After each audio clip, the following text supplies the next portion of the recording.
you with it.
Let's go! I love that intro. Dude, thought the intro nearly that didn't play intro. there. I love that intro so much. Thank you, Mark. You're welcome. Yep. Dude, I just It was love fun that working thing on that so with much. you. Yeah, I know. I love that so much. It reminded me of, as a drummer, of a great way to start a fight with a metal drummer is somebody goes, what kind of drumming you do? I'm like, I do rock and punk. Oh, man, I love a double bass. I'm like, it's kind of weak. Like, yeah, double bass. Well,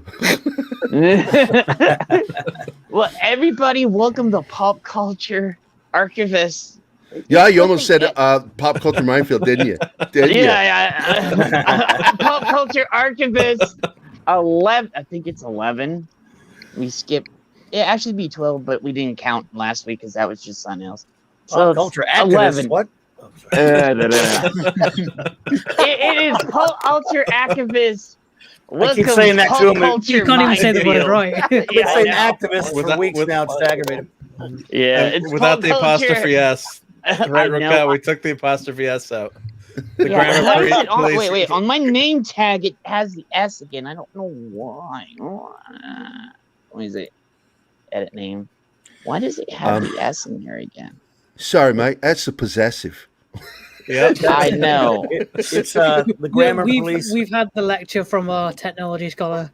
Yes, Yeah. Raquel is also the grammar cop, so she's already given him a warning. Yep. Yeah, okay, that wasn't my fault. It did that. You got 30 days, Joe, to pay the fine, dude. So go on, get on with it. Speaking of that, I was watching a documentary on Rudolf Hess yesterday. Wow. And I was sitting there, and I made the joke with my wife. I said, yes, he helped Adolf Hitler write his book Mein Kampf, making him literally the first grammar Nazi. My wife had this look on her face. Oh, shite. Yep, that's it. Yeah. I love it. So, I wanted to welcome Gary and Keith to the show. I appreciate you guys. Thank you guys for being here. Pop Cheers. Culture Minefield in the house. I know, Pop Culture Minefield in the house. Let's go. Welcome, sirs. Welcome. So how did you guys like the video? The great Mark D did that. You know, That's very cool video. I liked it. Thank Yeah. you. Thank you. we And had it's the hard to not like it with that freaking music. Yeah. If you like metal, I like hard rock, heavy I'm metal. sitting there headbanging. Yeah, Actually, the track is called Thor's Hammer. Yeah. it's good stuff. Oh yeah. Yeah. He found it when we were doing the video. I was like, I want something like rocking like Mike has on his channel, like when he does his Clobberin Time video. I was like, it fits his channel. And then I was like, I need something that fits ours, because ours is metal and like, all this other shit. And I was like, it's something that's upbeat. So when you're getting in there, when you start it off, they're like, let's go, let's get pumped up, And he's like, dude, there's this song. And I was like, what is it? He's like, Thor's Hammer. And I was like, okay, let's go see this. And so he's like, okay. I was like, play it. And he played it. I was just like, oh, and like, yeah, that's it. Sometimes you find something, you're like, I found that one pretty quickly, and then you keep going and going and going, and then like, well, the first one I found that'll work, so you just go with, but sometimes you don't want to go with that first choice, and it ends up sometimes being the best. Yeah, that took best us. one. I will say that took us hours to make that video. So It was fun. Yep. Yeah. So Well, I gotta congratulate you guys, because you basically found something that, in case this doesn't work out, if you ever decide to go into professional wrestling, you have your entrance music. Yeah, there you go. Do you like there that? you go. Did you see I had Stone As a a professional video editor and director, I have to tell you, it was all kinds of okay. Sounds like my brother. He's a professional video guy who edits for a living. So, and then you ask him to do a family movie, and he's like, "Are you going to pay me? Are you going to pay me?" He's like, "I do this 40 hours, 80 hours a week. I don't want to do this." Yeah, we had to put like I put a little nod to everything in there. I did some of our me and Mike's past streams together on the Global Geek Gang, and some. I put a mention for me and Retro in there, and a bunch there was a bunch of stuff in there. Well, you kept asking to put more stuff in. I said, you can't have a 5-minute intro video. Yeah, he's like, I can't have. You kept putting more in there, and I was like, dude, but we have this. We'll have to get one of these, both of these august gentlemen to join us on the Global Geek Gang one of these days, because pretty much we're here. We are, Ash and Retro and I are also. Oh no, this is just a one-shot thing. We have no interest in. Oh man, you won't come join us just once. Of course we will, Clobberin Times. We fucking love you guys. 5 minutes, man. You guys are great. We had a great time this past Thursday. It was just amazing with our big Legion of Superheroes panel. All these people, thank you all, man. It was amazing. I had so much fun. That was a great time. Yeah, I learned a lot about the Legion I didn't know about before. So I'm telling you, Legion of Superheroes is one of the most underrated properties that Warner Brothers owns. Which one is? For whatever reason. Legion of is? Superheroes. Legion of Superheroes. Okay. Yeah. It's as Thoth and I were talking about. It is kind of a niche thing. Always has been a bit niche type deal. But those fans that are fans of it are rabid. And we were on for almost 4 hours the other day just talking all things Legion. We had people on the panel that weren't that familiar with it, and a couple of those of us who've left it all of our lives. And it was a lot of fun. Just I never when I was a kid, I had trouble distinguishing the difference between Legion and League. And it wasn't like I was a dumb kid. It was just that I was like, oh, it's just another name for the same thing. Yes, they were Legion. There were 25 and 26 and like almost 30 of them at some point. So, yeah. When they started out, there were 3. So the word Legion was kind of a stretch. But later, they got one.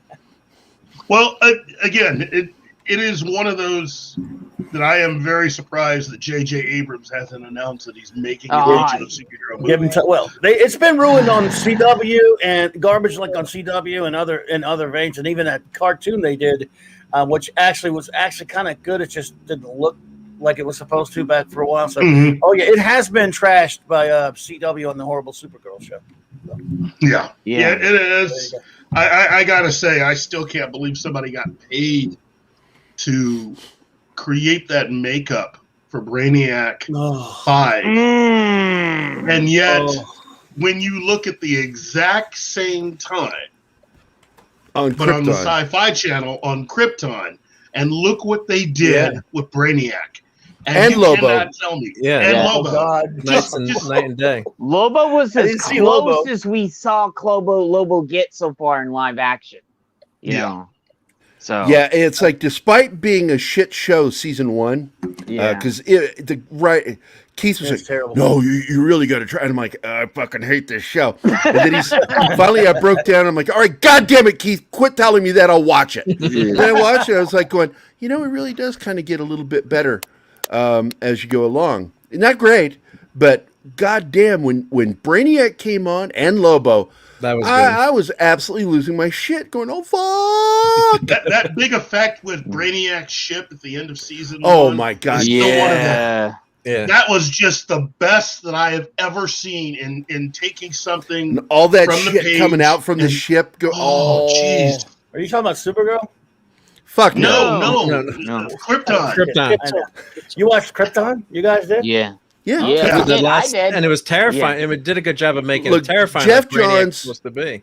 Is a garbage writer. He really Sometimes. He's written Yeah, sometimes. sometimes. No, I'm talking about for TV and film. Oh, He's yeah, a well, garbage I fucking writer. will agree with that. I will agree with that. Just absolutely, I don't understand why he can't understand how to tell a fucking story. He can he do it in started the in comic film. book form, but then he goes to Yeah. TV and like, I don't know what I'm doing. And he started in it's- film, works for Richard Donner.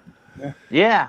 He's like Well- that episode of South Park when Marsh's dad starts just blowing a load all over the place. That's him when he's trying to write a TV show or a movie. He's Well, just- here's the irony about those two shows. yeah, you're Jeff welcome for that Johns- image. Jeff Johns worked on both shows. Okay, he was actually the consultant for Krypton. Although during his Krypton time, he ran into a few issues, as always. But he just needs to really figure out what he wants to do and go do that. My personal belief is that he should just save his pennies and throw in with whoever's going to be running DC Comics and run that for the next 5 years and get DC Comics back on track and then go back to try to make movies. Because what he's doing right now, movies and TV wise, it's not working. It That clearly is not Stargirl working. show, episode 1, and you hated it, but I was like, you know what? That first episode worked for me, the pilot. I was like, it's not bad. And then it was like he just threw up Downhill. the second episode, and I'm like, I'm out. Oh, boy. Yeah. I like Johns that has- series, though. I Johns stuck with has it. I like also some of the done stuff in it. some crap in comics. He's the idiot that gave us New Krypton, that crap where he moved a bunch of Kryptonians all of a sudden are back in existence and they live on Earth and then they started their own planet crap. Then the Superman series, and it was terrible. He can screw up in comics. He's written some good comics. But You know what, though? No matter what he's done during his time with DC Comics, it is actually Shakespeare compared to the crap that the DC Comics has been doing the last 2 years. oh yeah. I'm sorry, but nothing can beat for how bad everything is right now in both DC and Marvel. I mean, both companies. I got to give them credit. They have both managed to figure out a way of sucking at the exact same time. Oh yeah. Yeah. It's almost like they secretly are managed by the same people. It's sort of like, or at least they're meeting. It's like, how do you guys think that we could get the least amount of sales for our company? I think we should just go ahead. We really need to. We need to be an art house thing Oh, with this yeah, no. agenda driven. It's got to be agenda a lot driven. more people that they don't care about. And Of course, people buying our comics. This is now the NPR version of the show. We don't like people buying our comics. You know, one thing I can't stand, boys, is one of them preachy black dudes. Shut that shit up, boy. He's gonna kick my ass later. That's not what your wife told me last night. Oh, snap. My wife loves him. She really does. Oh my god, we're really good friends, by the way, in real life. Yeah, that's how me Real and life, what's Retro that? are. That's how me and Retro are. Like with his wife over there, where like I talk to her in the background all the time when Retro's talking, and she's Yeah. like, "Hello, trouble." I was like, "Hello, headache." Yeah, that's not the first call. I was on with Deanna you does guys. that I'm like, what's all going on the here? time. Yeah. She's like, I'll be sitting here talking on a live stream, and you'll just hear, "No, that's not true." And it's like, Yeah. I tell Keith I love him. He's better than you. yeah, and then Retro's wife is just like me and Retro would be saying something about like trying to start something for the show, and then we'll make a crack about her, and then you would hear her from upstairs or from the other side of the house, and she goes, "I heard that," and we're like, "That woman has bad ears, I swear." Like, yeah, it's like it just cracks me up, and there's nothing funnier to me than trying to be professional. Keith and I try so hard, and our family just walks around us like there's nothing going on. No, you're not. Are you streaming? Yes. We both had it happen. I've got my wife walking around behind me, opening the curtains, like, "Hey, what are you doing? Playing on the internet?" My daughter's cat will occasionally sometimes walk into the room. That ghost cat, as they call it, the ghost cat. But I remember one time we were live streaming, and his wife and daughter came walking in with groceries, and I'm like, "There we go."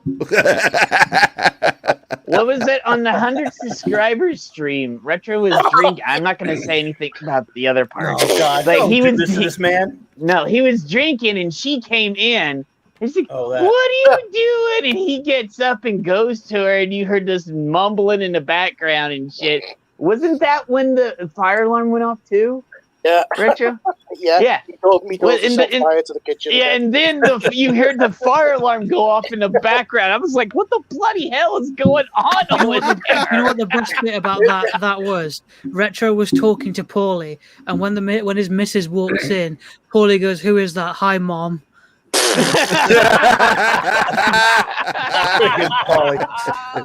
I like Paulie too. And the Retro was like, no, that's my missus.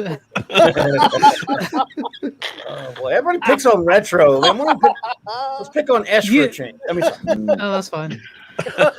You say no, that's fine. Well, we work from home, both my wife and I, and her office is approximately 10 feet from me, and she works for a major company. I can't say what it is. That doing a call center. Skynet. She's an account specialist for a company and takes internet calls. And even though it's done through text chat, there's a phone ring with each client when they come online, and you can hear it on our shows. You can hear it in the background. And like, this is a well-known fact with our regulars. They all know that. I tell them, look, there's nothing I can fucking do about it.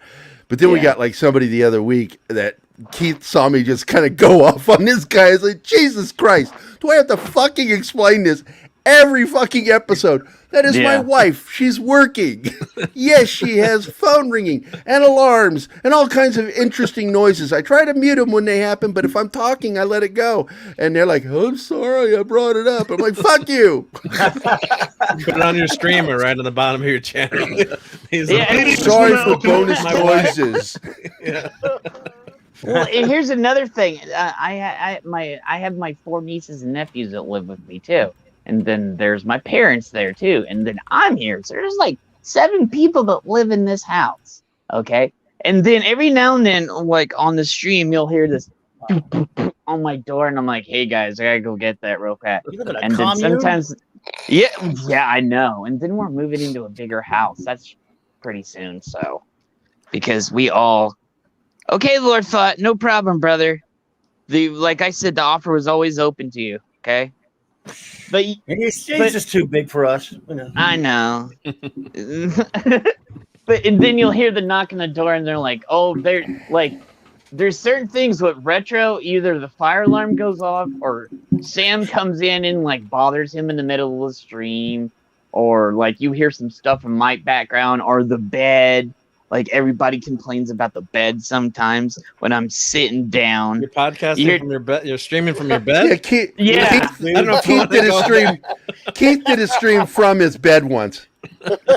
I'm like, I can see your bed post, dude. Look at that. He was just not having it. He's like, I'm just having a lazy day.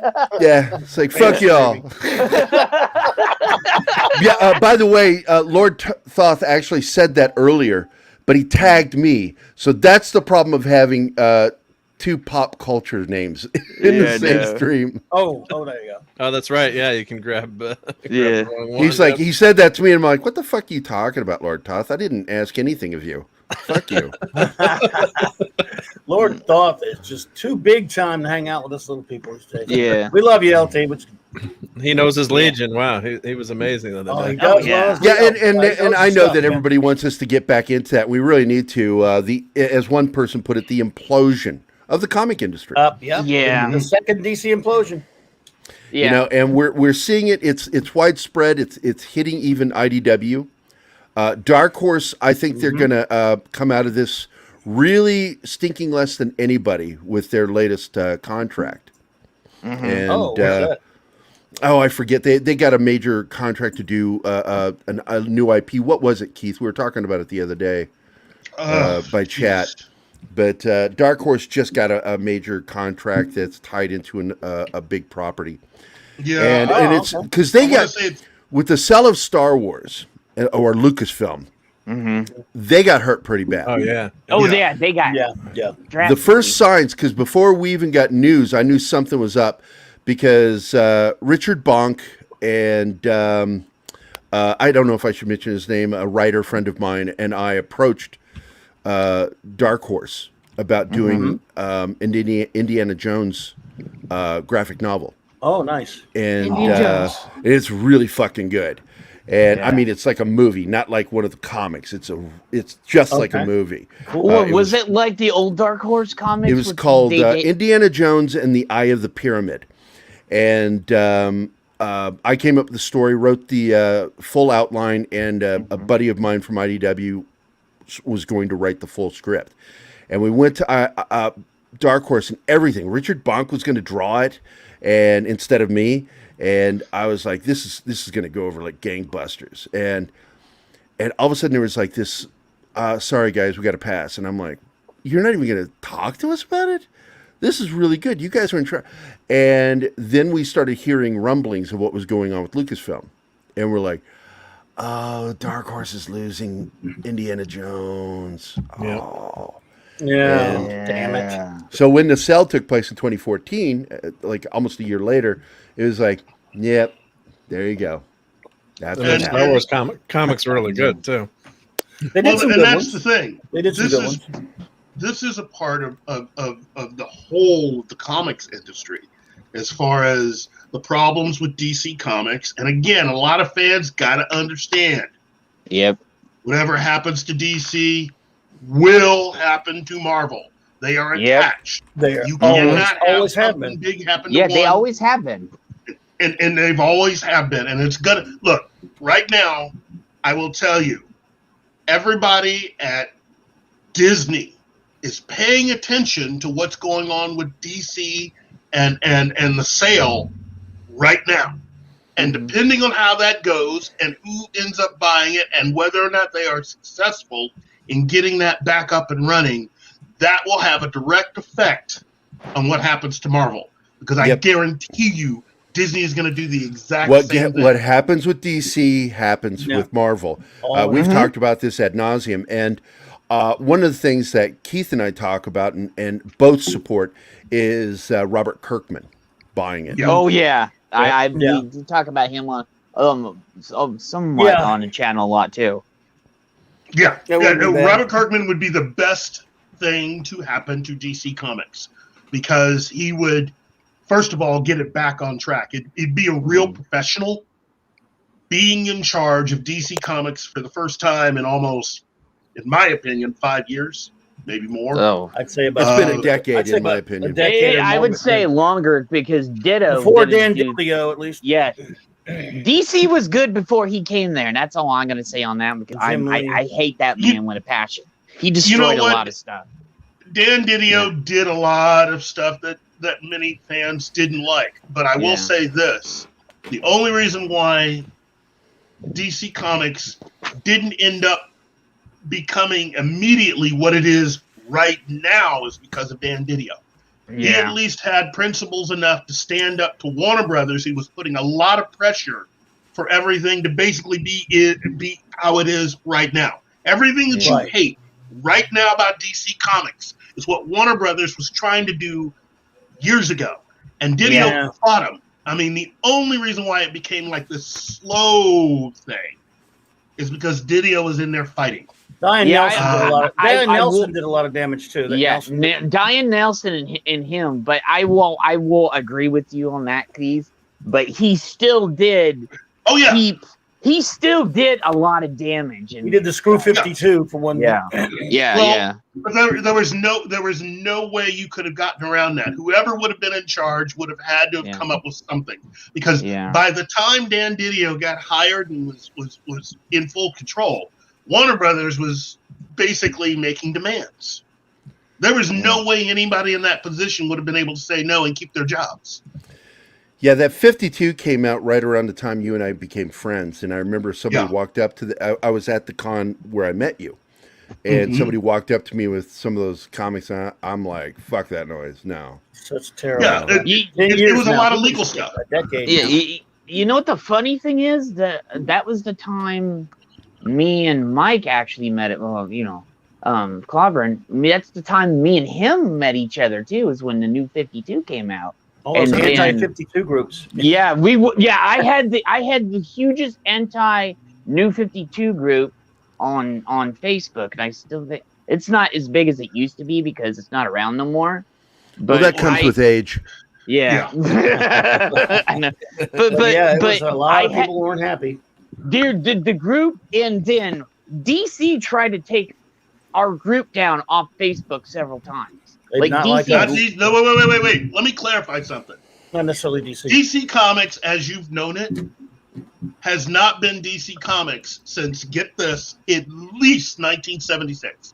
And the reason why I say that's is because Warner Brothers has been in full control. And I'm letting you guys know right now, whenever you get a major corporation to come in and take over, they don't just give you money to go off and do whatever you want. That's right. The old-fashioned way that things were done is the moment they come in and buy, that means they can hire and fire and even tell you what to do.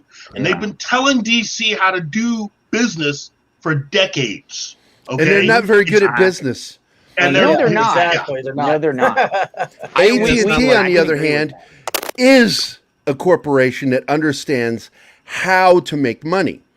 Because that's all generate revenue. That is what they're about. That is it. Which is why there's so much conflict between Warner Brothers and AT&T, because Warner Brothers is like, no, having a business is about making a point, not making money. Yeah. No. And they've been pushing buttons and doing stuff wrong for years. For instance, a lot of people keep talking about the whole Zack Snyder thing as if it was something brand new. This was only the second major time that it's happened to Warner Brothers.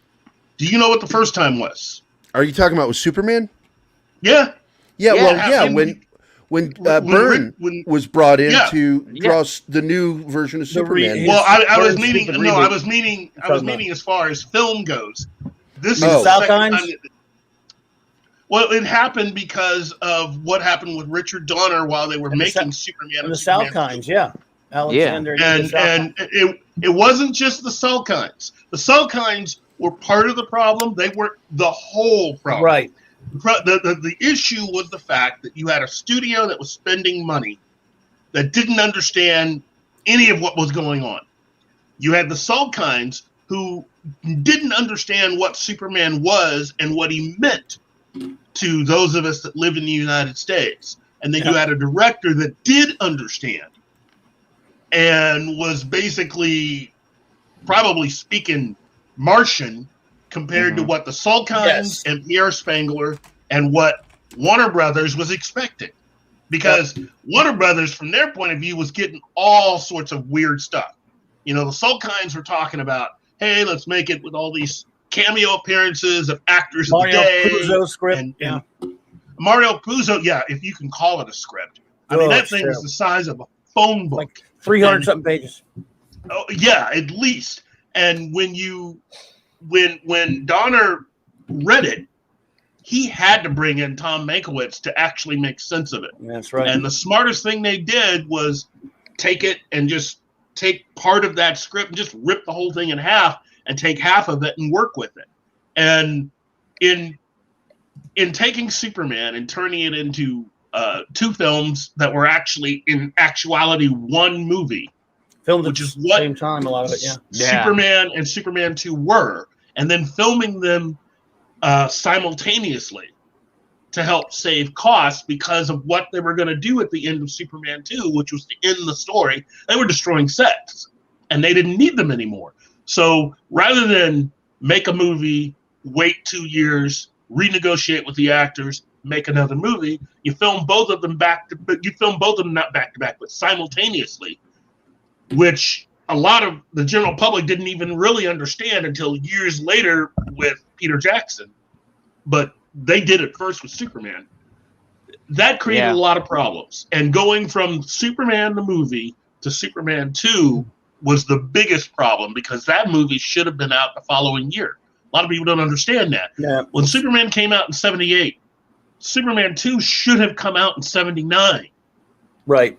All the way to 81. Yeah, You know, it didn't come out 2 years later on. You know, the Salkinds actually pulled that trick years earlier with the 3 Musketeers, 4 Musketeers debacle. Mm-hmm. Yeah. Well, the actors all got mad too, right? They were getting getting paid for. Yeah, they get paid for 1 movie. They were trying to make 2 movies. Yeah, and so it's a thing that Warner Brothers has dealt with a lot, and it is one of the reasons why you have fans when you extend it over to what Disney and Lucasfilm are doing. Why I think a lot of people should be even madder at Kathleen Kennedy, because you've had her have a lot of problems with directors. She has fired a lot of people from making movies. And when you start looking at the people who were fired and look what they have accomplished, it makes you ask questions exactly, why was Rian Johnson allowed to come in and do what he was doing? Well, Rian Johnson was allowed to come in and do what he does because he doesn't backtalk the superiors. Yeah. Okay. He basically he is what we call he really is a creative cuck, is what he is. Yeah. Because of what he ended up doing with The Last Jedi. The Last Jedi was really just the Lucasfilm story group taking everything over from where JJ left off, because JJ had gotten sick and tired of getting notes from the Lucasfilm story group. And Ryan took all the notes.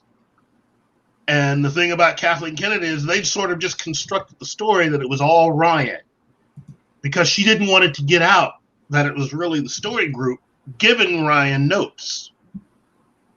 And he took the notes, passed it off as his original, which is, again, his only superpower outside of occasionally being able to direct movies is he is a total troll when it comes to the fans. Oh, yeah, he is. He's a super troll. I know that for a fact. Now, some people are more shady about their trolling. They're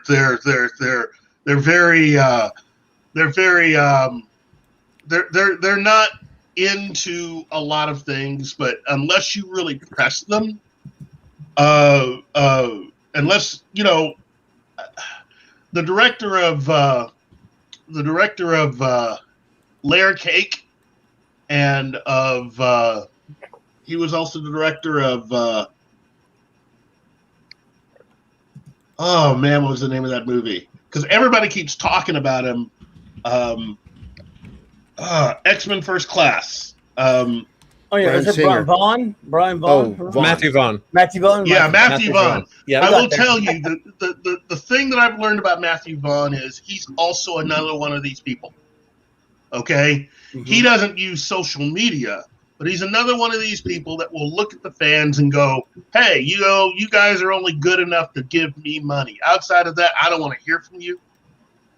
I don't want to. I don't need anything from you except whatever money you're going to give me.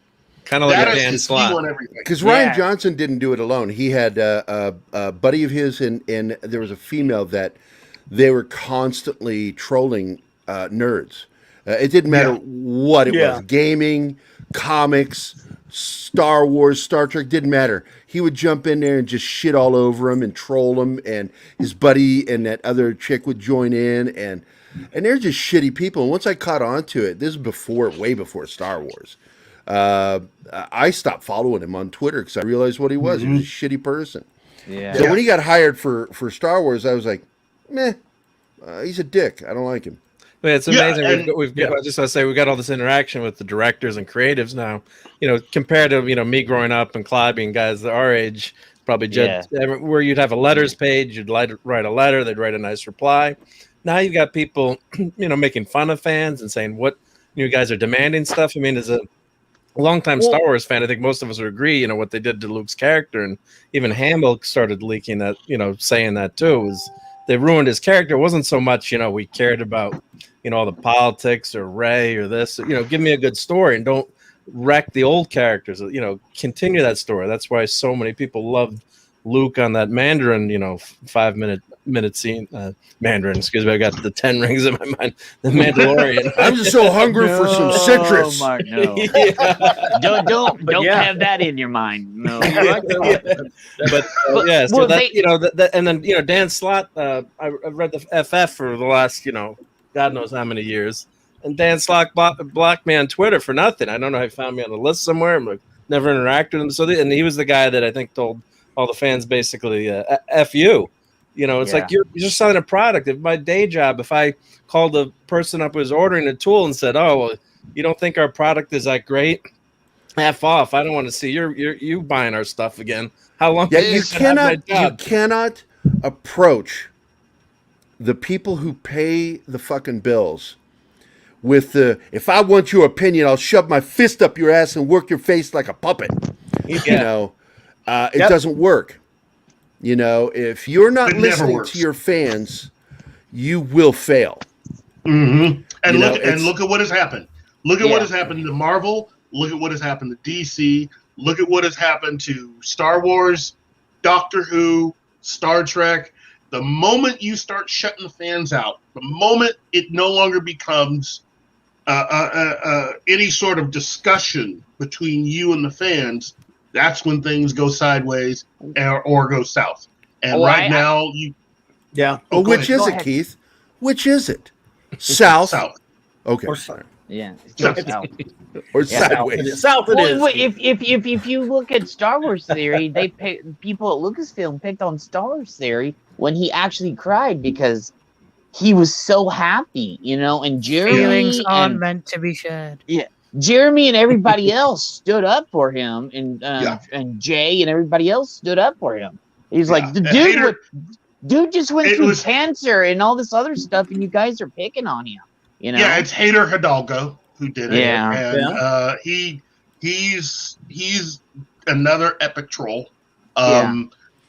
I look at it this way. I would love to have 5 minutes in heaven with him. I really would. I know, right?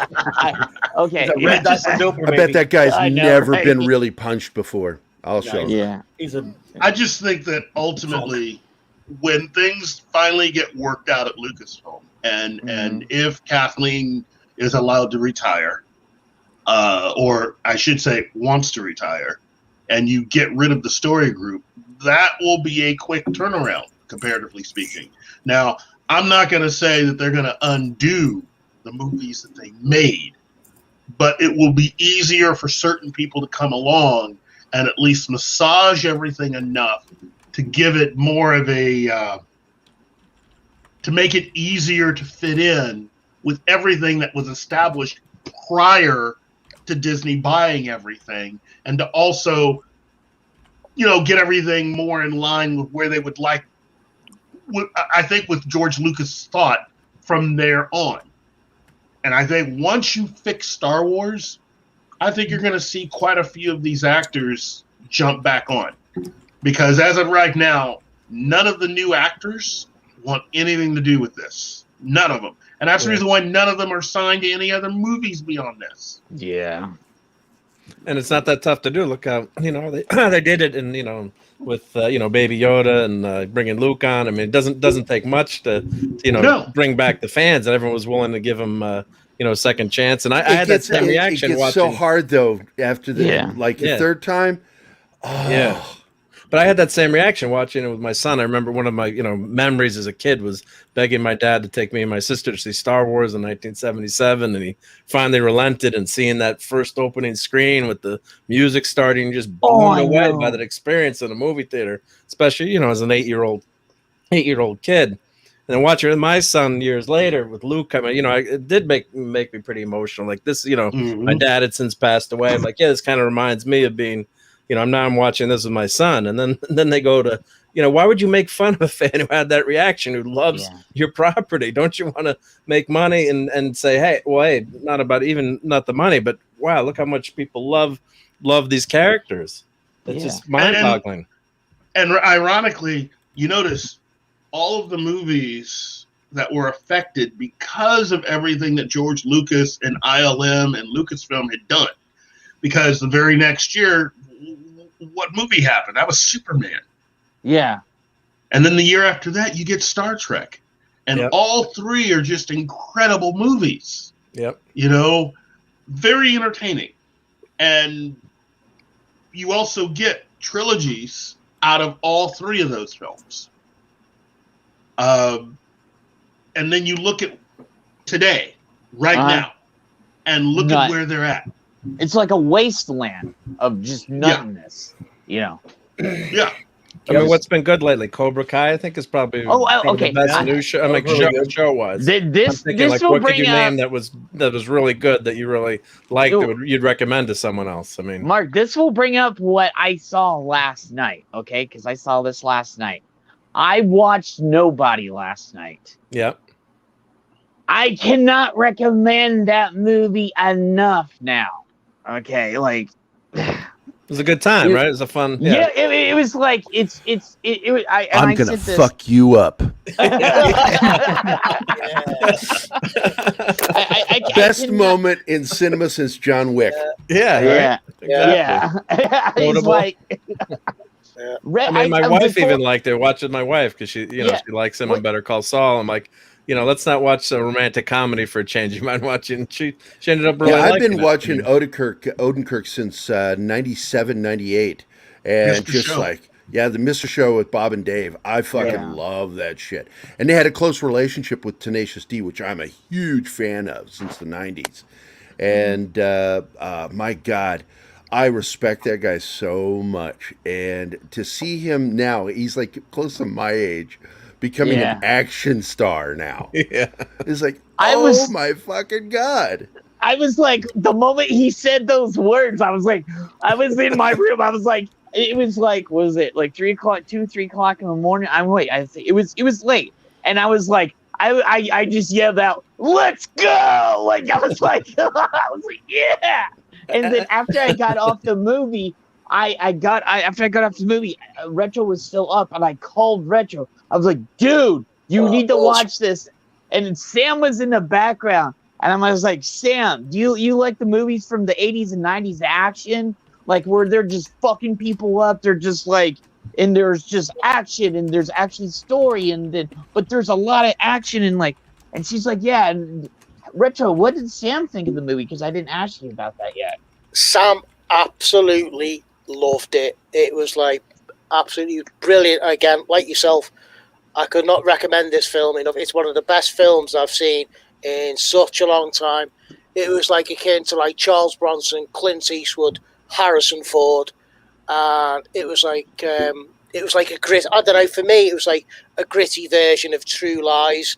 It was just brilliant. I really, really enjoyed it. It was just like fantastic. There's this interesting thing that happens, and we've talked about it on some of our streams previously, and I have a call back to two people. One, Eddie Murphy. The other one is film and TV director Josh Becker, who did Running Time. He worked on all the Evil Dead films as a background guy, but he made films of his own. Lunatics: A Love Story. And I work with Josh, and I've had some great conversations with him, and Keith has met him, and he's one of my closest friends. And he and Eddie Murphy said something that are so similar, but they said it in different ways. Eddie Murphy referred to it as being in the desert and getting a cracker, when you're starving. Yeah. And it's like, oh my God, what is that? A Ritz cracker? Best cracker ever, right? Yeah, and best cracker I ever had. Licking his fingers. Yeah. But this falls right into line with what Josh said to me one day, and he ended up writing an essay about it. Is that that when you're fed shit long enough, like from Hollywood, and the king of the shit factory is Steven Spielberg, as he referred to it in his essay. He says, but when you're fed shit long enough, you become a shit connoisseur. And it's like, well, that's some good shit, and that's not so good shit. That's okay shit. And I just laugh my ass off, but it's true because we are starved so much, like Eddie Murphy described, and like Josh was explaining, that we consume a lot of this stuff that's not very fucking good, and that's why I insult people. I don't want to insult them, but the last thing I fucking want to hear from somebody is tell me, well, you didn't like Last Jedi, but I loved it, so that makes it a good movie. No, it just means you have shitty taste in storytelling. That's all that means. It doesn't mean, well, that's your opinion. I'm coming from a technical perspective. No, that's not how it works. When you come from a technical perspective of what makes a movie bad, that's not an opinion anymore. I heard they teach that in film school, actually, as an example of a bad movie. And I'm a film school dropout. And I learned that my first year in film studies, and I get that Keith and I have lost friends over my criticism of idiots. Keith doesn't care because he didn't like the guy either. And, and the guy was like, well, I like Star Wars. I thought it was a great film. And then later, what did he do, Keith? He came on our page before cutting us loose. Well, fucking hate you guys. He said, well, Ron Johnson's a terrible director. I'm like going, well, you finally woke up, you fucking idiot. And then he's like, well, fuck you guys, and left. But that's the thing, is these people get fed this shit diet of movies. And that's how these fucking idiots keep going, is the fucking morons out there. And they'll ask me, hey, Gerry, did you see this movie? I thought it was great.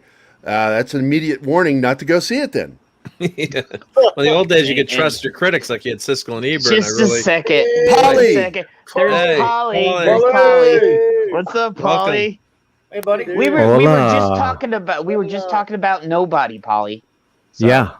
First of all, thanks for the invite. I have a few problem, minutes. Brother. And, you're always welcome. Open invite, brother. You and Tom and a few others. Yeah. Welcome to hello to the panel, illustrious panel, and then there's Gerry. I fucking love you, Polly. I really do. I know.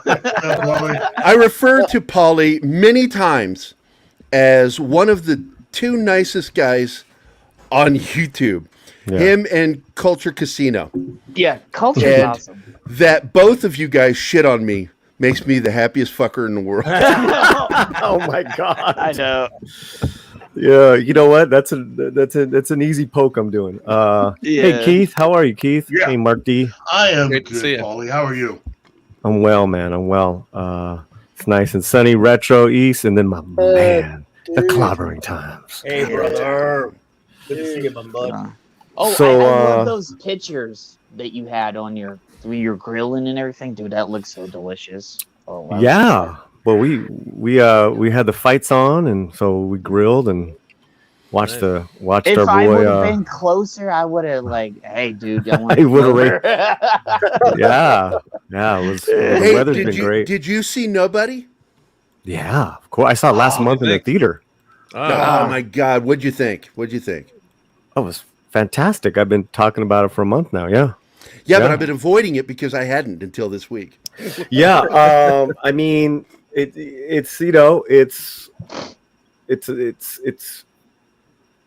great action, great comedy, great take on an action movie, and just kick ass. And then it's got your retro with Christopher Lloyd. Oh, sorry, I don't know if we're doing spoilers, but I'm the only one that hasn't seen it. So. No, I haven't seen it yet either, but I plan. Oh yeah, yeah. My Clobberin, you'll dig it, man. No politics. Yeah, that's straightforward, good storytelling. Nice. There are a couple of logic issues with it, but like I said, I took my logic hat off and threw it off. Said, "Fuck it, I'm having a good time." I'm all about the fun, buddy. Yeah, it's a lot of fun. I like the fight choreography. I like the way it was shot. It was like a dark, twisted John Wick. Yeah. Yep. Yeah. You know, And there's also there was the risk of it being a parody, and it managed to not do that. And I was so glad. I was worried about that early on because I was like, "Oh, they're parodying John Wick." But I also thought that what we said earlier, Keith and Gary were saying about this, there was a bit of the original John Wick script in there too. So, yeah, I haven't checked who the fight team was that did the choreography and direct. Same. 8711. It was the fight team from John Wick. Okay, I'm gonna look. Well, they're called 8711. So it was an outstanding fight. And Ilya, I'm not sure how to pronounce his last name, Nashuler. He's the guy that directed, and of course he did that movie a few years back, about 5 years ago. Something Henry, Hardcore Henry. Oh yeah, it's a first-person shooter film. Yep. And of course he also made that video that got shared millions of views. Oh, you mean the Bad Mother video? I love that, And he did that, and he did it like it was in one take, even though it wasn't, but it looked like it, and it was brilliant. And then he makes a whole movie that way. And I'm like, God, I love this guy. He doesn't give two shits about politics. He just wants to have fun. He wants to make something fun. Can I say how awesome was the music in the movie, too? And nobody. Great. My wife loved that soundtrack. As she's working, she didn't get to watch it, so she wants to watch it. But she would just turn around going, "Oh my God, I love that fucking song. Oh my God, I love that fucking song too. Oh my God, I can't believe they brought that song back at the end." When I watched it last night, I was like, "Oh my God, the songs and the soundtrack is just excellent to this movie, and it all fit and just flew. And what I was going to say, one thing I really liked about it too was his character wasn't like a superhuman kind of, he says he's going to, I'm going to fuck you up. And then it wasn't like, not to give a lot away, but doesn't go in and it's like boom, boom, boom, boom, boom. It's a awesome fight, first fight scene. It's not like, where some of these movies where he's like, like a superhero and it's done. There was the character is more believable that way, I thought. Yeah, he got 7 bells of shit kicked out of him. Yeah. I got some geeky info here. The co-stunt coordinator is Daniel Bernhard. I've had a chance to work out with him a couple years ago in jiu-jitsu. He's part of 8711, but he was in the Matrix Reloaded, John Wick. Matrix Reloaded, like he goes toe to toe with Keanu. And Daniel Earnhardt is amazing.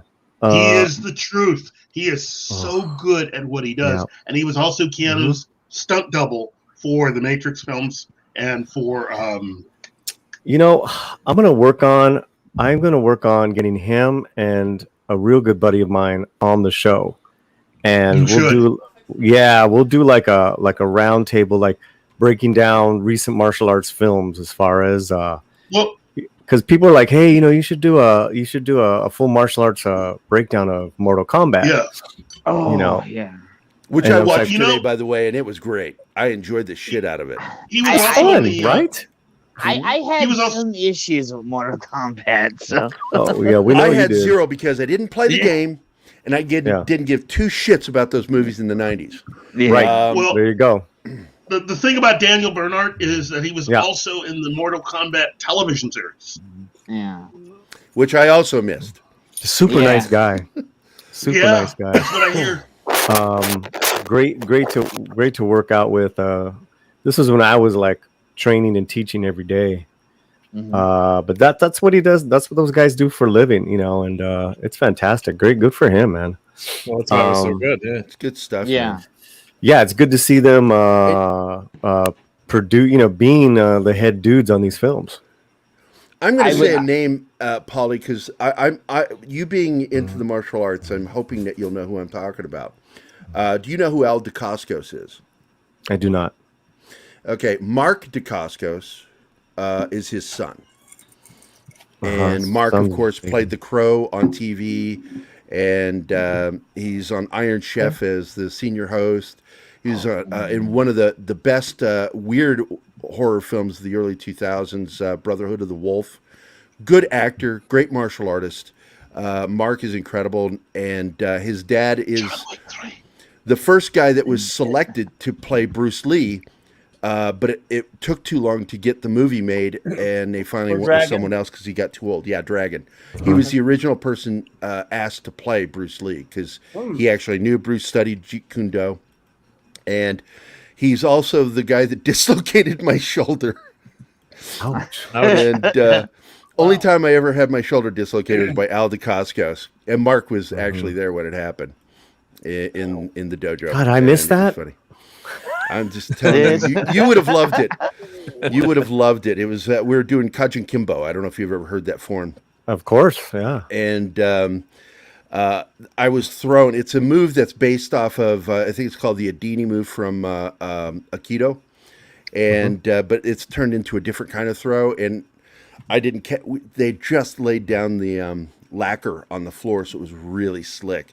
And I went and did the hand drop to catch me. Didn't help. My body just kept sliding, and then there was this loud pop. Oh. But I thought you would know who Al Dacascos was. I know who that was because I watch Iron Chef. So that's Mark. Yeah. Yeah, I watch Iron Chef. I love Iron Chef. He did an amazing documentary a few years back about Miyamoto Musashi, the samurai who invented or started the two-sword technique. And it's a great documentary with Mark Dacascos. I love any stuff like that. I love martial arts. I took karate and stuff when I was younger because of the Karate Kid, and then later on I still continued it when Ninja Turtles came out. So, you know, the guy that I'm thinking of to bring on possibly with Daniel, he was in Desperado years ago, the movie. Oh, I love that movie. And he did the spinning back kick when he had to fight this cholo to get into the bad guys, the gang. And it was like they were like fighting in a circle of all the bad henchmen, and he was going up against a like tattooed cholo guy, and he kills him by doing this beautiful spinning back kick, like in midair. It was really cool. That would be cool to bring him and a couple other black belts on, just like different black belts of different martial arts, and like pick like 3 films, and then we just go to town. Dude, I would love that so much, Polly. That would be awesome. Like, if you do, I would love to be in on that one because, you know, I love martial arts and everything. So, because my thing is like the ground, right? Like like with Mortal Kombat, I saw Cole Young at the beginning with the MMA fight do some shitty ass jujitsu. Yeah, I had a it's going to be this type of movie, you know. Even though it was fun, it's like the martial arts techniques were kind of whacked. They were sloppy and not as practiced, you know. And I saw that was one of the things, but I had a few more things. It was I saw some of the stuff was very sloppy and it didn't look like it was practiced enough. And then I was like, I had a problem because there was that mark, and I was like, oh, so it's not about who's the best martial artist fighter or the best fighters in the world. You got to have the mark. And I was just like, the lore was there. My boy Johnny Cage wasn't there, and I was just like, but besides, there were some good fights. I can't do, but like you said, there were some sloppy, like not practiced things. But I went about it because I was like, okay. I've been with Mortal Kombat since the start, and I was furious that they didn't do more. But I was like, and then they had that cock tease of Johnny at the end. I was like, that's my boy. But you know, because then I made that post on Twitter about like I was like, they didn't respect, and they did, but they didn't. And I was just, but I agree with you, Paulie. So, but yeah. He just went a long way about it. So. Sorry, I had to fix my hat. Sorry, guys. There you go. Hey, Paulie, I got a question for you. I'm straight. Nah. And this is for you too, Jed, and anybody on the panel. From the 80s to the 90s, excluding the obvious names, the big names, who are some of your favorite lesser-known martial artists in film?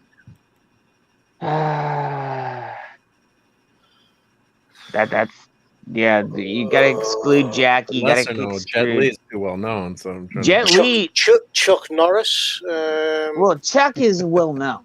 He's well known. Yeah, we're excluding the well-known ones. Yeah, because there are some smaller ones that got popular in the late 80s going into the 90s. Yeah, Sumo. How do you say his name? I always screw it up every single time. Sammo Hung? Yeah, Sammo Hung. Yeah, he's that's great. One. He's awesome. He didn't get his due until like later on.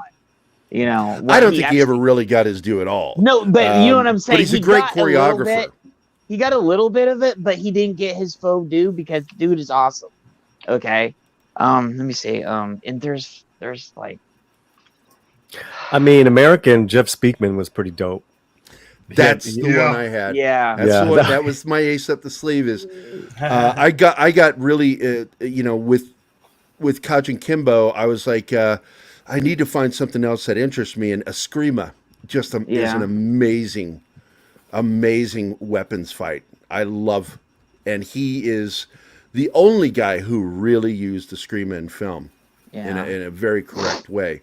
He showed how not to just do the patterns, but how to recover from the pattern when you actually make contact. And that was really good. I will tell you this, and this is gonna make Tom jealous if he ever finds out of it. I got to meet the guy was in Donatello's suit in the first Ninja Turtle movie. Oh, Reyes. Yeah, I got to meet him, and I was so Ernie. happy. Yeah, Ernie's awesome. Okay. Just a badass little dude. That movie, The Rundown. Oh, that was cool. Kicking the shit out of the rock was one of my favorite moments in film. Me and Clobberin did a breakdown of Shang-Chi earlier last week. Yeah. And I was saying, like, I would have loved Donnie Yen from 10 years, for sure, 20 years ago. He's in such great shape. I would still love him as the lead. I don't know, Paulie. I don't understand. He's just too old that now. guy can act, and he's an amazing martial artist. Yeah, he's a really good actor. Mm-hmm. What's his name? Tony Long, who's going to play We Win. Oh, my God. I'm a huge Tony Long fan. Have you guys seen Grandmaster? No. Dude, no, Gerry, put on your list, guys. It came out in 2013. Hey, Mark, put that on the list for us, please. I'm just writing it called The Grandmaster. And anyone in the chat, it's in the line of all the Ip Man movies. He plays Ip Man, right? Bruce Lee's first. The Ip Man films are amazing. But it's not an Ip Man. I know that film. guy. Yeah. It's not an Ip Man film, and it actually was nominated for a couple Academy Awards because it's just the filmmaking is just incredible. And Tony Long plays Ip Man, and Tony Long has also been in Red Cliff Part 1 and 2. He's been doing movies for decades. And when I saw him in the Shang-Chi with Clobberin, I was like, I want him as my lead. The Shang-Chi looks so lame. He looks He terrible. does. Yeah, it wasn't impressive. He looks like he was like anemic and everything else, and I was just like, Shang-Chi should be this force to be reckoned with. We're talking about film, right, guys? I know. We want charismatic leading men. Yeah. Mm-hmm. Yeah. He's give me Donnie. charismatic. He's strong. There's this whole anti-charisma thing that's going on now in cinema. Yes. Really? Yeah. I mean, Captain Marvel. Really? I mean, I'd never heard that before, Gerry. Wow. That sounds. Now I'm depressed. Stop shitting on me. It's a new edict in Hollywood. You didn't hear about that? Oh, you shut it, Clobberin. How could you not have heard that, man? Everybody knows that. Oh man, yeah.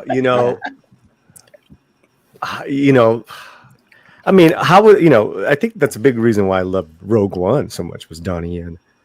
Donnie Yen's dude, Donnie Yen is awesome in there. He was the best thing about that movie. I also like that Korean actor that was friends with him in the movie. Yeah, those two one with the Force and the Force. Because I watch a lot of South Korean cinema, and just good actor. Yeah, those two guys and now Tony Jai. Yep, Keith just brought it up in private chat, and I don't think Jed's checked the private chat at all. Oh, problem with Tony Jai is his English is whacked as fuck. So we have to do it in his own language. Okay. What he says, Cynthia Rothrock. Yeah, I understand. Yeah. Keith, I understand on those two. Yeah. Oh yeah, Cynthia was one of the still other beautiful. Lesser known martial artists in film. She's still looking good. She's like Billy Blanks is another one that just never really took off. But I thought he was a nice guy, and this guy good for him. Tony's probably one of the greatest martial arts movies ever. Period. With Ong Bak. Yeah, Ong Bak is. And how they did that one scene where it just follows him up those stairs. Or on the scaffolding. Do you guys remember he's flying through the scaffolding? It's crazy.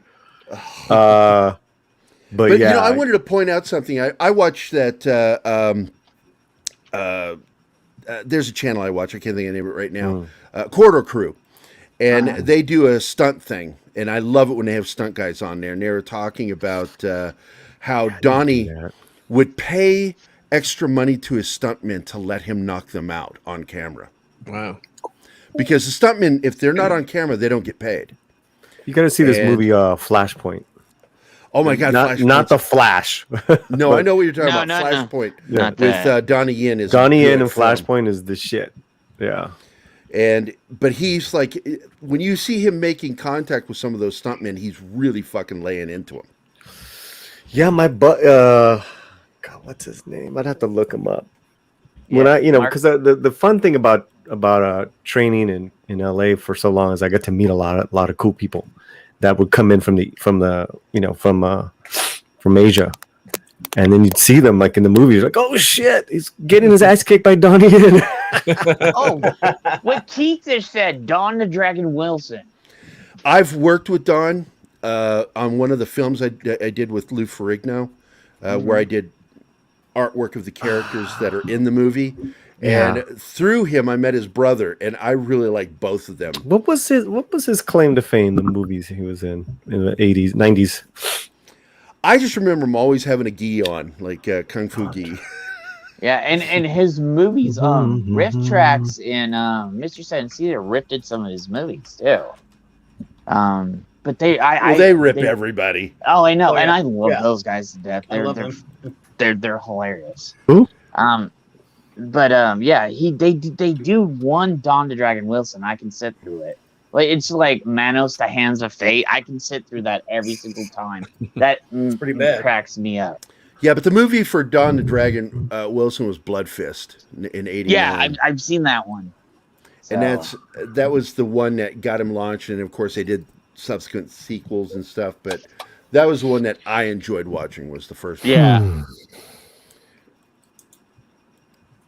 Yeah, so no one really liked the actor in Shang-Chi, I guess. Yeah, that's I love martial arts movies too, and then just other than the kick on the bus, I thought was pretty cool. But unless they're saving some cool stuff, which they should for later, but just didn't grab you like, oh, I got to go watch that. And some other people reacting to it like, oh, this was so fantastic. I'm like, well, what was so fantastic about that trailer? I mean, it didn't really knock your socks off. I mean, I love the teenage Shang-Chi when he's fighting at the temple. And he's great. Mm-hmm. That shit looked cool. He looked very charismatic. I'm like, I want more of him. And yeah, besides the bus scene that we saw, everything else was pretty awesome. Was kind of standard. Underwhelming. Yeah, like standard. Yeah. I mean, I'll still go see it. I'm still gonna watch it. But Mike told me he said the guy had a 2-pack. That's what Paulie said. Yeah, you said you said the guy had it too because me and him were talking about it. I was like, because I just woken up. He goes, dude, I was on Paulie's and we ripped it on the trailer. Visually, the character is based on Bruce Lee, originally from the comics. Yeah, and this guy looks about as much like Bruce Lee as I do. Yeah. It's just not right, man. It's just dope. You're funny, man. We were just like, yeah, that's just. I was like, and I looked at him. I was like, well, Paulie's correct on that. I got to be honest. Like, so it was just, I just, so I just, Oh, Paulie, are you gonna be around on Wednesday? Because and I was Gary and Keith. I was wondering if you're gonna be around on Wednesday. Wednesday's my birthday. You guys, yeah. So happy birthday, Toad! I didn't know Toads had birthdays. I know. If you guys want to come over and pop over on we're gonna do a birthday stream. It's funny because there was one of this week was like a chill week sorta, but then there was a 100 subscription stream, chill stream, and then birthday stream again. So it's like big people again. So like just bringing everybody on, just have a good time and stuff. And just get Doomcock again, right? Yeah. Speaking of martial arts training, it's time for Romy to work out. So we're gonna pick up the pads right now. She's gonna box and kick. Okay. Well, getting her in fighting shape. Hey, before you go, Paulie, did you ever see the movie Nemesis back in I think '92? I was still in the Army, so I'm pretty sure it was '92. Oh God! There was another foreign martial artist named Olivier Gruner that was in it. Yeah, and he was expected to be like the next Jean-Claude Van Damme. Didn't happen, but he's still a good martial artist on camera. But I like that movie Nemesis. It's one of my favorite low-budget. Albert Pyun directed it. Sci-fi movies of the early '90s. I'm gonna add that to the list. I remember this. It had Tim Thomerson in it and Brian James. Brian James. Oh, Kerry Hoyoki. That's a good cast. Oh yeah, he's in it. Yep, it's a good cast. See, Kerry, they should have brought back for Mortal Kombat. I was really surprised that they didn't do that. I was hoping they would bring him back from Mortal Kombat too. I mean, I understood why they didn't bring back Christopher Lambert, but Kerry he was hilarious though. Dude, I loved him as Raiden then. Yeah. No, I was like, I didn't like either of those films, so I can't. I have no opinion on that. But I love Christopher Lambert since Greystoke. Yes. Yeah. He was great in that. That movie is not talked about a lot because it just fell between the cracks somewhere. You need to hang out with Keith and me more. You'll hear it brought up. I love that. I remember going to the theater and seeing that in the big screen and stuff. So. In home. Jesus. I know, right? Now dubbed over by Glenn Close. I mean, yeah, do you recommend this Nemesis movie? I'm looking at all the photos for Nemesis. It looks really cool. Oh, it's really good, low budget sci-fi B movie. And Olivier Gruner's not a very good actor, but he held his ground. All right, I will stand by my recommendation of the Grandmaster, and there you go. I have that added to my queue, so I will be watching it. And Mark is our. I was gonna say this. Mark is the new archivist with us, so Mark's writing all these down, and we're gonna go watch them later. So we gotta follow your recs. So, he joined the group. He just joined the group this last week. So Mark D's the man, dude.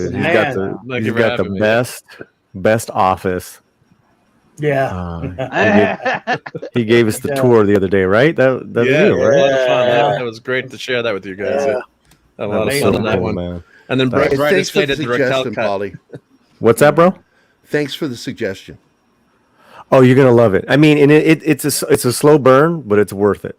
It's worth it. It's not your typical martial Nobody arts was movie. kind of a slow burn too. If you think I've got it lined up. I'm going to watch it Mhm. after the show, and I have to leave like Keith. I know you guys in got about Dude. 10 minutes. I hate leaving early, but 2 streams in one day, and my wife, we're selling the house, so Ooh, she's good wanting luck. to get to work, and luck. it's a beautiful house, but we want something smaller, Mhm. single level, and just comfortable. It's a huge fucking house. This place is huge. So, but anyway, Paulie, it's good seeing you today, man. You haven't seen me though. Wait, let me see that. That's my ceiling. He's gonna turn Best lighting, track lighting ever. Hey, buddy. Hi. Hi. Hey, I'm on Paulie, Snogo. we want to get you on the next episode of TGIF if you're up for it on Friday. That's for Clobberin. No, that's for they don't want me there. They want you there. You're the celebrity. And then that's Hey, No, we'd love to Paulie, have you too, Clobberin, but I'm trying to get wait, L. Oh, you gotta LA put your hand- fools. Yeah, you gotta do it. here's a classic one from the 60s. L7. L7. L7. What do you got, Keith? What is that?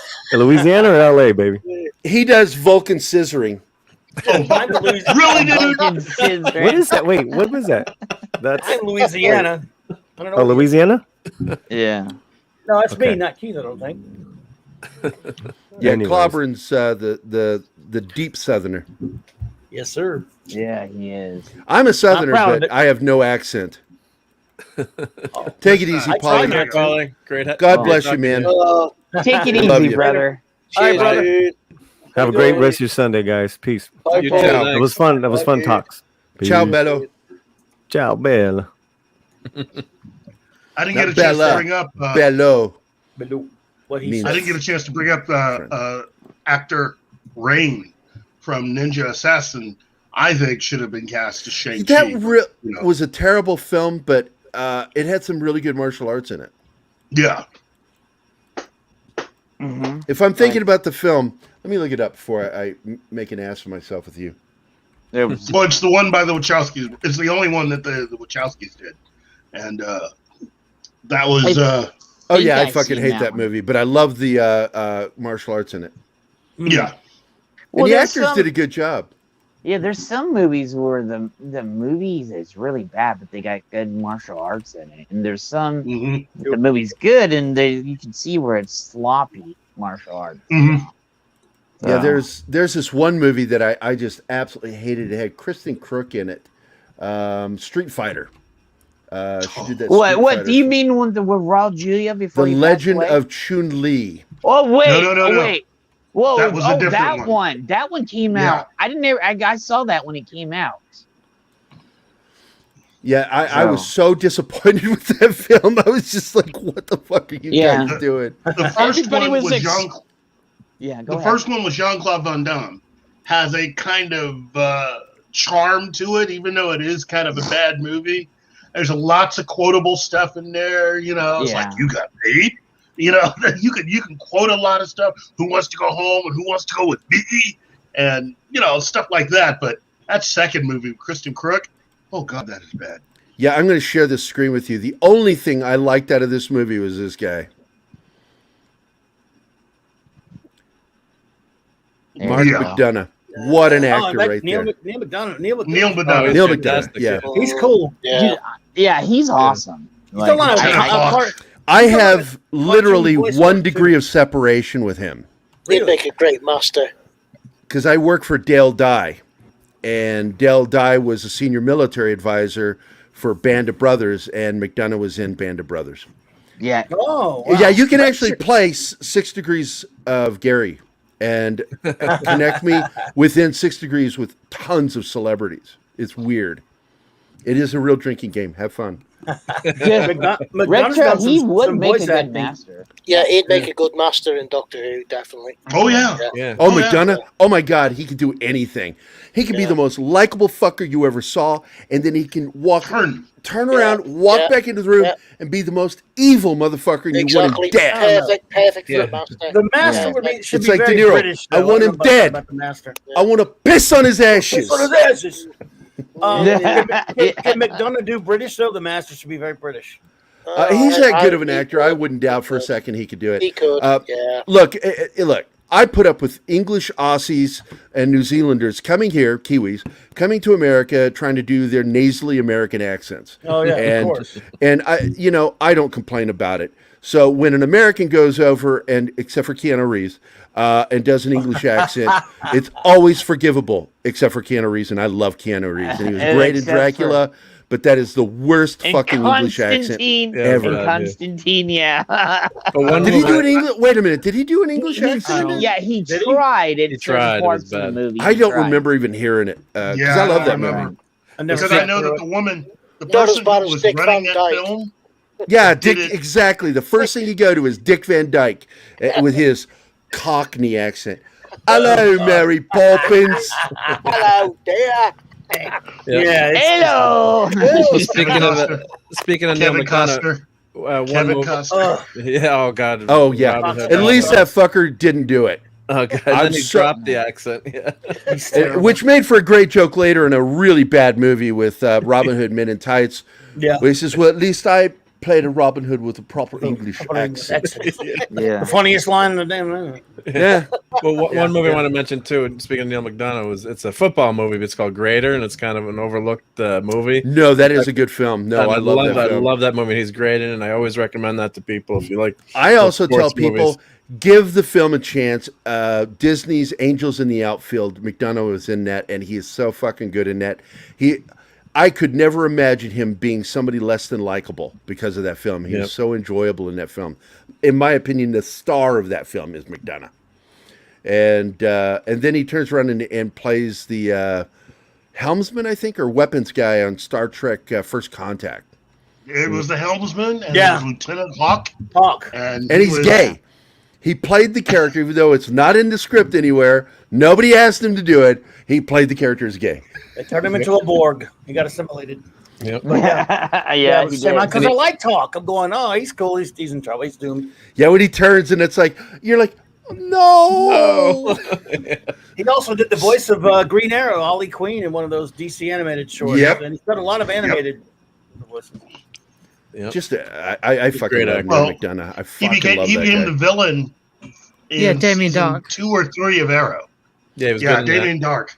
Damien Dark. Well, he also crossed over onto Legends. Yep. Tomorrow, and he was a big baddie on there. Yeah, he was good. And those were terrible episodes, but I still watch them because I love Neil McDonough. Yeah, that show was bad. His character was great, though. His character was awesome, but the show was super bad. Yeah. And unfortunately, we didn't get him enough of him as Captain America as Dum Dum Dugan. I wanted to see more. It's a pet. Yeah, what the fuck? Why did you hire him? Yeah, give us more. Or do a movie just on those guys. I mean, even on that crappy Agent Carter show, he's the best thing on that episode. On that episode, there is a series. That is a series that we would like to see. I would love to see that group, the Howling Commandos. The Howling Commandos would be badass as a series. Yeah, and Disney is castrated. They don't have balls anymore. No, they don't. You could just watch their new garbage show called The Failed Pen in the Winter Soldier and get that. So. Did anyone watch the new Mulan? Speaking of martial arts, yeah, I did. I made fun of it the whole time. Yeah, I mean, so look at what they're producing now. I mean, it's just how much did they spend on that movie and all the hype, and they kowtowed to China to get it done. $250 million, right? Yeah. Wow, is that all? Yeah. What I'm sorry, 250 million yen, or however they do it. However they give us money, I don't know. Yeah. What that exchange rate is. Yeah, I'm just like. Oh my god! I just had something pop up on my screen. What? If you guys have never seen it and you love martial arts films, watch the 2008 movie Chocolate. Oh, I've actually seen that. Hiroshi Abe. I fucking love that movie, dude. I'm like, somebody said, "Oh, you got to watch that movie," and I usually don't trust people when they tell me that. It's like, "Oh, it's gonna fucking suck." I know it is, and then I watch it. I'm like, "Holy shit, that was fun. That was a good film." She has autism, the main character, and she expresses herself through fucking martial arts and kicking the shit out of people. I fucking loved it. All right, that's another one added to the list. Yep. Hey, good, Gary, yep. I wanted to ask you, and I see some of the more weirder martial arts films. Have you ever seen Shaolin Soccer? Yes. Yes. I Did watched you that like with it? My daughter Zoe. I enjoyed it.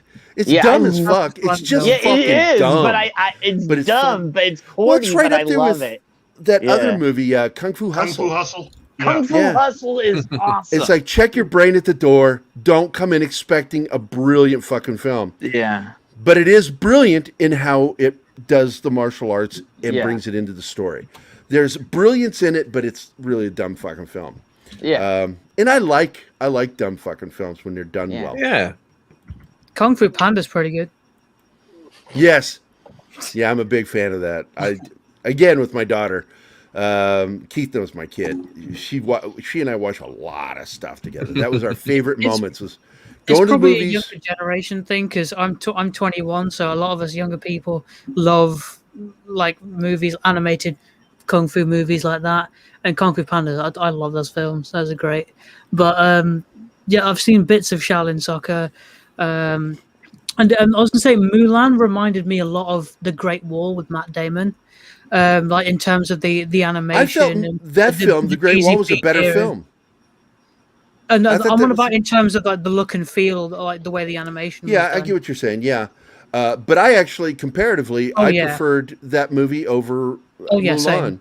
I just all the important moments. I mean, I do appreciate that it wasn't anti-dad, like so much Yeah. of shit coming out of Disney Yep. is Yep. you know, this whole Yeah, anti-male, anti-dad thing.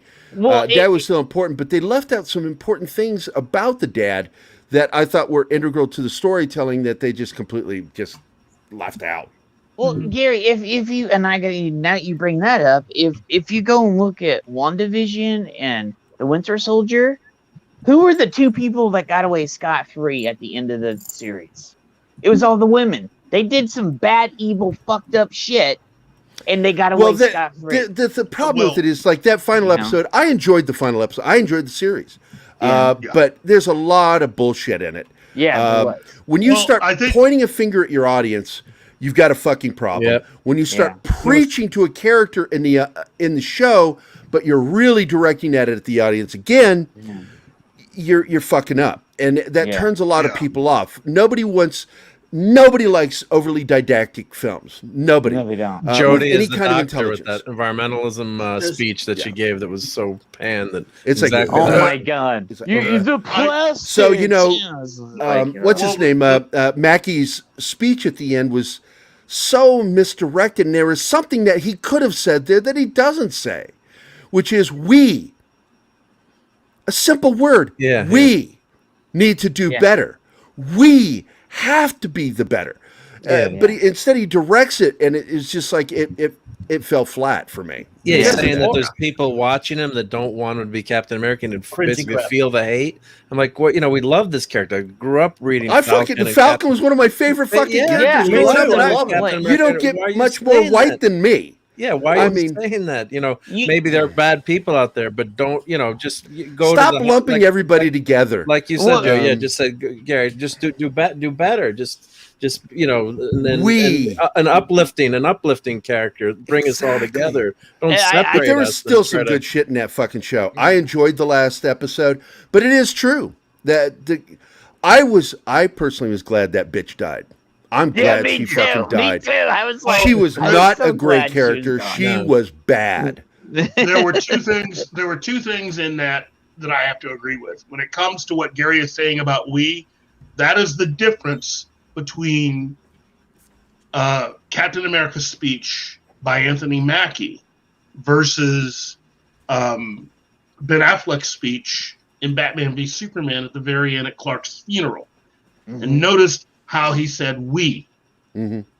You know, men fight, betray each other, but we can do better. Mhm. You know, that entire speech is It's a basically much better what- speech. Yep, It it's is a exactly much the better same, but speech. done correctly. The other one done in a way that's accusatorial. You And then cannot be accusatorial and bring anybody in. You can't. You cannot. And then the other thing is that I think they're setting up a lot of really important stuff into the future for Marvel overall with a lot of the women that escaped. For instance, the Countess, she's definitely going to be important in the future. I was Madam upset Hydra. Madam that Agent Hydra. Carter's daughter would be such a piece of shit. Wait. That's what we're getting to. Niece. That's yeah. not her. Niece, sorry. Yeah, I think Nice. that's could be a They surprise from ruined the Sharon. SF, That was maybe. horrible. Yeah, I think that's going to be that was not sharing. Yeah, I agree. That's I not agree, sharing. Keith. Yep. That's your double. That's going to be Be a your Skrull? double little surprise. Secret She's a Invasion. Skrull. Yeah. They are Wait, setting yeah. up the. Wait, how They about are- Secret That could be. Invasion's coming out? Yeah, that's she the may one. be I a That's right. Skrull. forgot about that. Yeah. Thank you, Keith. Thank That's you. the only They're thing that setting She her changed may the be a character. Skrull. Yeah, Well, she that may be a could be Skrull. true. Yeah. Yeah. So that would be But, a nice flip. I thoroughly enjoyed the action, the fight scenes. I fucking love that guy. I forget his name playing Bucky. I love that guy. The Winter Soldier. Yeah, he's great. Yeah. Wow, Mackey's That's great. fun. his relationship with Mackie and Mackie's relationship with him. Harken and Keith and I are the only two that brought this up, and we both. It was almost like an instantaneous thing where we said it at the same time. Jinx, you owe me a Coke. Is fucking I Spy, because that was one of our nice. favorite shows growing up. Great show. And I know Mikey Sutton from Geekosity Magazine likes to call us Lethal Weapon, which in that relationship, I'm Murtaugh, Keith is Riggs. A lot of But younger I do see viewers. I do see lot of Keith younger- as Bill, Bill Cosby And in a relationship to my Robert Culp, because he likes pudding, not date raping. He hasn't got you a drink or anything, is what you're saying. Not yet. He's I not will say this: passing a you lot of drinks younger and- viewers only know Lethal Weapon. I mean, it's a generational thing. And when you think about I Spy really was the template for even Lethal Weapon, in so much as that you could have two people from two different, sides of the tracks who, ironically, when you get them into this situation, and it turns out in the pilot episode, they talk about Bill Cosby's character, and they give you pretty much a reading of exactly who he is, what his background is, both in the military and in education. He was completely qualified to be there. Yep. Yeah. Both of those characters could have been the lead of any type of spy show, and to have them be together and to be working together. Anthony Mackie has that kind of relationship with Sebastian Stan. They have that kind of chemistry. They could easily turn around and do an I Spy movie.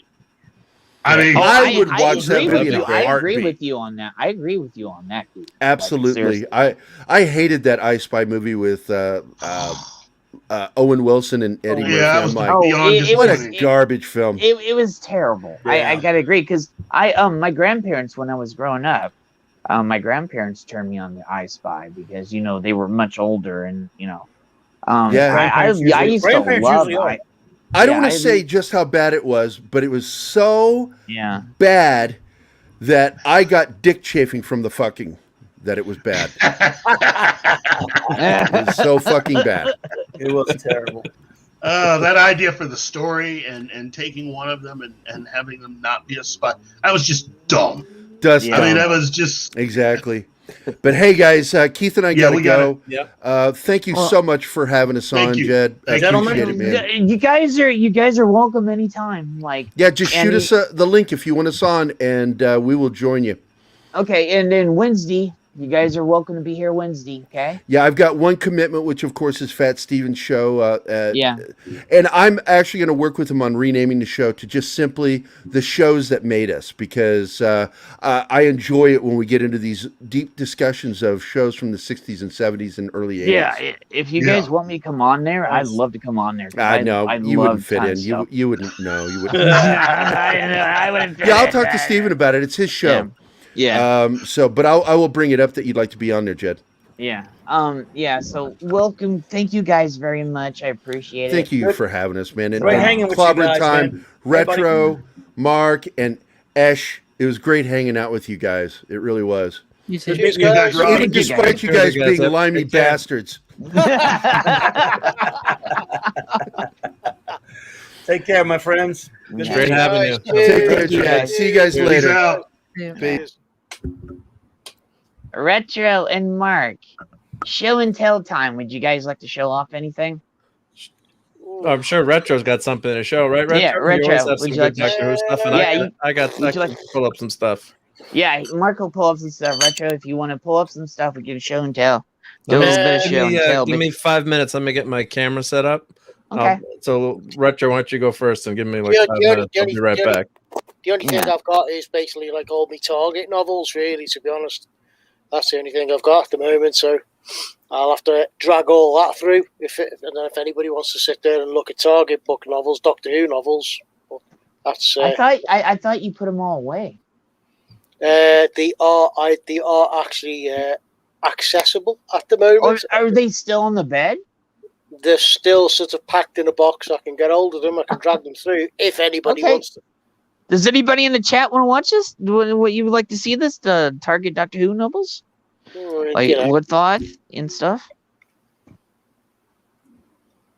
Joe, man, go for it, dude. Yeah, go ahead, brother. Let's go do this. Yeah, and then we get, and that's what I was thinking. That this is how we're going to close out the show. We're not going to be super long today, unless somebody else comes on. I did send out a few invites, so. I thought this would be a good way to close the show out unless somebody else comes on. So sure. Yeah. You got it, bud. And then I know you got to go to your parents soon, Mike? Okay, no problem. I'm not sure. I did tell Cardinal I would swing by him and see him. He's in a little bit, but Okay. Yeah, crowded it is out there, dude. But yeah, I did have to go do that. So. Okay. Yeah, that'll work out. That'll be awesome.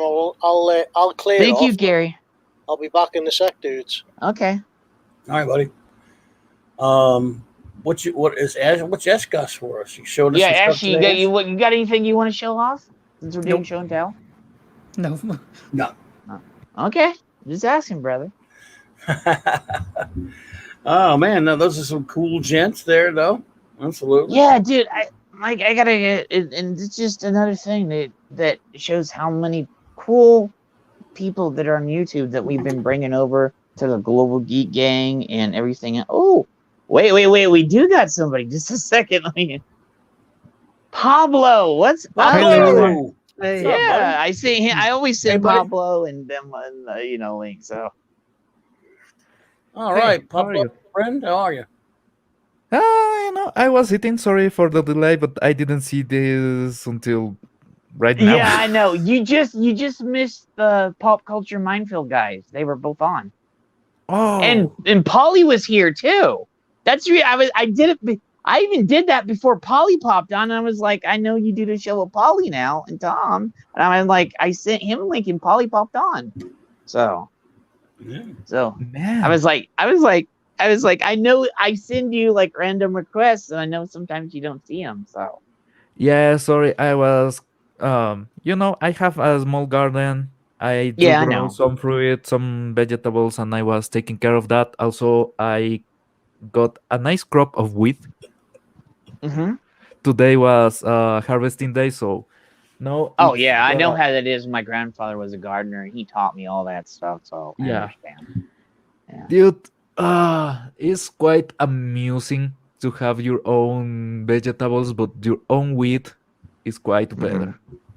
And then you got to break it down and do it. And you make bread out of it. What my grandfather would do, he'd grow the wheat and everything else in his backyard, and then when he harvests it, my grandmother would break it down and then make it into bread and other stuff. So nice. Not that kind of wheat.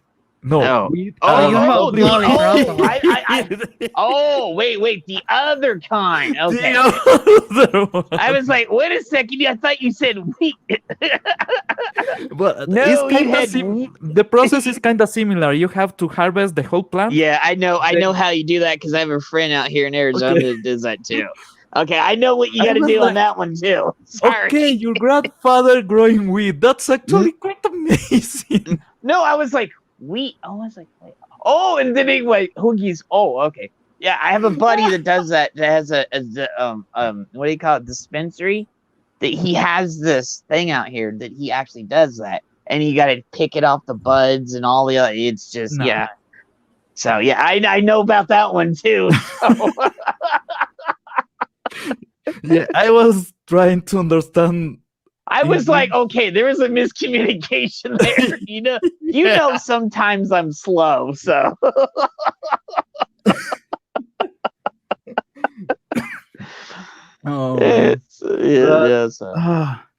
Dude, how are you? How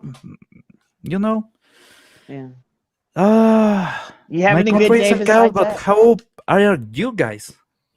What have you been doing? What are you up to? You guys want to answer? Anybody? Cricket. Mark. Well, I'm just back. away. I'm back. Yeah, watching Nobody. There you go. I watched We that. talked about it, but hi, Pablo. Yep. I just been doing show prep Yeah, for Monday night. That's about it, bud. Oh man, there you go. Those old Target novels. Yeah, let me do that full screen. Yeah, and I see the old school Mortal Kombat game. I love it. There you go. Yeah, I bought all these. Man, back then that was when it, in the early '80s, especially when only the Tom Baker episodes were being aired. The only way to read older Doctor Who stories to see you couldn't see them. You had to read these novels. Exactly.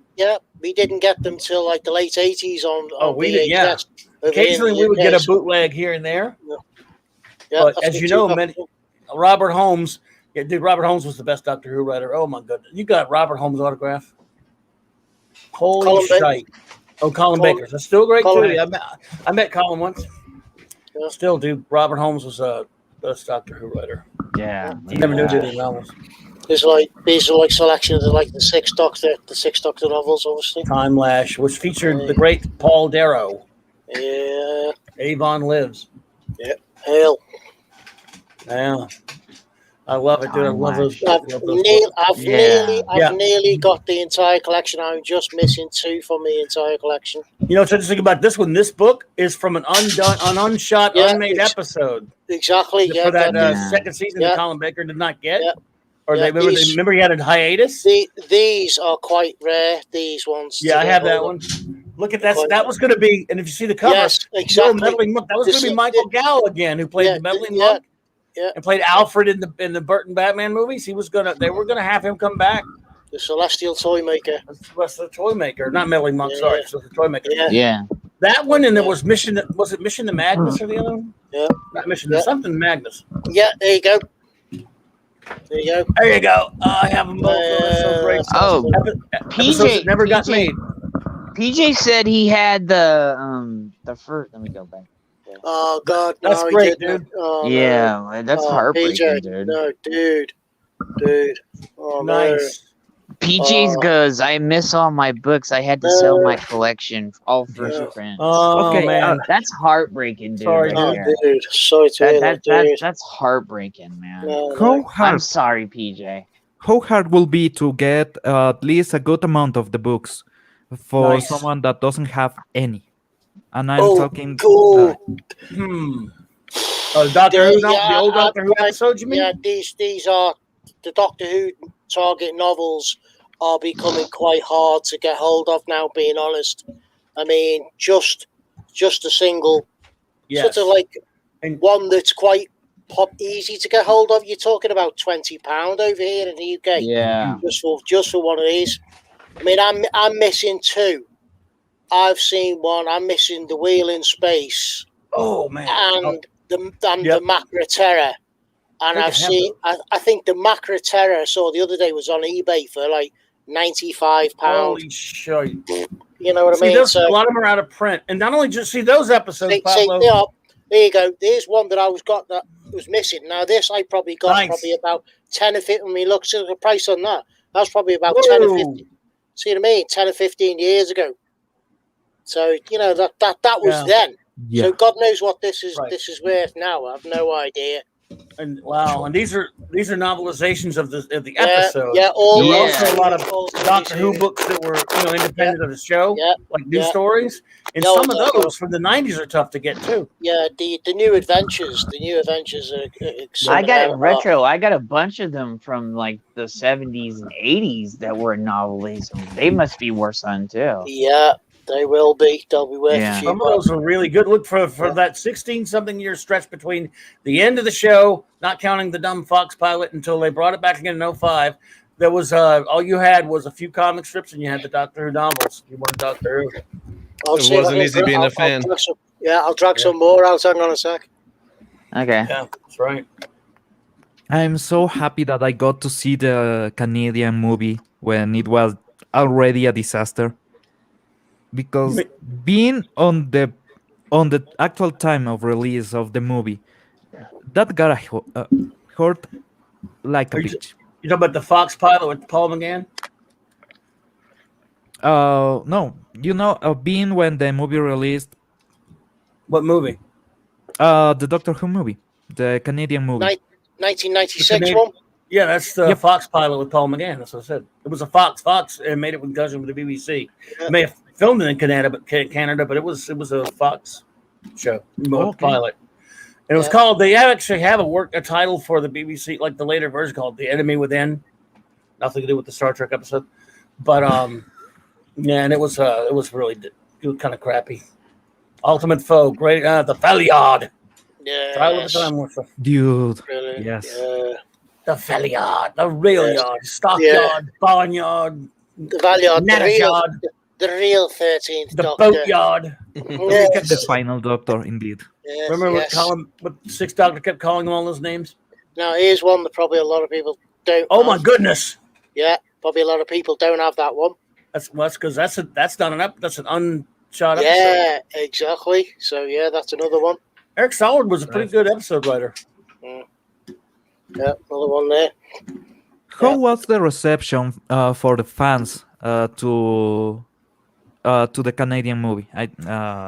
This fan hated it with a passion. There are a lot of people who defend it. But was there some people like the actor? But I can tell you this: Terrence Dix and Barry Letts, both producers and writers for the shows of the old series, saw it and hated it. Oh. Time in the Ronnie. There you go. I'm one of the few idiots that doesn't mind Time in the Ronnie. Most people hate that one. Yeah.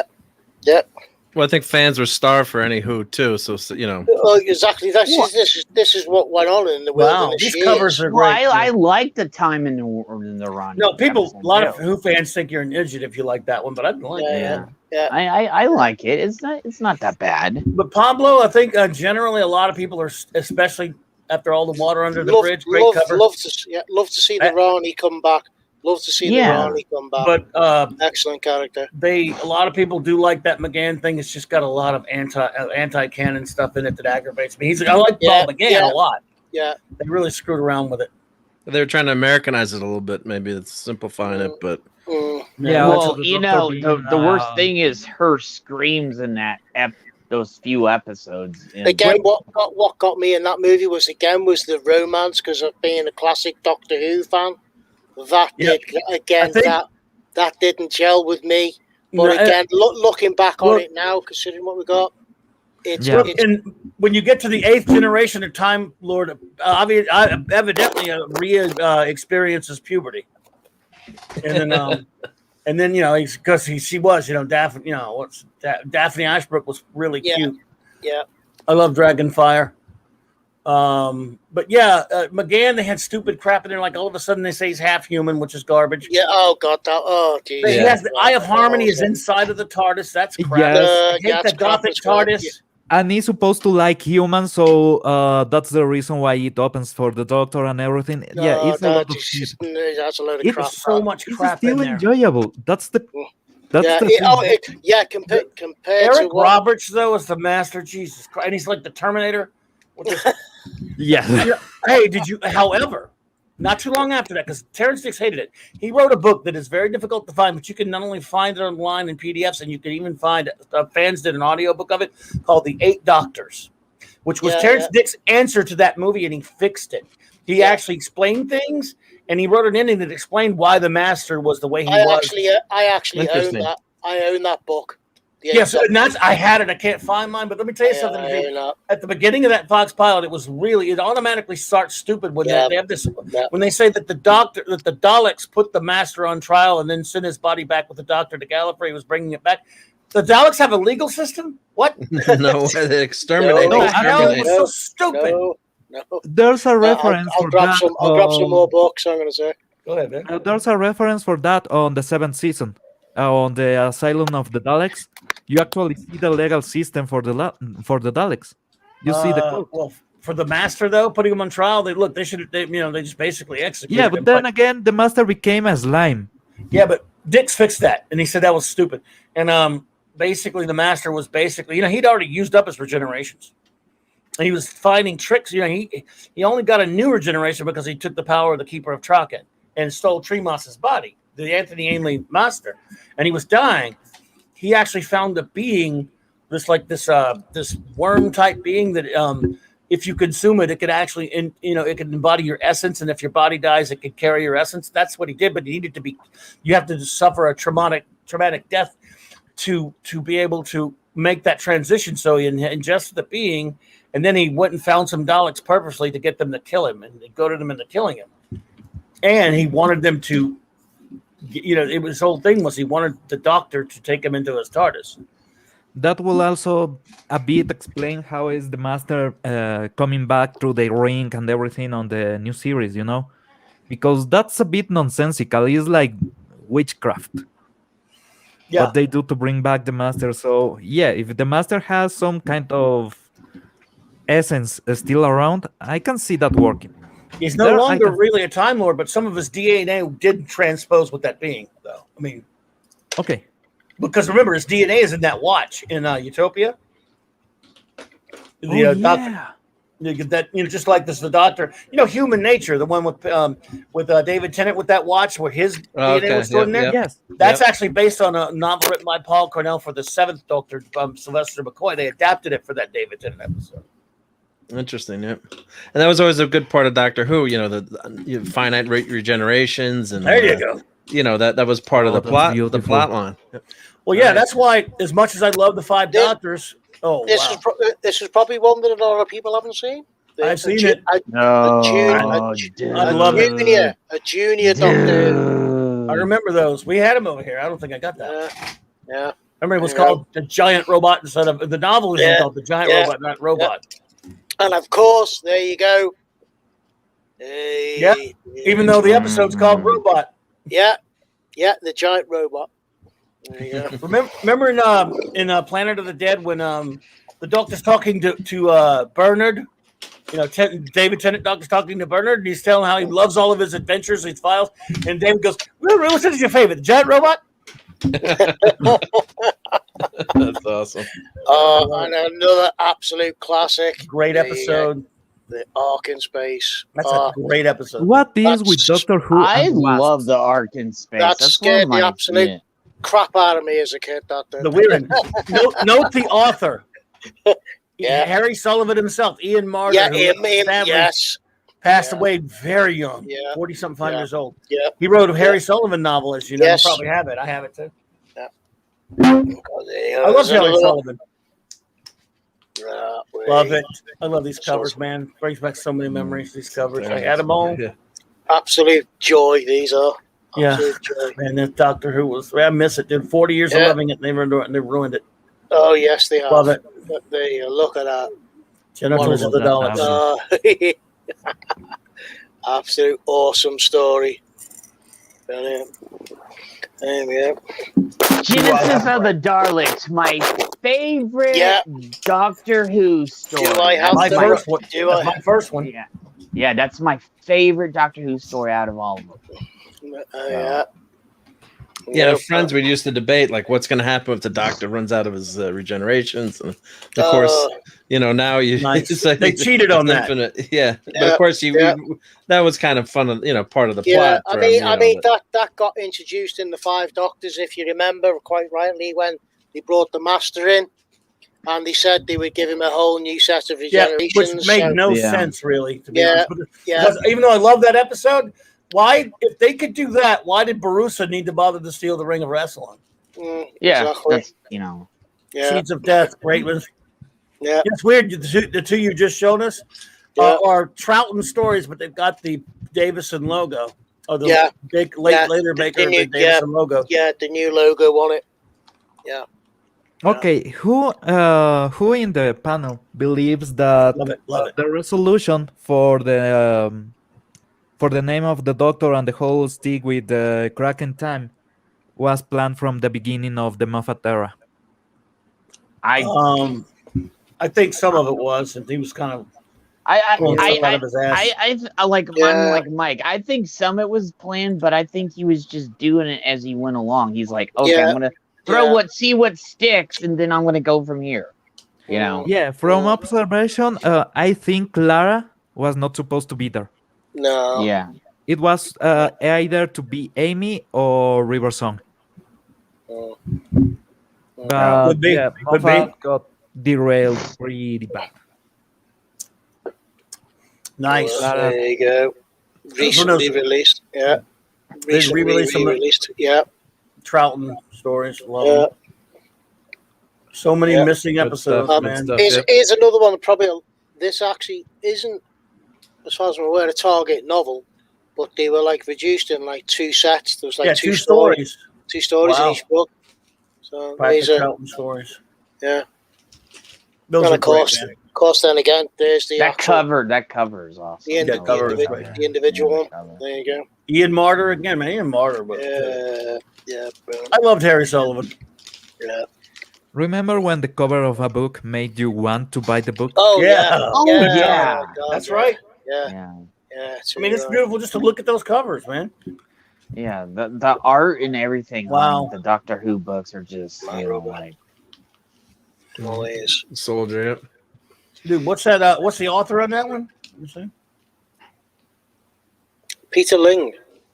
Okay, I was just trying to look for it. I couldn't tell what it was. There Cool, nice, man. Dude, that's amazing. Old Doctor Who, I love it. I know. I just. Oh, great episode. 8-parter. 8 parts, dude. And you've read all these retro? Oh God, yes, yeah. Awesome. I love it. I spent years collecting these, years and years. I mean, I was very, very, very fortunate that one day I went into a second-hand bookshop. I just said, off the top, I said, "Have you got any Doctor Who books?" And he goes, "We've just had a whole collection come in." And I went, and I just went, "I'll have that then." Was it like boxes and boxes of books? Yeah. I just bought the entire collection. I just bought it. It wasn't complete, but it was probably. I'd say it was probably about 2/3 complete. Nice. So I'm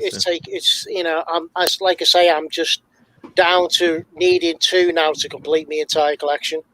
Well, I did.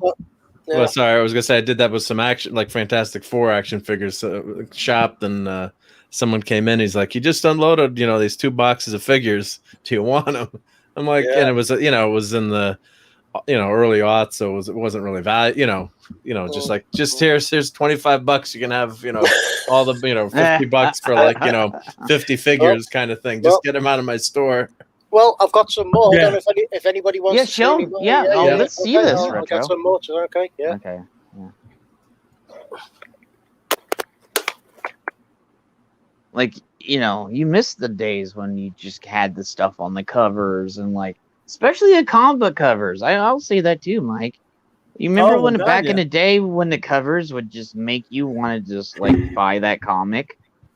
It brings a nice serenity and peace to me when I walk in there, any shop or anything, or just look at old covers on the wall. Yeah.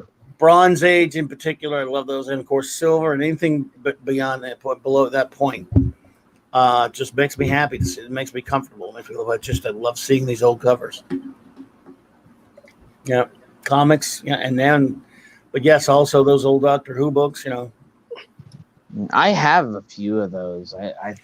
I at one point I had all of the Target ones at one point. They're in the early '80s when I was in the shop. You know, I was from a comic shop, but Doctor Who was huge in the States, becoming just gigantic at the time. And we sold a lot of Doctor Who merch, including all of those books. I carried tons. I couldn't keep them. There was a craze, and people wanted to read not only the adaptations of episodes they could see, like the Baker ones, they wanted to read the episodes of the old Doctors that you couldn't see here. There you go. Oh my! Yeah, I had that one. Good God, dude! Nice. Beautiful cover. That's a great cover. Great cover. Oh man! There you go. The one and only. The one and only. You mean the 574 billionth Doctor? No, watching that cover, I just think about Ian walking around the TARDIS, seeing it, mesmerized. Yes. Yeah. What do you guys think of some of the recreations of the first Doctor's episodes, where they, tried to bring them back to life with animation and? I've seen some really good AI stuff. I mean, they did the second Doctor when he was like quoting to everybody due to the coof, and he was telling everyone to be safe. That looks absolutely amazing, and the voice on it is so close to it's literally indistinguishable. That is really good. I think that's the way it's going to go if we're going to do something like that. It's going to be with like AI. Well, there are a few of them. Few episodes they were managed to put back together because they have the audio tracks that fans have recorded over the years, and they've had an animation to it. Nice. And I like I mean, again, sometimes the animation's wonky here and there, but it's okay because they're just to fill in gaps that are episodes that have been unfortunately destroyed. Yeah. And you get to see the whole story that way. I went to the theater for a Fathom event to see Power of the Daleks, Troughton's first episode they are stored. Yeah. And, I just Invasion, which is an 8-parter. There are 2 parts missing, and they're animated. So you can see I have the old videotape before they did that years ago, where they had Nicholas Courtney linking. In other words, in this episode, in the missing ones, he would stand there and tell you what happens in this one, so you could move on to the next episode. That was like the Tom Baker one, the Shada one. I've got that, the videotape of that, and I've actually got the script of it in the videotape. Well, that was not made because of the strike, or was that the writer's strike? Yeah, the writer's strike. There was a strike. There was a strike on, and it never got completed. Yeah, and again, probably as you all well know, the clip was taken out of it and used in the 5 Doctors. Yeah, if you remember rightly. Yeah. So clumsily, but still. Yeah, I know. Nice. You know, that last thing they did with Shada when they finally went back and they filled up as much as they could, they finished as much. That was really good, and it shows you how good a story that is, because Douglas Adams is a genius. Douglas Adams is brilliant. Dude, for Marco Polo, I have the audios. Oh, nice. We have it, yep. Good. Brilliant. Well, anyone who's listening, too, just, Doctor Who started, what year was it, Retro? It was 63. 63, yep. Yeah, nice. So what they did back then was they didn't think anyone would want to watch these again. So a lot of the episodes were lost forever because they actually junked all the original videotapes. So they did actually have videotape. They recorded it and then they just junked them all, or they reused them for other shows. Just completely wiped them. Mostly the first 2 Doctors. Yeah. But they found, although there was a couple of Pertwees that got kind of messed up. Yeah. But one of the interesting is they've actually found some of the episodes I've been reading, because they were transmitted with the BBC over the world. So I think they found some in Africa, obscure, all over the world. That's all over the world that were transmitted. Also there was a couple of episodes that some guy actually copied the master to watch on his home, and that pirating that episode was the way that it survived.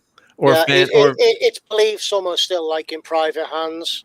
There's still some in private hands. Or people audio tape the episode, like you said, so they had just the audio, which is fantastic. The audio tracks, There we go.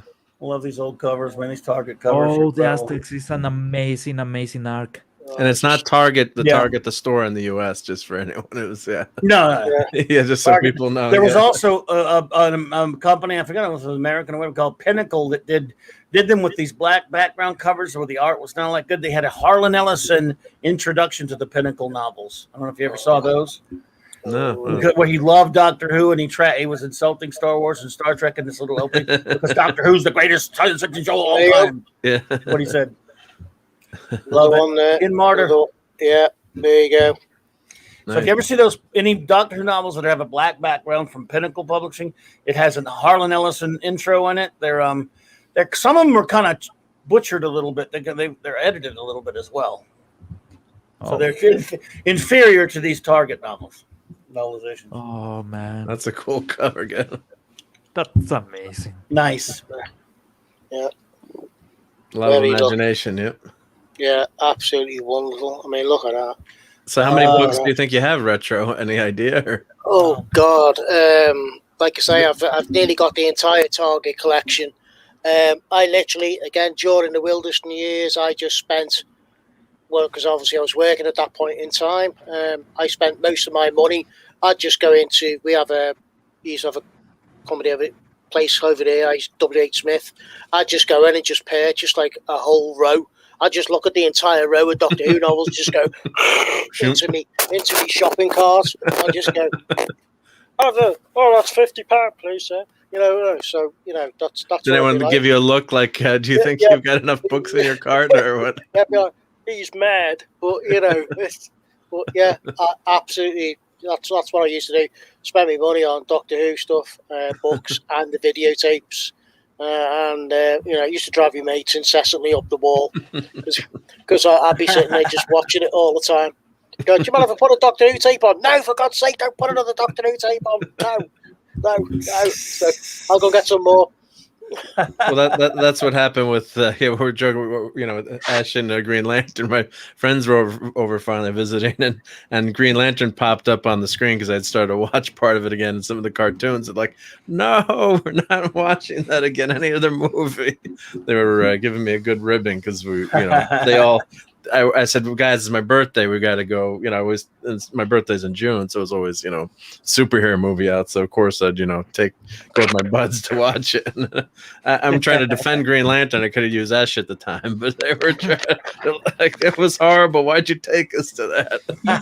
You should make them watch Green Lantern for your birthday. Again, yeah. Well, if I want to get presents, that's maybe not a good idea. Yeah, I mean, he already dragged him to the theater and tortured him. Ash, come on, man. So every time I asked him for another, is this going to be another Green Lantern? But I agree with Ash, though. There were some good parts in the movie, so I was, yeah, especially when you get to walk out. When you get to walk out, yeah. Well, it was kind of like Star Trek 5, and with all my buds, we all love Star Trek. But in between the time driving home from the theater, you don't want to say it's like a bad movie that we're thinking about. Like, the first person goes, my friend Rob, maybe, guys, I don't think that really was such a good movie, And then we all just start talking about it in my house, like, yeah, this part was dumb, this part was bad, or why did the ending was? But then now, of course, looking back, there were some great character moments. I still like some stuff in it. Yeah, we liked it, but overall, we're like, really, we had fun, but it really wasn't a good movie. But a bunch of us were Boy Scouts, so we loved the camping, the camping scenes and that, the friendship and the camaraderie. Sure. Like we saw in some of the episodes we reviewed last night on your show, where there may be some kind of clunky episodes. I'll give you this. Yeah. It's not a good feature movie. It's a good TV movie. Yeah, I could see that. And then, of course, unfortunately, with Shatner losing the budget and the special effects screw up, and it's unpopular opinion, but I actually have almost as many problems with 6 as I do 5, because I think both of them, in my opinion, are the wrong. Absolutely, and I like the movies. A wrong story. The absolutely wrong idea to go try. There was an old Star Trek joke going around years before that, where the Shatner and Roddenberry people used to make. How about the story where they take the Enterprise, someone steals the Enterprise and goes looking for God? Don't do that. People needs to make that joke as let's go out there and find God. Well, actually, DeForest Kelly said it in the show. We go out to try to find God and find out he's really the devil. Don't do that. Bad idea. Just like Trek 6 was just all this crap about, wanking about Gorbachev and how great Gorbachev is, and it's got a bunch of pinko stuff from Nicholas Meyer. Everyone loves Trek 6. It's got a bunch of stupid pinko crap in it. It could have done a way better story than that. Yeah, but okay, there's a bit of contrast on Star Trek 5. They are searching for God, or the Enterprise gets stolen to go and seek God. Then they find God, and he's an alien species that wants to destroy, wants to conquer, and they have to actually blow up God. It's a loopy idea, man. I just think they should have made a completely different story. Yeah. Yeah, I agree with you on that one. Well, I like it, and I still love it. But I still love it too. There were some really great parts of the movie. They're our family. They're Trek, and again, it's not as bad as Is There in Truth No Beauty, or like we did last night, man. Although I gave some good grades to those episodes. You did, man. You were very lenient, man. That was lenient, but really, when I watch them for these reruns too, I really pay attention to them. Some kind of like, sometimes when that episode comes on, I just totally gloss over them. But like, noticing Spock grabbing McCoy's arm and the empath, I'm like, I caught that, and I'm like, I didn't really catch that before. So you look at it with like a different eye. You see the message in the You see the message in the story that they're, in their, the beauty episode where it's, there's a lot of plot holes, but the idea of the episode, although I agree with you 100%, that dinner scene and it all trying to pick up Miranda, and it was cringeworthy. If it had been written differently, they'd taken some of those scenes out or changed it. But the bones, quote unquote, behind the episode was a good imaginative sci-fi. At least you had a different kind of, although it's kind of a you go crazy, maybe, but at least it was something new, where there was a kernel of something there that was that I liked. So that's where I was coming from on those. By the way, Beans my 8-part reviews. Yeah, I love that. I love your aspects. That was awesome. Nice cover. That stuff about, if there really are a being that's evolved beyond physical form, why do they need these bodies that quote unquote cause people to go insane that they're so ugly? Yeah, it was just, there's parts of it which I totally agree with, but the basis of the episode, I like what they were trying to say. And if anyone's watching it, Ash, when you make a comment on one of the videos, it's 200 characters or less. But Ash had like a 9-part. Well, no, to be correct, it was an 8-part review with an epilogue for part 9. So we're all clamoring for the Ash cut of his reviews and to see if he gets. Love it. Well, I have an announcement about that. So you know the last episode yesterday where I gave like the 8-parter. And everyone's like, "Oh, release the Ash cut, release the Ash cut." It was a good review, by the way. For Saturday Night Trek next week, I will flesh out that review and make it even longer, more detailed, and that will be the Ash cut. So Raquel, if you're watching, if you're listening, this will be the Ash cut. Well, we better have a website then. You could publish your reviews on the we'll have to have a pop culture website. Wow, John Peel did a lot of. That guy did a lot of stuff in the '80s fan books and things like that. RD with a dude, is that new? This is what we'll call this toys in the attic. Whoa! Oh yeah. So I gotta document my collection and go through. I've got quite a few action figures. Oh, that's nice. Awesome. So I'll pick this up and see what it is. It's Raymond. Who is this? Hasbro. Everybody. Hey, dude. Hi, buddy. Hey. So this guy here is Cornelius. That's Hasbro. Oh, so this is just a random. I've just got so many figures, and they're kind of like Retro's got books, I guess, and maybe some of us are collectors out there. So what I want to do is document some of my collection, I think, too, and see what I've got. So I forgot I have some of these things. Really? Oh, that's awesome. And a lot of these are purchased. Love that TV series. Oh my goodness! Oh, I love it so much. The movies. I think this is for the movie, right? Yeah, this is. Yeah, I do love the show. The show was great too. I used to watch that as a kid. Loved it. So I do have the TV show, which is underrated and really good. If anyone remembers that, brilliant. And the cartoon was good. So as a kid in the '70s, it was kind of like you had Star Trek cartoons and you had Planet of the Apes. So these, I don't know but a lot of times I buy these, I'd wait till the figures were on clearance or, maybe it was at, I wish I got that one. Tower Records. I have Taylor. Oh, But it was from, I think it's a NECA one though. Yeah, so this is, Love it. that's one. So this is just random stuff that's in a box that was in my attic. So I'm just grabbing these guys out. And some of them are actually empty boxes too. So wow. Playmates. There you go. Oh yeah. So that was $6. Yep. So Master Spock. So that was from that fantastic two-parter episode Reunification. Yeah. And the funny story about that, my brother-in-law, he was getting married that night. And he was a Star Trek fan, so I'm like, Paul, you realize you scheduled your wedding when Mr. Spock is going to be back on a Star Trek episode? You expect me to show up at your wedding? So. VCR, buddy, VCR. VCR, boy. I was away though. I had to wait till I came home. I couldn't, back in the day. So you had to bring I almost was going to bring the VCR with me and put it in the hotel room. So you did bend the card a little bit, Mark. Yeah, you did bend the card a bit. Well, these have been in the attic, unfortunately. So nice. You could, if I hold that up a little bit. So, but that was a classic, fantastic episode, and of course all the great character. I love these the packaging too. So you get the gear, and then it shows you. There's Admiral McCoy down there, and shows you all the figures. So there's nice. You guys want to see a 1980s version mecha or robot? Okay. Yeah. Sure. Here, let me. Here, I'll put it to the full screen again so you can all see that.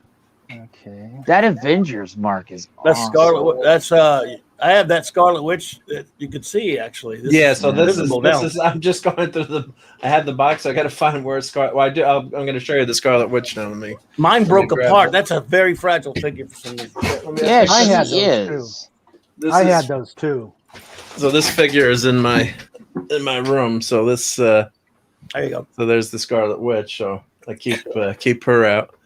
So she watches over me. Yep. I had that version of the Iron Man, and it probably got lost in a move.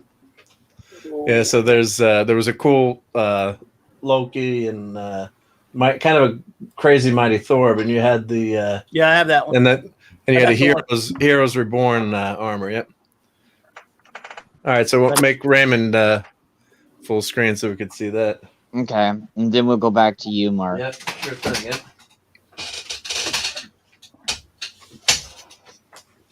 There you go. Oh wow.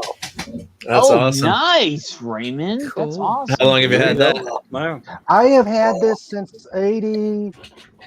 I have had this since 85. Wow. Yeah, I bought this in Germany. It's the only place I can get it. And it was an anime, I think late 70s. The anime was Daltanius. And these three pieces went together to one big robot. Oh, wow. That's cool. Really cool. Nice, man. I love that classic Japanese stuff. And so it's a lot of metal, I guess, too, maybe on that one? Or a lot of metal. So it's quality, yep. It's all like die-cast and stuff. Yeah. Nice, man. That was the brains of the robot. Then you got the lion, who was the body. And then there's the feet. That also was a jet. Yeah. This is one of my. Has it been out of the box ever or put together? Oh, yeah. You could tell. Yeah, it looked like I was guessing. Yeah. I've put this together several times. Nice. Yeah. Oh, we should put a picture of it all together if we could Google it and find it. If someone could find that, that would be fun to see. Cool. It does take some time, so I was going to do. I do it right now, but it does take some time. Yeah, it takes assembly required. Yeah. That is really sweet. Yep. Yeah. Well, I found another. I got another figure. Unless you've got more to show, Raymond, you want to? No. Go ahead. Okay. Yeah, in the cartoons they transform together much faster. Yep.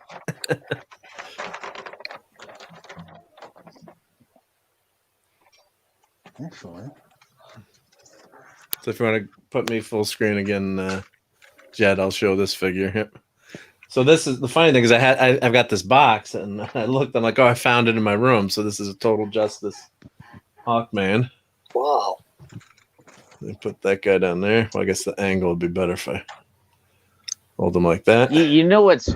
Some of those figures are going for ridiculous amounts right now. Not all of them. Don't tell my wife. Yes, but some of those are.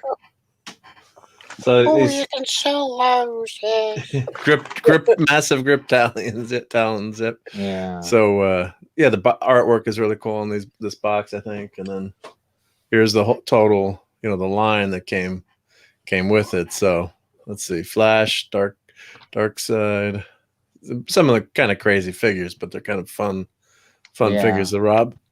Yeah, like some of them are, a couple of them are like high dollar figures, and then some of them just you can get them for dollars. Yeah. So it depends on what they are too. That Robin looks kind of cool, actually. I wonder. Yeah, the Superman. I was just like, I think it's the Dark Side one that's the most expensive one. I'm not sure. Yeah, and some of them they don't make that as many of them sometimes. Yes, a couple of them they were rare, so that's the reason why they shot up in price. But I know they made tons of Superman. He's not expensive. Let me see. I think Aquaman is higher than the others and stuff. So. Wow! Here's my Taylor. Oh wow!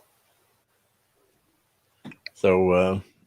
Yeah, I guess I don't even know I don't even have these boxes labeled. I gotta put a label or take pictures of them or so what's in them. But of course, everyone one of the greatest all-time science fiction movies. So likeness it's okay. It's not great, but still a cool figure. So here's of course that famous end scene. That's famous scene. Yeah. Yeah. What have you done? Yeah. Damn dirty. Assembly instructions. Yep.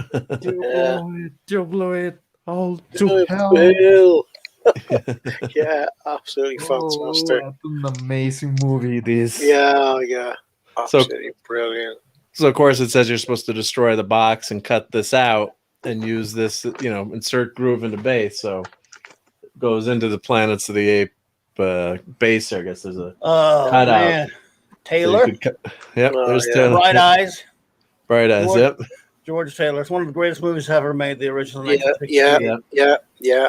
Definitely. I mean, so portable, and what an amazing Jerry Goldsmith soundtrack. Yeah. Score. So let's see what else I got in here. In the mystery box. Mystery boxes are fun. So this aged. Wow. That really turned yellow in the attic. Spat and gravel. Yeah. My goodness. I spent $2.98 on that. So I'd go to the store called Surplus Unlimited. Mm-hmm. Like that's where that's from, and they had second run toys. So unfortunately, they don't have them anymore. But they didn't lost. But you would go there, and I just whenever it was not close to home, but whenever I was visiting my mother-in-law and father-in-law, so I'd stop every time and grab a bunch of toys and go, "What did you buy now?" So. Nice. That's actually, I mean, character's maybe not a great character, but that's a really cool figure. Cool, so let's see what was in this line. Let's see. X-Man. I have that figure up. That's a really cool figure. I gotta grab that. It's that was nice. And Blink, and then Splat and Gravel. So, but that X-Man figure was really well done. There's like a stand that he's kind of flying there. So that was really nice, really cool. Yep. So she was, I don't remember. This must be 90s Marvel, I'm guessing, right? Uncanny X-Men 347. I mean, it's pretty obscure stuff, but 347, 80s, 90s. Yeah. 90s. Oh, yeah, probably 90s. We may have a special guest coming our way in 2 minutes. So. Cool. Yep. Let me flash through these then. Yep. Well, no, it's fine. You it's keep fine. going because he's going to want to watch these too. Loki is also invisible. Yeah, so Loki. This is just I had to figure out somewhere. That's why. So I got to find. Go ahead, brother. Oh, here. Well, no, that's not the. Is that the Loki figure from that? I've got so many figures. It's like, which Loki is it? So that's from that line. But, I said we're talking about toys, and he hearted it. And he goes, "I'll be there in 2 minutes." You'll see who it is. I gotta see if I have that. Do I have that figure? Well, if I see it in the room, I'll. I got a bunch of Lokis around here. So. Okay. So this one. Purple. Look at the beautiful purple Valkyrie. Oh, wait, purple. All right, Just a second. Hey, Purple. Purple. Do you want a link to join in? You can come on if you want to. Love seeing Purple. That dude, those are Silver Surfer. Look who else we just got. With somebody else just popped in. For fan. Oh, Raymond's got the figure together. Awesome. Steven just popped in. What's up, Steven? Oh, there you go. My God, Steven. Steven just popped in. What am I doing? We're talking about toys right now. I am never going to unsee that, Steve. Can you make Raymond full screen, please? Yeah. Oh yeah, let's see that. Yeah. I'm doing Raymond full screen. Just a second. That's awesome. Takes a minute. Okay, Raymond. Go back up. This is your full I gotta screen get there. the arm. It's showing its age. The arm popped off, so give me a sec. Oh, look at the Doomcock shirt, dude. I like the Doomcock shirt you got there. Yeah, I'll show it to you. That's cool. So we got figures and modeling too. Geek Gear. Nice. Cape is Sandra. Sandra made that cape. Oh, cool. That's awesome, dude. Wow, hail Sandra. I know. Way to go. That's freaking awesome, man. Cool. Take your shirt off. No.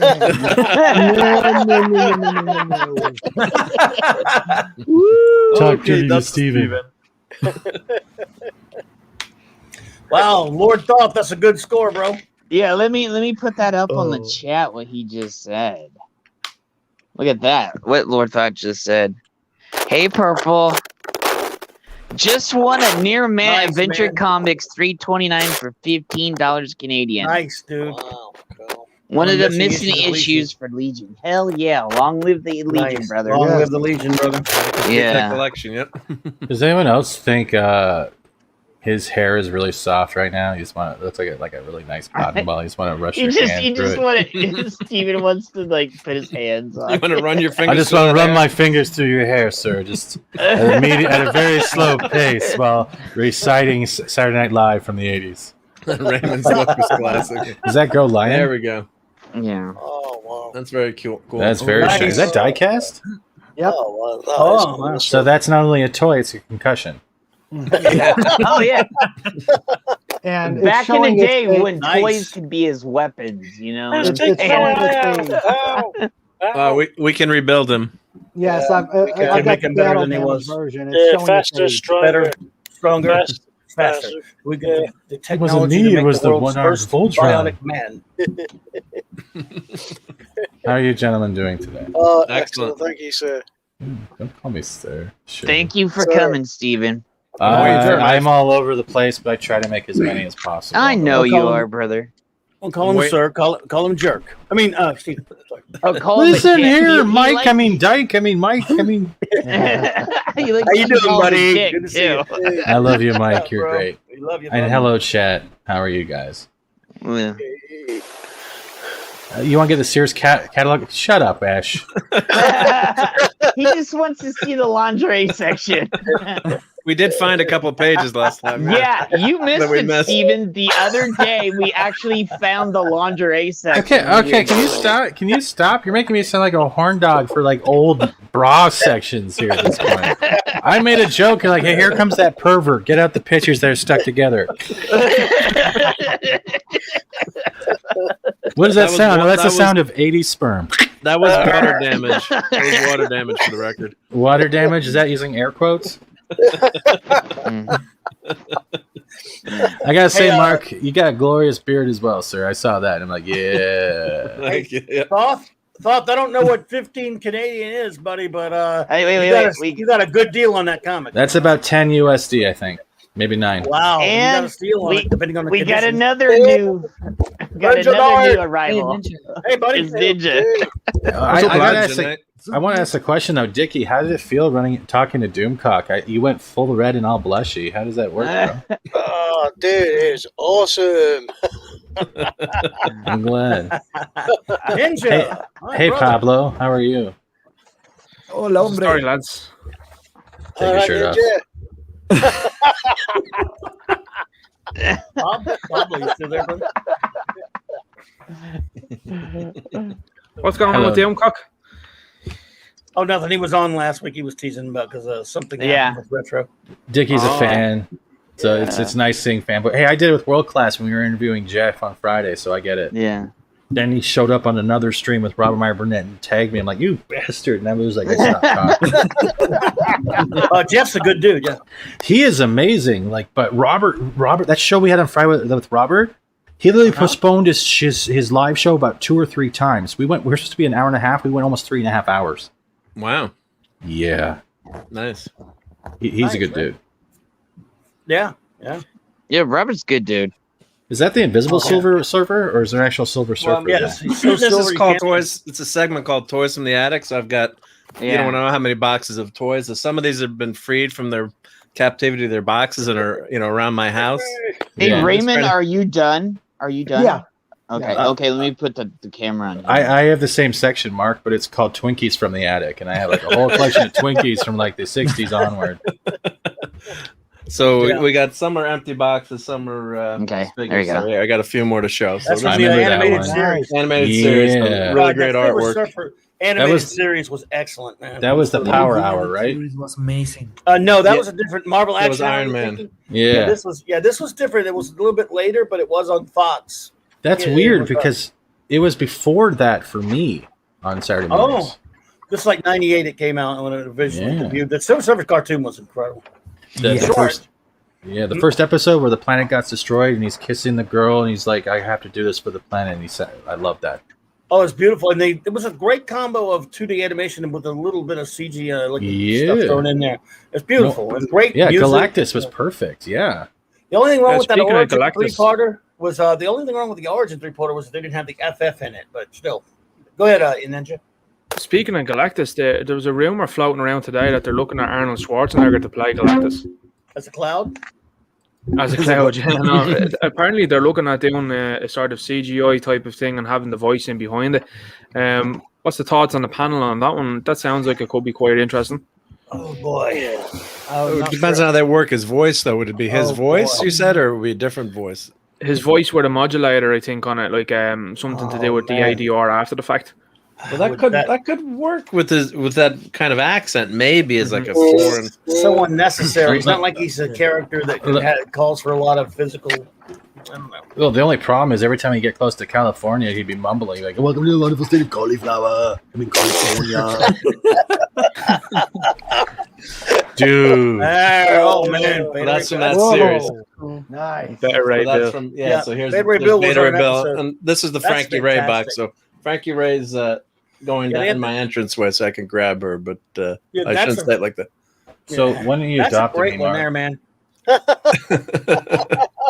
So I really love this. That's one of the best Beta Ray. That's probably the best Beta Ray figure I've just about ever seen. You wouldn't get many figures with chrome on them now anymore. Nah. No. Yeah. He has the mold that looks like old Ninja Turtles. Beta Ray Bill is really not the same Beta Ray Bill. In that episode he was on, it's still a great show, but there was nothing like the comic one. So I always thought it was weird they did the figure like that. So yeah, it is a cool figure. Stormbreaker in the hand as well. Glad to get that. Yeah. It's kind of aged a little bit. I had to put. I actually covered my windows now with some ultraviolet, blockers. But unfortunately, the cape he kind of aged a little bit. But absolutely, that's a wild. We need to get retro blasting on that, don't we, Mike? Yeah, we all. Yeah, absolutely. Get them on it. On it, man. Something that intelligent company could do? Actually release aged versions of the old toys, with some weathering, just make them look old, really old, and played, and just sell them completely new. new casting, correcting some issues with the molds, anything you need, and make money, make bank. Yeah. Because right now, right. having a pristine toy from the 80s, 90s is almost impossible. But the aged sensation is quite popular right now. I have a question about that packaging, Mark. Is that the actual comic book enterprise they used for the comics, or is that? That was the packaging they had back then on all these figures. Yeah, Playmates used comic book art. I mean, art that looked like a comic for the because I remember this one comic I had where Picard was fighting this lion type dude. It was the same enterprise. When DC was doing it. Yeah. DC Gotta lie though. Gotta love Susie Plaxton. She was fantastic in that role. She must have been great in bed. If she didn't kill you first. She's been a Vulcan. She's been a Vulcan, a Klingon, an Andorian. Yeah. Good Vulcan grip. Dude, how did you? How did you keep it from fading so much? Well, it's been in the attic. And he lives up north. It's not like he lives down south here with all that. Yeah, it's not like he lives in Arizona where if we put something in the attic, no air conditioning, you get destroyed. Faded. Yeah. Absolutely purple. Too. Purple, that's right. I agree with that about Galactus. But yeah, this is cool. Man, this is nice. Man, that's for it to be in that nice a shape. That's an old figure. Wait, Carl Urban as Galactus. What that voice? Nah. No. No, he's already. But he's already. He kind of already out a little bit with Scourge. I got one. True. Tony Todd as Galactus. No, you want the most terrifying Galactus you can ever have. Morgan Freeman. I would say Danny DeVito. No, Morgan. Hang on, I've got one that'll trump all of it. Charlie Day. Charlie Day is Galactus. Charlie Day. Jim Carrey. I have this figure. This is man. Yeah, I have that whole line right there. I have that. Yeah, me too. I never liked the white and blue costume. Go ahead. Yeah. You know what the best part about those toys is that they look so bad but so good for their age that they remind you of those knockoffs you can find on Wish and AliExpress. You know what I mean? Yes. They look that bad. It's like, get the whole Justice League. You got Batman, Robin, Superman, Spider-Man, Iron Man. What? That's not the Justice League. As old as these are fantastic shape. Great shape. I was going to say too. Look at the Punisher. Yeah, I think there's one where the Sue Storm changes color. That was oh god, that must be going up in value now. Was that the half and half where she was half invisible? A bunch of times, and if you can get this, please get it. I didn't, and I regret it. The Joker as some kind of Transformer toy. Yeah, look, there's U.S. Agent right there, even too. Speaking of U.S. Agent. Actually, he's the Daredevil I don't like with that new costume. Yeah. Well, now it's old, but U.S. Agent. I hate that costume. That Daredevil. Yeah, I hated that. Yeah. Was the jacket plastic for Punisher, or was it actually a felt material? I think it was plastic. It was, if I remember right, it's plastic, just like it was on Doom too. So put the light on a little bit. Let's see if I'm not sure. But I have all those still in the package though. That Venom, though, no matter what year, Venom even looks sick. Even in Mego form, goddamn Venom looked good. Yeah. Yes. I never was a big Venom guy. I was but everyone likes him, so I like Venom because of just the way the costume. Like pretty much Black Suit Spider-Man is my favorite next to Scarlet Spider. I hated that symbol. Hated the black costume. Oh. No, it's okay, Mike. I still love you. Are you sure now? Are you sure? Take your shirt off. I'll change my opinion if you say you won't love me without it. No, it's not about that. I liked it because I guess it was the cool thing for me, man. Oh, wait. Name the episode. Is that from The City on the Edge of Forever? Or we're, Yep. Why is the coffee pot so big? I never knew they did that figure. I forgot I had that. It's bigger than his head. They drank a lot of coffee back then. But look at it. It looks like it could be its own figure. It's a penguin. It was Spock serving the coffee. But anyway, The authentic gear. Wow. Coffee mug. Star Wars laser action base. Yep. Some things might not be to scale. Dude, I never saw that thing. I've never seen that one, man. It still looks like Shatner, though. That's great. Yeah.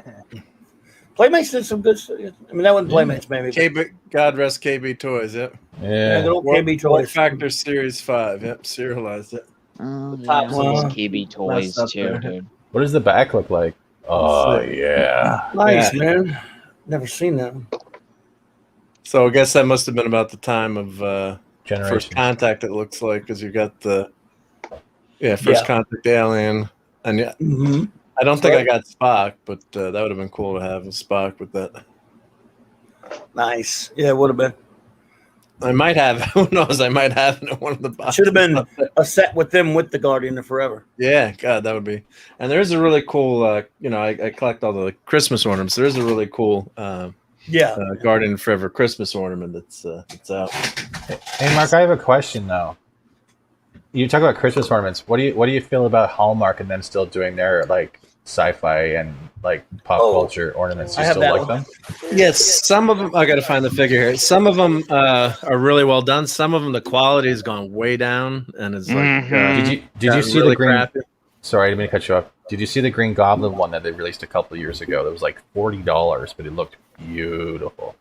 I missed that one, but yeah, some of them have been really, like you said, like some of the older ones, but. When you go into CVS and they have them not in the Hallmarks, I don't know if it's a different line, but some of the painting and artwork has been really substandard. So, but some of them, of course, are so amazing. Like, let me grab. I love these Johnny Lightning Lost in Space. Once they did the robot, they did the Chariot, they did the Jupiter too, of course. Got them all. Oh. Yeah, so I think I have him in my office somewhere. Yeah, so Clobby, of course, knows his stuff, obviously. So he's got that. I love those. Johnny Lightning did a lot of cool stuff at that point. It was 90s. Oh yeah, Johnny Lightning did some awesome Speed Racer. I had the Speed Racer one. Yeah, they did the Dragnet car, dude, and they did the Smokey and the Bandit car. I mean, yeah, I got the Smokey and the Bandit car. I got the Speed Racer and a bunch of other. Yeah. So they've I think they did the Chips Cruiser and the bikes too.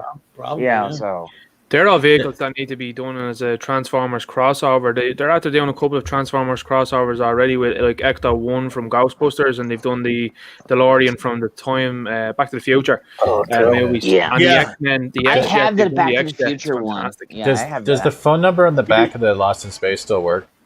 We should try it. Right? You mean Ninja? You mean Johnny Lightning or a different company? Because I got the. There's the 1-888 Mantis. Oh, okay.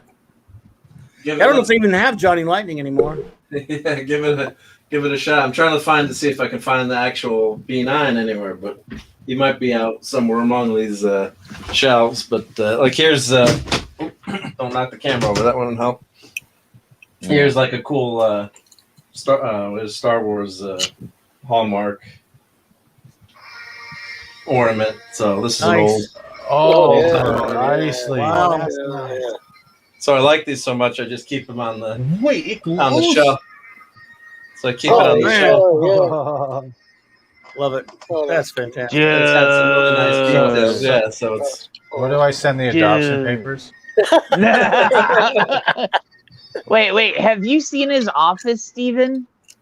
No, I've only looked at his beard when he was in the office. Mark, you need to show Steven your office. Well, don't make him do physical activity. Everyone hates that. Purple. There are some good Marvel Legends ones. Purple. Just depends if you're talking about newer ones or older ones. There are a lot of good ones, but they can be, get you collected. Some of them, That Silver Surfer one you got there though, dude. HasLab are going to deal with Galactus, I think, very soon. So. I have a couple of. It's going to come up in Fantastic Four. I bet you anything. I got that big Toy Biz Galactus that I love. We have that one too. They're going to do a bigger one though. I think with HasLab. Wow. What's up with his lightsaber? Why is it limp? His lightsaber is crooked. No. It bends to the. No. He knew what was going to happen in the future, where Luke actually became. He's going. That's what happens to me.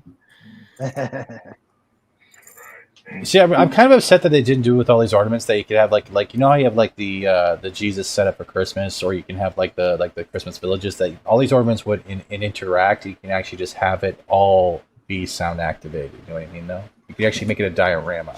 Well, they stole that idea from you, Steven, because they just did that with Star Trek with the series. They had mirror characters, so I think they had Scotty, Kirk, a couple other figures of her. and they're interactive, and that you could buy the Enterprise top for the Christmas tree, which is I'm sure every wife or non-geek would love to have on their Christmas tree with their spouse, right? But and they all interact together. So I did buy a few of them. On, at the end of the season, you always find these ornaments on clearance. So, but so they interact together. And have you seen any of those, Clobby, or use those or those ornaments? I've never been able to get the ornaments. They're kind of expensive now. The ornaments, love them though. Yeah, so I was able to grab some of, at the end of the season, if you like Hallmark, go after Christmas, if there's something you really love. But I bought, I got some of them for $5, Oh, yeah, Buddy Bun collects those. He gets all of them when they come out, and all the superhero ones and all the Star Wars ones. Well, the real Star Wars. Generations of Jedi Knights for the Guardians of Peace and Justice. The old Republic. Before the dark times. Before the Empire. Before the Empire. Before Disney. Before Disney. Before the dark times that Disney brought out. Technically, the Disney would be the Empire. Here, I can show a couple more real quick. I might as well grab these off the. Can you take James Kirk's shirt off, please? While you're there? I'm going to keep using that joke. Well, here's. Oh shit! That's mine. Yep. So that's one of the ones I love, and kept in the box. Yep. Is that chromium box? That was like shiny box, like metal. They used to be shiny. Yeah. Yeah, that's Batman's. I love that Batman text. The box art's always so much fun. I mean, those things. Do you remember the Joker that you could hook up to a little water thing and you could actually squirt water out of his flower? You remember that one? Yeah, guess what that is. Yeah, that's what I'm reading. Yeah, I was like, I remember this because the worst part about that toy is that plastic thing that used to squirt the water out would always crack with overuse and leak. And it was always on the seams because the seams were very weak. I remember. Yeah, they were because I've gone through a couple of them. Yeah, I had the Batmobile. Yep. Oh my god, the Batmobile, dude. Yeah, it's great artwork. Sorry, Jen. I'm just jerking off everywhere. This is great. Wait. Look who else just popped in when we're doing on Tom. Tom just popped in when we're doing toys. Hey, Tom. Hey. What's up, Tom? Hi, Tom. I saw that Joker. I had that Joker in '89. Mm-hmm. Yeah, dude. I have that whole set still and boxed away. Did yours also break in the squeeze thing when you tried to add water, Tom? Not really. Oh, okay, you squeeze shit too hard when you try and squirt it. I have the R2-D2 of that if you need it. I squeeze too hard? How would you know? You squeeze too hard and then you squirt it. That sounds familiar. I told you it's not a Led Zeppelin song? Yeah. Wow. Nice. Hey, Tom, you missed Polly. Polly was on for about a half hour a bit ago. That is beautiful. Oh, I was avoiding him. Oh, you were avoiding him? He was watching the stream on purpose to avoid Polly. No, I'm kidding. I just got home actually meeting my lunch. Oh, you did? You saw what I sent you? Because I send you a link every week, so. That art mod is pretty sweet, and then that's after coming out now recently. They're after getting Hasbro Black Series is after doing it in 6-inch. It's absolutely sweet. That must be nice. Yeah. All I want from Hasbro is the self-transforming Optimus. That's all I want. But I do not have $700 to $1,000 exchange rate to get it. Honestly, what dampened my mood was fucking Kevin Smith down the reveal. I was like, oh no, anybody else but him. No. Was he crying the whole time? I'm kind of worried about the new Masters of the Universe cartoon, dude. I am very concerned. There's two of them. There's two cartoons. I'm concerned about the Kevin Smith one, very much so. Yeah. I'm like super concerned about that one. The poster got revealed yesterday, and I was like, uh-oh. Did you see the comic book cover? It looks good, but then you go down to that second cover, and it's terrible. And I was like, oh. But look at that comic cover and the way they have it structured, the way that Teela and Eva Lynn are bigger on the cover than E-Man. And I'm worried about that. That's a bit of a hint as to what's to come. And remember Kevin Smith clapped back at Clownfish TV when they revealed what was going on, and he said, no, that's not actually happening. And then they got a revealed them in March. They did a video. They did a video the other day that they were like me. They're like, just please don't destroy Master Yi. Like, just have He-Man. He-Man's the center point of the universe. Get used to it. Did you hear they got smoked by 1,000 subs? They got 1,000 subscribers taken away from their channel. Whoa, really? No That's what I heard today. Yeah, they got hit. I think it was. I don't know if it was this week or last week. They got hit. Yeah, I just want the Masters of the Universe stuff to be awesome. That's it. Just wait. Well, in defense of the show, let's be real. He-Man's story has kind of run its arc. Mm-hmm. He-Man is He-Man. I mean, once he destroys Skeletor, there's really not much left for him to do. And Teela's story has always been something that hasn't been explored. But yeah, I don't want it to be all that. I mean, we're promised the final battle of He-Man and Skeletor, and Teela's going to finally understand her lineage. She may become the sorceress. That's cool. That's what's going to happen. Let's be real. So, but it's quite interesting. We'll probably start out with the sorceress getting killed by Skeletor, and then Skeletor getting killed by He-Man, and then Well, what's quite interesting is you've got Spectre Creative that's here on YouTube, and he worked for Mattel, and he really does talk about the fact that He-Man is a boys' brand, and if you want to have it continue to be successful, you got to make it for boys. You can't mess around with the formula, So he seems to know what's going on. His channel is quite good, and he talks about what it's like to be inside the brand at Mattel, particularly when they worked with DCUC.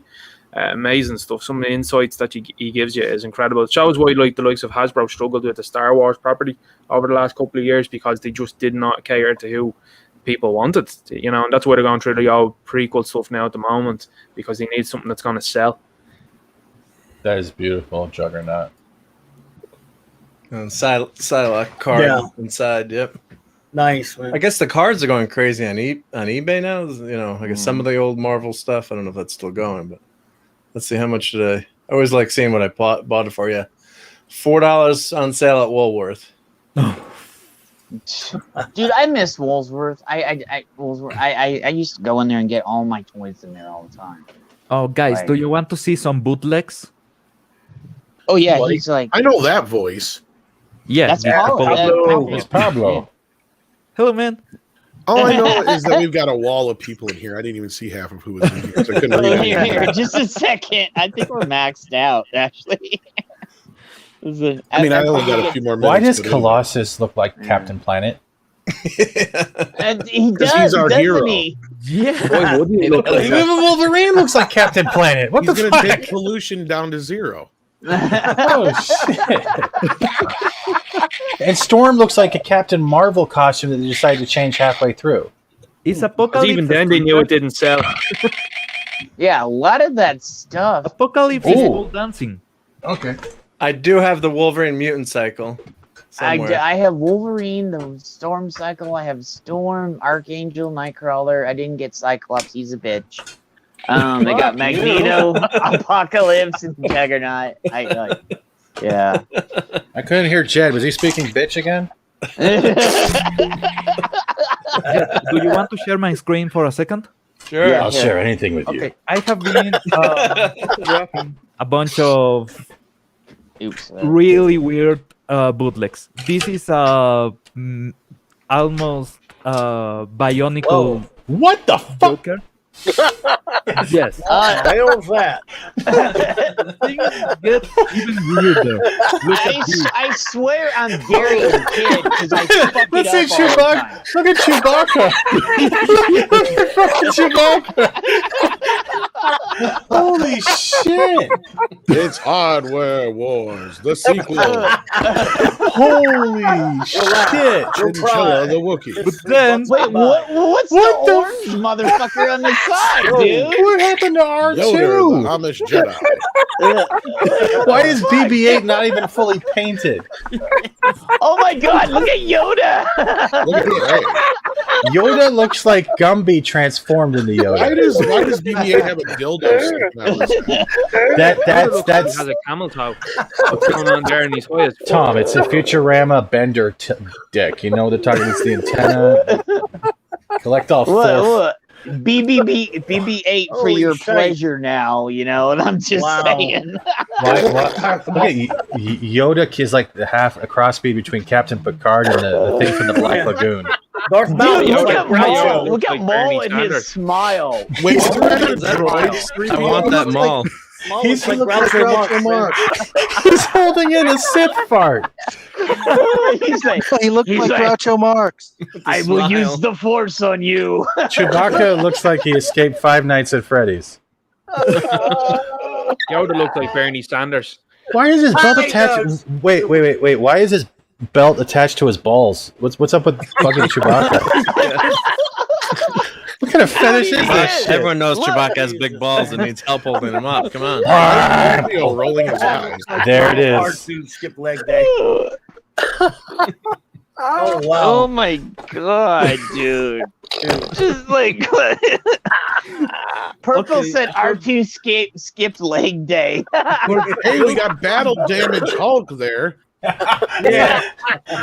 American toys are incredibly pricey to get in most of Latin America. So we get the Chinese bootlegs for pennies on the dollar. For instance, this pack was like $10 with the four Avenger reject. Wait, Pablo, can I ask a question? Is that literally the Jane Foster Thor? Were they predicting what was going to happen? Yes. With her spaghetti ass arms. He's looking pretty stacked right now. If you saw that picture, I did see that picture. Actually, Captain America is still more likable than Sam Wilson. I was just going to say, out of that bunch, Thor's costume is probably the closest, maybe besides Captain America's. Look, I mean, if you look at it, it is. I don't know what the fuck is on Iron Man, but I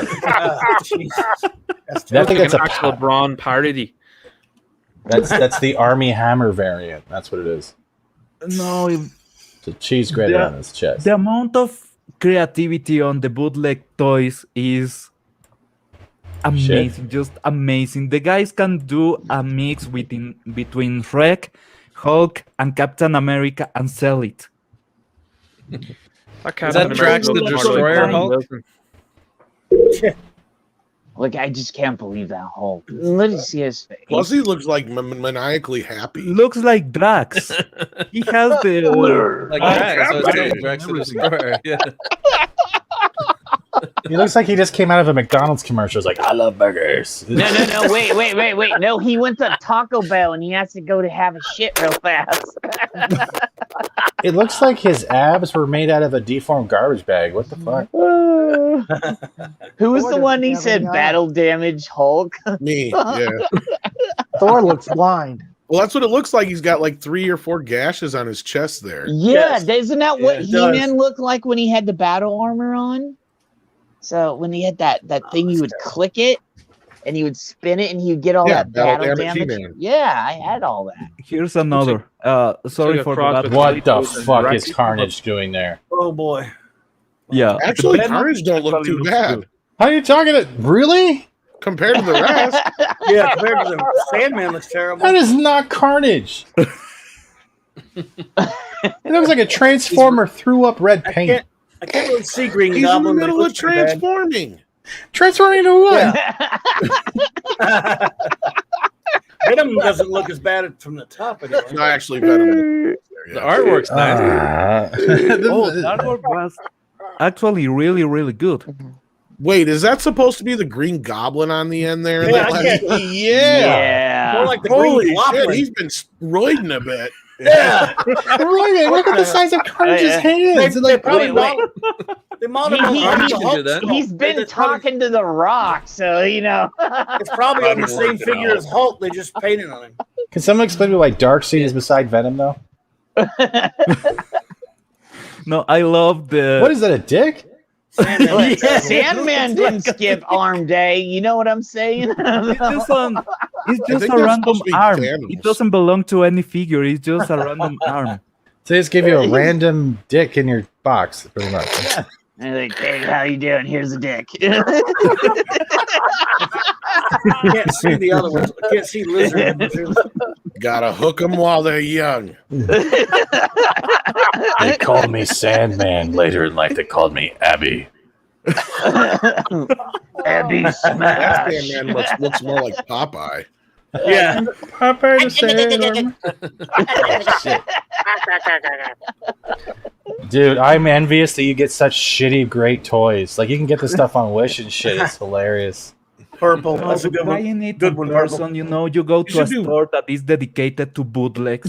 Bootlegs and every single toy is You gotta this. put the one purple set up here just a second. I'm gonna put that up there. Purple set. Let me make sure I don't boomer it. I can say one thing about these toys: they have predicted where the MCU is going, pretty much. Yeah, right pretty here. much. Yeah. Sandman is going for a Camille Khan spot as Miss Marvel. It's terrible. Oh no, guys! One day I want to do a full podcast just opening this kind of bootlegs. You probably get you get high off the lead paint. Phalis or whatever his name is has basically built a channel off this shit, dude. Yeah. I watch a lot of his bootleg shit. The bootleg toys are amazing, just amazing. Just watch this, man. This face. Wait, he's gonna show it. Wait, he's gonna show us more. Is that from the Christmas special? Oh my god! Oh. Yeah, it was just That's his reaction to the Christmas holidays. It looks like it came out of a Coke commercial. He's like, I'm waiting. No, that was Chewie's reaction to the Last Jedi right there. No, he was saying, "I'm a little Chewbacca, short and stout. Here's my hand, and here's my fucking stout." Why? Oh my god! The best part is about that box is that Vader's pointing at you, going, "You want to buy this shit? I want to buy it now."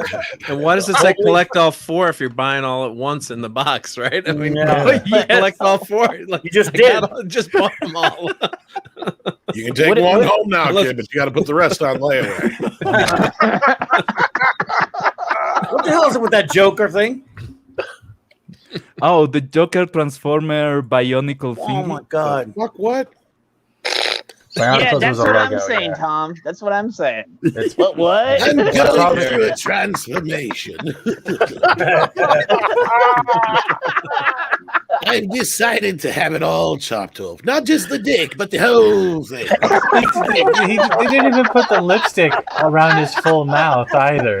That cost extra. You collect all 4 variants: full lip Joker, half lip Joker, and bottom lip Joker. So it even says DIY, DIY, collect them all. Like, do it yourself, collect them all. Looks like a D. Do it yourself. Wait, that's not even heroes. That's herds. That's city herds. That looks like a D. City herds. Collect all city herds today. The correct font costs too much money. Oh shit! Oh, do it yourself. So are these on the stores? I mean, you just go to the store and then they're in the store. Yeah, I love being part of the there's a city. whole street dedicated to bootlegging that is called La Marine. You go to La Marine. You do that too well, Tom. You see a store after store after store of bootlegs, and it's amazing. It's just crazy. That's wow, cool. Pat S says, I resent that. I've never looked better. Pat S says there's a Vietnamese mart that sell in Tarrytown, that's New Orleans, where our way, that sells these knockoffs apparently, or their versions of them. So you can find those. Glorious. Yeah. Dude, these things are cheap as fuck. And look at Ray. Oh my god, that's a perfect representation of Ray. What are you talking about? Yeah, No, that's really showing much more emotion than Ray ever shows her did. off well. That's true. Is that Ray's grandmother? It's fucking. It's Ray's fucking Wallace and Gromit. And they couldn't even paint all the BB-8. All of the Jedi. Wow. Poop myself. Well, all the Jedi is a hell of a drug. Oh, Maybe it shit. looks like an ice cream machine. Why is she wearing pants? No, but I see now like that dildo thing sticking off of BB-8's head. They couldn't even bother to like pick the plastic bit off. Yeah, they're just like, let's keep that on right there. Wait, look at R2. R2 is in that pose. You know when a kid craps in pants and they're doing like the penguin waddle? That's literally what R2 is doing right now. No, that is literally they took a mold. Yeah. Of the inner fucking R2D2. And not even a good mold. A shit mold. They didn't even cut the plastic. The plastic's not even cut evenly. Why does Darth Vader have teeth? Holy shit. The Empire has a great dental plan. I have a bow tie on my belt. It's my vest uniform. You don't know the power of my belt. Oh. You're not even worried about my parachute. The lightsabers are horrible. Wait, is that his dress-up uniform when he meets the Emperor? It looks like someone stuck something in Yoda where it shouldn't belong with them. He's like, uncomfortable this is. I don't even see a cape. There's probably no. Don't even see it. Whatever. That's like gay Yoda. Look at him. Yeah, yeah. It's Saturday Night Live or Saturday Night Fever Yoda. Holy shit! What the fuck is up with that Yoda? Dude, yeah, he's got Saturday Night Fever Yoda. Look at BB-8. He's totally gotten bloated. It's bloated 8. Bloated BB-8. Not BB-8. Vader looks like stunning and brave Vader. Something really, really sad. This is an original Star Wars toy from Rogue One. Oh. That's I need this as an avatar. Tom, say his name. I can't see a keyboard. I was waiting for him to do it. Zoom in on his face. In the galaxy. Zoom in on his face, please, Pablo. Zoom in on his face. I gotta see that. In my eye. Oh my god. Oh. He doesn't even have ears. He just has. Oh god, that's hey so guys, sexy. Where's my keyboard? I don't know what you're watching. He's melting. It's like collect all 4. Keep them away from water. They will melt. That's pretty much it. Wow. How does he listen? I don't know, but I have this figure. I have it. It is Why? just like this. It's terrible. But I don't know what His beard looks like it was drawn on like with a Sharpie. It does. It's Paint Casio by numbers. That R2 and that BB and then the Yoda, they look like, remember Weebles? They all Yeah, I was just gonna say, Clobberin, exactly. Actually, that other People's one, wobble, yeah. but they don't fall down. They'll all fall Go down. back to that one, pal. That other one, yeah, those actually look legit. Like they didn't look too bad. Like, yeah, see, that just looks like some stylized shit like Disney would do right there on the right, and then the ones on the left actually look like legit figures. Yeah. I think the left is repackaged and the right one is like, let's just put this shit in. Yeah, I don't know what the hell happened there, but why is their knees like way down in their shins? Do you see that? Like, yeah. Well, I'm sure it's why Yoda's testicles are wearing his own pair of pants, and their arms are way too short. Like, that's a gremlin. That's a fucking gremlin. I don't know what. Wait, look, Tom. Do you see that picture right there? That was that's the picture that they use for Darth Jar Jar on the package right there. Yoda's that's pissed. one of the. Yeah, that was one of the Darth Jar Jar pictures. They just took it, dude.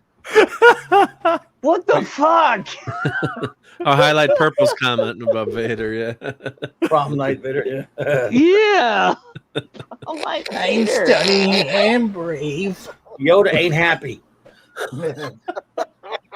Wait, is that even Jar Jar's hand right there? Look at that. Zoom in on that. Where what? Who that one? Oh, the yeah, then the Where do I box see? art on the far Kyle. Kylo, yeah, on Kylo. That looks like one of It could be. the somebody's. Yeah. How is he getting that lightsaber behind that stormtrooper so well? Yeah, you like stabbed him in his stabbing him neck. like right in the neck. Look at it. He's like, "Oh, dude, you're stabbing me in the neck." Yep. I haven't had my muffin yet, Matt. That's yogurt for Spaceballs. That's so true, Purple. Wait, is the Dark Trooper It is one of yogurt. cosplay? Yogurt. No, it's Lieutenant Dan Yoda. It's Mel Brooks. It's a cosplayer. I'd love some merchandise from Spaceballs if you could get it. Come on, please, George, let us have merchandise from Spaceballs. Oh my god! Well, they are horrible. technically under the same umbrella now. I think no, because Spaceballs is MGM. Never mind. Yeah, I was gonna. Doesn't wait. Oh yeah, they don't own it yet. I was gonna say. You were right. Yeah. Wait, I was like, wait a minute. Don't Disney own it? I was Something like, Disney no, that's hasn't bought. MGM. Yeah, but we're like, Give him time. we're like, We're like, okay, no, that's MGM. Yet they don't own it yet. Is he wearing like? No, but go ahead. Dress shoes? Is John Cena wearing? No, I think you guys are right. I think that's a repack. These are repackaged. Like, yeah, this gotta be. But oh man, no, that's usually what his boots look like. Pat S. walking. Look what Pat S. said. He goes, "This is official. The best daytime 5-hour streams on Sundays." Poco Trappers, congratulations. I have a question. Is that Stormtrooper supposed to be? Is that supposed to be sand damage or Dorito cheese damage? Dorito. Well, I mean, it can either be Cheeto or Dorito, like one or the other. It looks like it was sunburned. There's some bootlegs that aren't. Those aren't all that terrible. Those aren't too bad, I'd have to say. Yeah, agree. Oh god, get it off the screen. That one though. Star Team, yes. What the hell? Star Team. Star Team. Close enough, man. What Close the enough, buddy. flying leopard fighter? This other one. That sounds like something from AbFab, Flying Leopard Fighter. Well, Lego lost their patent, or the patent expired, so you can copy Legos. It looks like one of the original figures, clone of that with this old space, moon Legos that were from the 70s. Oh no, there's I have a Doctor Strange Lego that is just exactly like the original. It costed 50 cents. Oh 50 cents? 50 cents in the middle of the street. There's a guy that sits with a bunch of Lego bootlegs, and he sells from 50 cents to $50. I assume it's got to be a lot like China. Yeah. A lot of times this is stuff straight out of the factory, and it's either somebody who works in the factory and smuggles it out, or I've heard they even let the employees buy muck-ups for real cheap, and then they'll turn around and sell them online. That's where all these NECA dolls will pop up online and ship for dirt cheap. You also got the dumpster divers too, Tom. That will go in and clear them out. You won't really notice the deformities until you actually get them. Exactly. Yeah. Funko's horrible for that. Yeah, they get into the market using something that Disney should be using. It is true we cannot pay US money for the toys, but we can pay our money. We earn a little less than you, and we can spend a bunch of that money into random shit. China sells us these kind of toys for, this one is $15. Yep. $15 US. So that's $15 US. Wow. Just go to Wish. You can find all of that stuff. Mm-hmm. Well, and that's what I'm saying. And chances are that stuff right out of the same factory. Probably. It is. That's where I got my Carnage. I'll show this quickly. But the Carnage and the Venom I have. Well, I gotta go back to StreamYards quickly. But I got there. These both came from Wish. Here, let me add you there. Just for a second, and then I'll go back. We'll go back down. The R2-D2 looks like a fire hydrant with legs. Really weird. Looks like something you see out of an 80s sci-fi where it picks up the Yeah, poop. I'm not so sure that's the real R2-D2. I think that's something they just put together. Yeah, random pieces. This is supposed to go on the ship. We don't know where. Okay. This piece kind of looks like R2's head. Yeah. The US could actually try to sell us toys for the right amount, and they will be banking right now because people like to spend in this kind of things. You go to a toy store and you'll get a toy, an original Star Wars toy. The $10 figures in the United States here will be $28 or something like that. Whatever. We all know the truth. Y'all want to make the toys down there. You don't want to buy them. Oh, if we could make them, yes. That was sarcasm, by the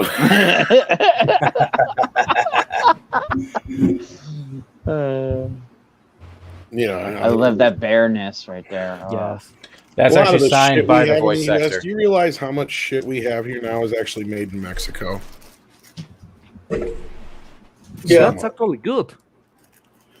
Oh, absolutely. That's what I'm saying. Better than buying it from China. Trust me.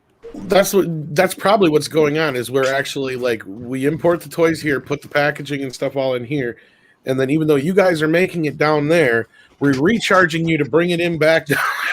Yes. That's probably why it cost them. And I'm not kidding. It sounds stupid, but that's exactly what's happening. Get me off the screen.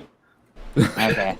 That's a good wait, hold on. Not yet. Hold on. Okay. Get me off the screen. Okay. Oh my god. Thank you very much. Oh god. Now I want nipples on my cupcake. It comes in chocolate milk. Whose vibrator's going off? Steven, your vibrator. That's not me. That was now I want to go to Witch.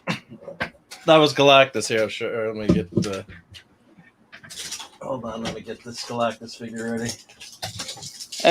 Pablo, are you done showing stuff or do? Okay. Yeah, man. Let me go to him then. Thank you for making my day so much better, Pablo. Well done, Pablo. You've killed any chance of me ever getting an erection. That's great. I can't fap to that, Yoda. It's not round enough. What the fuck? Yeah. So here it comes. So, just to close out what I had in the room. So here's of course a great Gimli figure, my favorite character from Lord of the Rings. Too tall. Too tall. Yeah. He's trimly good, Brimley. You'll have to toss me. Where's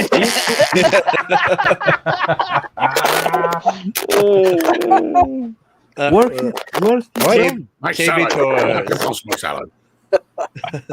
So that's the scene in the movie, obviously, where he's tries to break the ring. Yep. Yeah. So you've got Gimli. It doesn't have toss action. It's axe action. Yep. Axe action. But you see, Steven will make some comments. You squeeze his legs together. I'm not doing that. That's you. No, I'm not squeezing no man's legs together. You squeeze his legs. You can have my axe and my scissor. You can break his Squeeze my legs and I'll get my chopper out.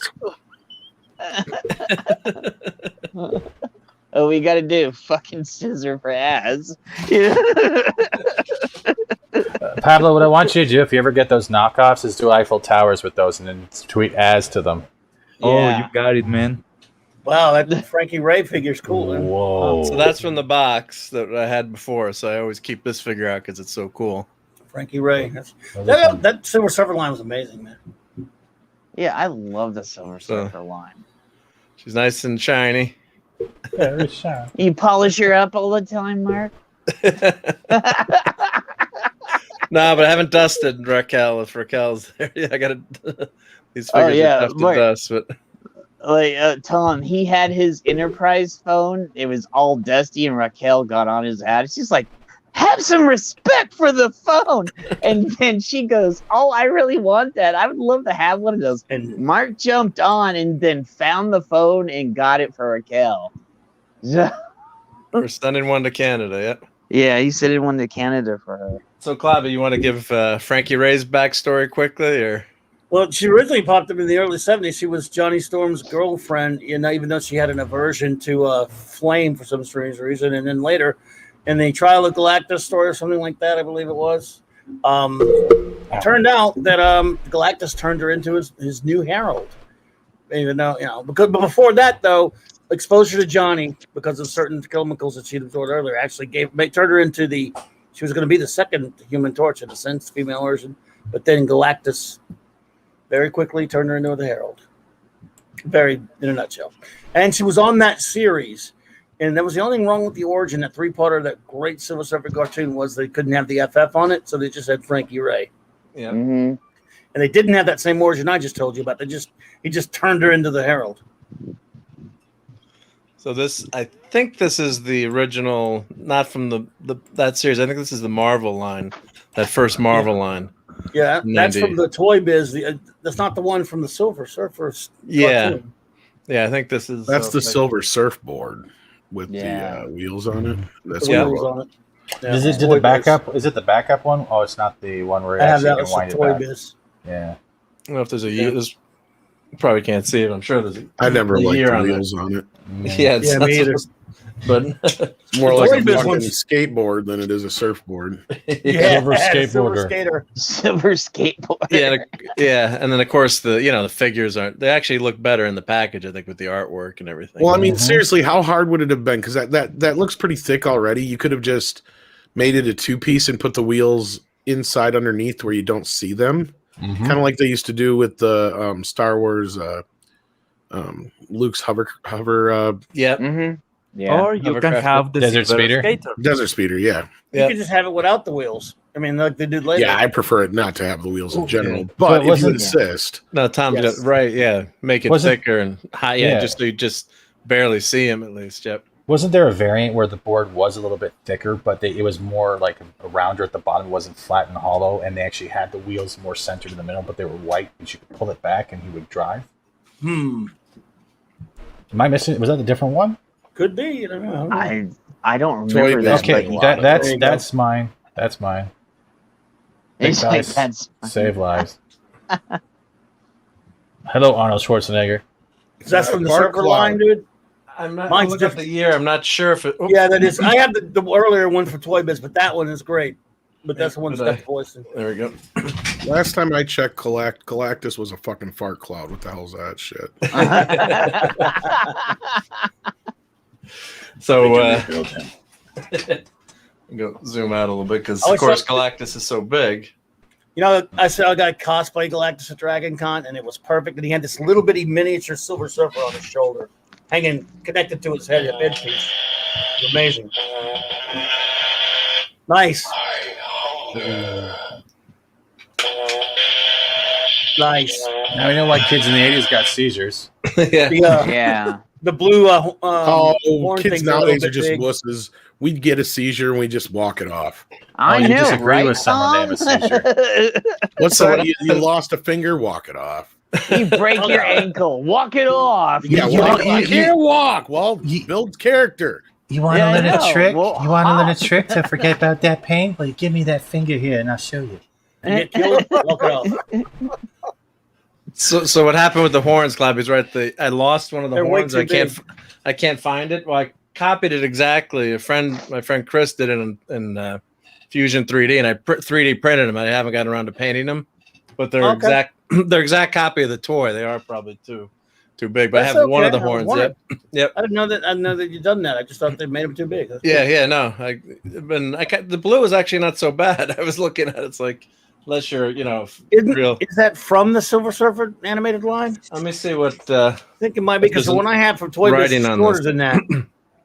I have two of them. I have one that's he's holding something and he's you got the one where he's holding. Yeah, I have that. And it hooks up to his chest. Yep, I have that right in my living room. Yep. And they later did a smaller one for some strange reason. Yeah, I don't see a year on this. I don't see a year on this guy. But, it's probably it must have been from around that time, and of course we got if I remember right, I'm not sure on it. 95. I'm not sure. That would probably be the Toy Biz one. Yeah, because the Silver Surfer cartoon, if that is part of that line, was at 98ish or something like that. Yeah, if you Google them, they'll turn up with the year, and of course the last you always got to end with a thing. So dude, I'm stealing that from you. So I don't know where I found that, but that must have been an eBay. A T-shirt. eBay purchase. What's up, brother? What does it say in the bottom?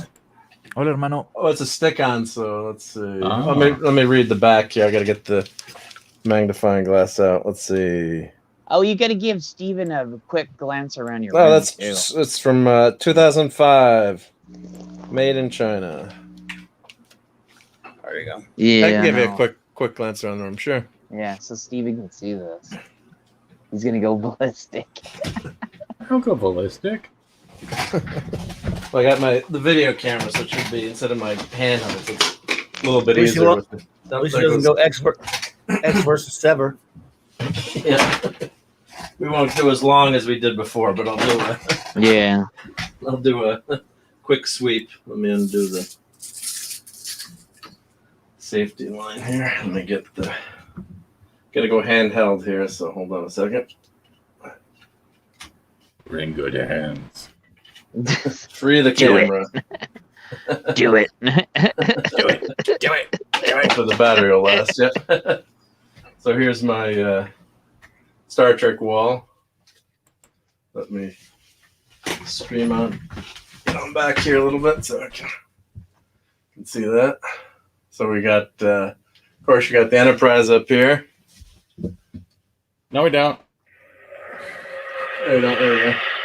None more black. This black screen matters shit pissing me off. Oh, sorry. Wait, was that was an attack? Wait, was that a model kit? That Enterprise, was that a model kit? That's one of the Diamond Select or Playmates. Probably Diamond Select, because that's the newer sculpt. Oh, that's amazing, man! Isn't it awesome?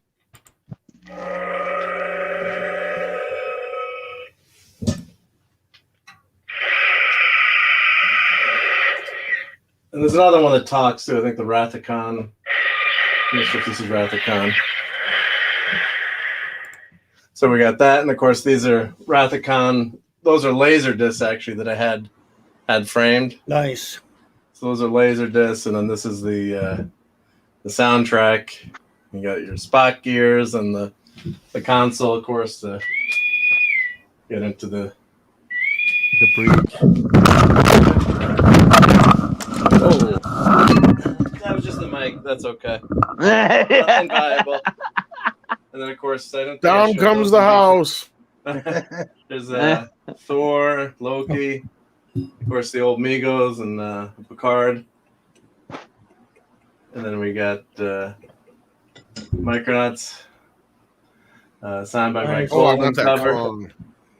This is Kong. That Kong you did a video on that one, opening that they're having in like 20 years. Then you opened it. Yeah, that's so great. check out that video. Yeah, you got that. Didn't you say you got it at Tower? Tower, yep. Yeah. Okay. Tower I found something to show Tom. This will actually make Tom cringe. So let's try this. Mark, stop virtue signaling with that black square, okay? What happened? I think probably my finger hit the, it's tough to do this mobile and I know. It feels like I'm watching Birds of Prey. What's going on? Back out in a second, yeah. Can't say anything.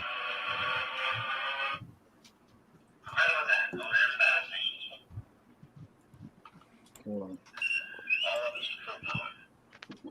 So if you hold that, I think the lights stay on. Let's see if there we go. I feel like I'm Stevie Wonder right now. Yeah, I can't say anything. Oh, come on, Cable. You know, there we go. Come back. There we go. All right, there you go. Now it's got anticipation. Day to celebrate. The chocolate covered candy hearts together. Hello, darkness, my old friend. Black screen showing once again. Oh, come on, Cable. All right, time to get a new cable. Yeah. I gotta keep that. Yeah, we superstitious. I was waiting for that one. On the wall.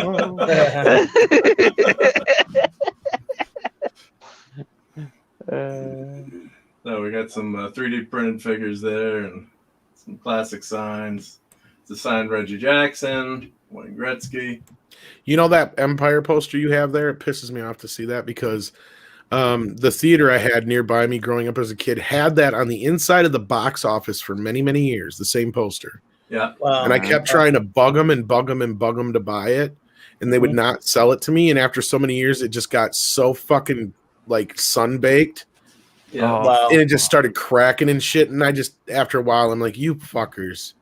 I can't believe you did that to it. Damn. Hey, Mark, I have a question. Nice. Do you collect signed Gretzky's? Damn.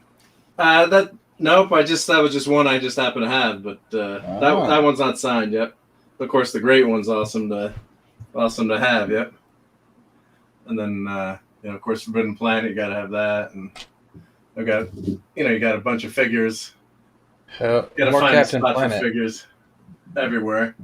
Hopefully, I won't lose the connection here, but let's see. Holy shit! So we got Kirk from the his first. Where No Man Has Gone Before. Thank you. Yep. And you got a Clobberin Times thing, golf club cover next to Khan, and that's Lego Batcave. Well, it's not Lego. It's Mega Bloks behind Iron Man. There, yep. And then we got got the shelf here with all the. Hopefully, I'm not gonna lose the picture again. I'm gonna move this. This cable. I have the exact same Millennium Falcon. Schmeagle. And then we got, some great, fun shelves here with all the, Raquel went crazy when she saw the tricorder, actually. Yeah, she did. Life detection. Captain, impulse in that direction. Very weak, possibly a survivor. She's like, oh my god. It works, yep. She's like, does it work? And she's like, yeah. Yeah. On Brightest Day did a cut of her just going off on this. So if you go to Brightest Day's channel, you can see like a different cut of what we are going through. So it's hilarious. And then we got just trying to have fun stuff everywhere. So of course Hercules, and then here's Spider-Man clock. Did you have something to show me, Pablo, before I had to go? Oh, yeah. Jet, can you share my screen for a second? Sure, okay, just a second, brother.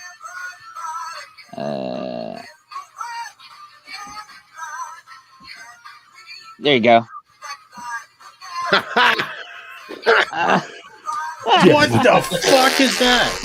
I love the multicolored shit. Mark, just pause it for a second, okay? Yeah, no problem. Yeah. What's up with a turtle? What happened to his feet? Why are they going in opposite directions? Oh my god! What's the is it a foot soldier? Sort of. Dog turtle. It looks like the alien from that Charlie Sheen movie. That's kind of the style they were in that CGI movie. Oh my god! Even the Ninja Turtles looking at him going, "What the fuck?" That is awesome. That's so I love cool. the LGBTQ turtles here. That's just amazing. And I love Teenage Mutant Ninja pronouns. By day, I fight the foot. By night, I disco. Teenage Mutant Ninja power to the turtles. No, they are the Justice Fighters. Justice for what? Look at the arc, though. Look at Mikey there. He's like, I'm gonna get you. Yes. Nunchucks for everyone. Why do they have teeth? It's so weird. No, in the original figures from the 90s, they had teeth. I know, but the artwork is creepy. They're human teeth. These heads are from the 2000 series. Yeah. Yes. They're like a mix and match of all the. Yeah, they are, because that body on the far right is like Surfer Mikey or some shit from like the old school one, and then it's got like the 2000s head on it. Yeah. How many elbows does he have? Now the one on the far left looks like wait. There's 1, 2, 3, 4. Wait, he's got 1, 2, 3. He's got like 3 or 4 elbows, man. What the hell? Well, I don't know where they're getting. Oh, jeez. Look at that. Shit. There's a whole lot going on here. T-shirt historian said, Disney, take note. If your films do not inspire this level of nerd fandom, you fucked up. And please it's like $10 or something like that. They're going to pay me $10 to take it? Yeah. $10 to take it. Justice Fighters, legend hero. Justice Fighters, legend hero. I know. Wait, why does the Pride Ninja Turtles fabulous? Wait, and they do a little snap at the end. Yeah, is it me or does the Pride Ninja Turtles belt loop look like a mustache off a different character? Kinda, yeah. Oh god! Donatello's on the package, but he's nowhere to be found. Okay, like the arms, I'm thinking are from like the Three Musketeer turtles or something like that, or a wrestling turtle, because they've got gloves on. Okay, wait, yeah. And then the ones on the left, far left, those legs are from like the samurai turtle, It looks like. I don't know what legs are on the middle one there. And then, like I said, the one on the far right, the body itself looks like it's completely from like, Mondo, whatever Mikey from the 90s run, but it's got the 2000s head on it. That's the one that's like the least amount of fuckery going on there, but I don't know what's up. Yeah, with the one on the far left. And everybody has nunchakus. That's what I said. Nunchucks for everybody. What is the foot guy have? I don't know what that is. It's like the new age slap chop. I'm fabulous. They're not nunchucks. They're butt plugs. That's what they're. They may as well be. So they can keep doing their ninja spins and spirals and jump spins and not lose connection. Yeah, and the foot soldier, like I said, is just the exact same mold from the 2000 whatever it was animated film that they take the pictures of on the top there. That's what that movie. Except for some reason, looking the way back there on the far left, I'm pretty sure that Leonardo is from Ninja Turtles 3. On the up top on the box there. art. Yeah, the box art.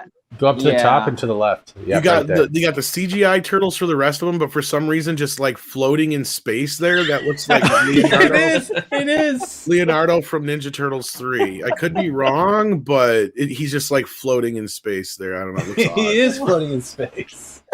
It may be the CGI Leo, but I can't tell from here. The nose is different. This kind of stuff, and that's what I'm saying. From here, it looks like one of the lobby cards from Part 3. I honestly think that's pretty cool, though. I mean, I wouldn't mind having that. I mean, just as a novelty, it's like, wow, check this out. This is like Spartacus. You think you've got Hot Toys, but I've got these guys. Between goofy cartoons and toys like this, that Phalus guy has built a whole channel, man. I mean, what you need to do is take a whole bunch of these knockoff toys and then do a stop motion using them and make a parody like Robot Chicken. Oh, that would be hilarious, man. Just buying these and opening these on camera would be enough. Yeah. Oh my god, I feel so bad for the one on the left. Like the way the foot is shaped and bent. That's because it's straight. I think they got two of the same feet on there. That's why. Yeah, it doesn't go. Yeah. So instructions like boil in water and rebend. Yeah. Because if I remember right, like it's probably from Samurai Leo or whatever, and like one of his legs is like bending. So the one on the left looks like it should be on his right, and then the one on the right looks like it's the same one. Well, at least it's better than the Saturday Night Live toy Bag of Glass with Dan Aykroyd just trying to suck that. What is it? That's this one. It's a bag of glass. You kind of put it up, and you see the rainbows and stuff, and. or Big Red. Remember Big Red when the liquid was going around? Nice. Better than that. You see here, kids, you got a choice now. You got the bag of glass, these knockoff turtles, or the log. I love a historian on the chat. He says, "Lol, I'm missing the Oscar for this." Yeah. I have a question though. Like, what's a knockoff slinky? A straight piece of wire? We had half a slinky. Hey, Jed, I gotta get going. Okay. Here, can I just? I want to just show you real quick. Okay, just a second, brother. Sorry, I got a lot of things to work over here. At least they spelled hero right. We actually used an O this time. I'm not heard. Okay, what did you want to show? This DS9. Okay, just a second. DS9. Nice. The old Playmates one. Oh wow, man! I love that. I actually have that too, Raymond. We think alike. So. And then my stand right got this. Nice. Physograph. All right. Way to go. Very nice. She's got a whole set. When are you having me over for dinner? When is your next clay pigeon shooting session? Oh, those are dangerous words. Very nice. I'm not serious. You're awesome. I know. We know. Hey, you guys take care. I'm gonna head out. All right, buddy. Be good, Raymond. Okay. See you, man. Thank you. Live long and prosper. Man. Almost. Yeah. Yep, you're still on. Yep. Yeah, care, I kept you on so you can say goodbye. Hoopla. Okay. Yeah, and with that, I gotta head out here pretty soon myself. But okay, you guys have been showing me some fun stuff. I enjoy it. Mm-hmm.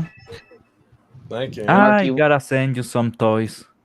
Mark, are you done? Oh, Are I you have done? fun with that. I can just scan this, show these real quick. Might as well. I can probably just send you $100, and you could probably send me a ton of toys. I bet. Oh yeah. Oh yeah.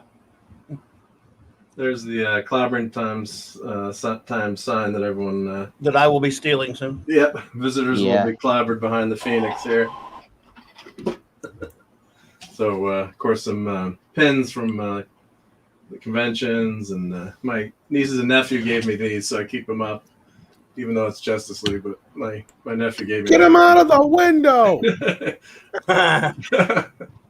And then, of course, we got some of the figures I showed you guys, and then up top we've got some.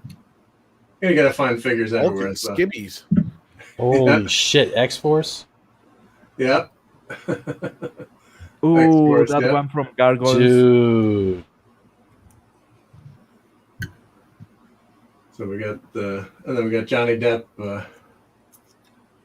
watching over the room there. Yeah. Wait, can you focus on Brooklyn?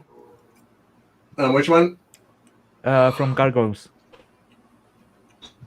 The Smile Fry, just... That's Dragon Man. That's Dragon Man. He looked like... Yeah, I thought it was from a one distance. of the Gargoyles too. Yeah. Yeah, that's Fantastic Four of this is is next to some other Fantastic Four. And I think that's is that from Emmett? Who is that? That's Concrete, or is that? I can't remember. Is that Concrete? The character from Dark Horse? It might be Concrete. Oh, that's Bad Rock from Emmett. Bad Rock, yeah, Image. Yeah. And then of course then I've got all my statues behind my monitors here. So I've got Hulk and Thing, Apocalypse, Mego, Spidey. Galactic statue, the Bowen. And then you got that's the first issue cover. That's a set, so I have that. Oh, I love that. Yeah, so you guys have seen these before, but that's the suit. first set I got was the Bowen set, which I love that. This Bowen set. I have those Bowen FF statues. The statues are expensive, as you know. But yeah, so I got that for my birthday years ago. The Thing. Then I kept adding them, and then of course that Dr. Doom I love. And is Captain Crunch. You gotta have a Captain Crunch. Yes, you do. If there's any of the Funkos you're looking for in the Marvel or DC series, let me know. I have stuff going back to 2012. Thank you. Yep. Yeah, there's some on OSM FF ones I'm looking for. I even have some Stan Lee's left over too. The Tick is awesome. I had the SDC thing, but I sold that before the lockdowns for $900. I needed the cash. So there's the that's that great cover that I could hold the cable in here. That's that great cover from Fantastic Four issue with Byrne, with Trial of Galactus. Trial of Galactus. Yeah. I love that issue. Loki's sick. What happened to Thing at the end though? Yeah. Which one? That's that's the Windwalkers. Okay. That's the Windwalker. Yep. And then you got a Jack Bauer in the corner. Yep. Wait, is that a 24 in the back? 24. Yeah. Jack Bauer. Nice. Jack Bauer. Yep. Yeah, nice. And then we got the top rows, mostly pops. We got a RoboCop up there. Let's see. If you need, I have the Chase variant of Luke on the speeder from the Endor. That's a cool one. I have a Greedo somewhere if you need it. I also have the Blue Hollow Palpatine. Nice. Yeah. Pops of crap. And a Wampa. And we got Supergirl, of course. Yeah. Dude, that silver is sick. Wow. Yes. Well, who did the Leia? That's one of my favorites. That's sexy as fuck. Yeah, so my wife was giving me flack about that, and I told her, I said, well, Carrie Fisher has that in her house, a huge life-size maquette of that. So if you watch, there's an interview she was doing with her house, and she's standing next to that figure, and she grabs her boobs, which is pretty funny. She's like honk honk. So I'm like, if Carrie Fisher can have it, I can have it. So, and then I have. Wait, is that a Palpatine? Not a Palpatine, a Snoke? Say again, Pablo. Hey, is that a Snoke? A Snoke. That's from Disney. I think that might be an Emperor, maybe. No, that's definitely that's a Snoke, and I think it's from the Rubik's or Cubics. It's actually like a collector's version. I have a TIE Fighter pilot. Hold on a second. I know what it's called. Give me a second. Toy Tokyo. He looks like the guy in the wheelchair on Hannibal. Yeah, it's pretty creepy. I do it. Like, well, that reminds me of Freddy a little bit. I think they're a bear brick. I think that's a bear brick. Oh yeah, that probably could be right. Yeah, it's like Goldfinger and like Freddy combined. Those are actually Funko Minis, mystery minis, and you don't know what you're getting in the box. Some of these even range up to $200 depending if you find the rare ones. Hopefully, that's a $200 one. I don't know. There's the B9 from the box I was showing before. That's where I knew I had them out somewhere. So so that's a quick tour of some of the fun. You're lucky. Wait, is that the Funko Captain Crunch? You're lucky because a lot of people can't get all the cereal mascots like Boo Berries and stuff like that. The first runs were very hard to get. Pops are crap. Shut the hell up! I love saying that. Mark, I'm disappointed you having all those great figures and them Pops in there with them, man. I can't hear Mike. Is he talking shit again? Yeah, well, I like him, so it's all right. Watch Michael French's on Retro Blastings video about Pops. It's hilarious. Yeah, well, people went over. I fucking hate them too, but I've got too many of them. Like any craze, you get, you can have way too many. But if it wasn't for Pops, I would have gone back into Comic Cons and going looking for comic books. So technically, they have their own thing. Well, Beanie Baby. I'm showing my picture here, but like, Beanie you can see I got a shit ton behind me. Okay, just a second. I have about 300 Funkos, so I'm not getting into that. But like, okay, just a second. Oh man, you know I'm just messing with you, brother. I really care. I don't even want to know how many I got. I got Pennywises, Hellraisers, Batmans, Sharknadoes. The newest one is that one right on top of Kong there, the crane. Oh, dude, I missed that one. It's sick. The 10 inches ones, those are my favorite because you can actually. I haven't got my Godzilla yet for some reason. They sent Kong, but I didn't get Godzilla. Yeah, I pre-ordered both of them, but I'm waiting for a 10-inch Hulkbuster. I'm waiting to see if I can still find that. Yeah, and then down there, I got 2 of the Major League ones. Those are newer ones too. Yeah. But yeah. I did have the Ghostbusters one, the 4-pack from SDCC, where they were covered in the slime or the marshmallow. I got one of Bill Murray with marshmallow on it. There's also another one with him and Slimer covered in slime. Yeah, I think I've seen that one, yeah, but I haven't got that one yet. I have the original He-Mans.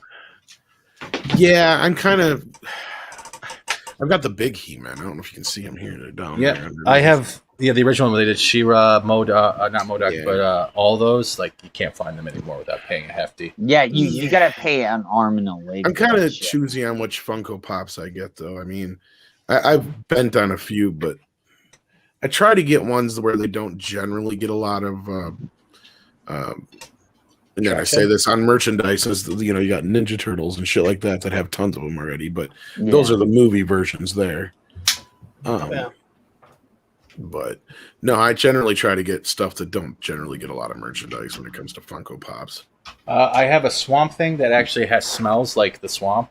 There was actually some scratch and sniff Funkos they actually had. Scissor hands. Wait, does he smell like Mossman? He smells like your crotch. Did you not help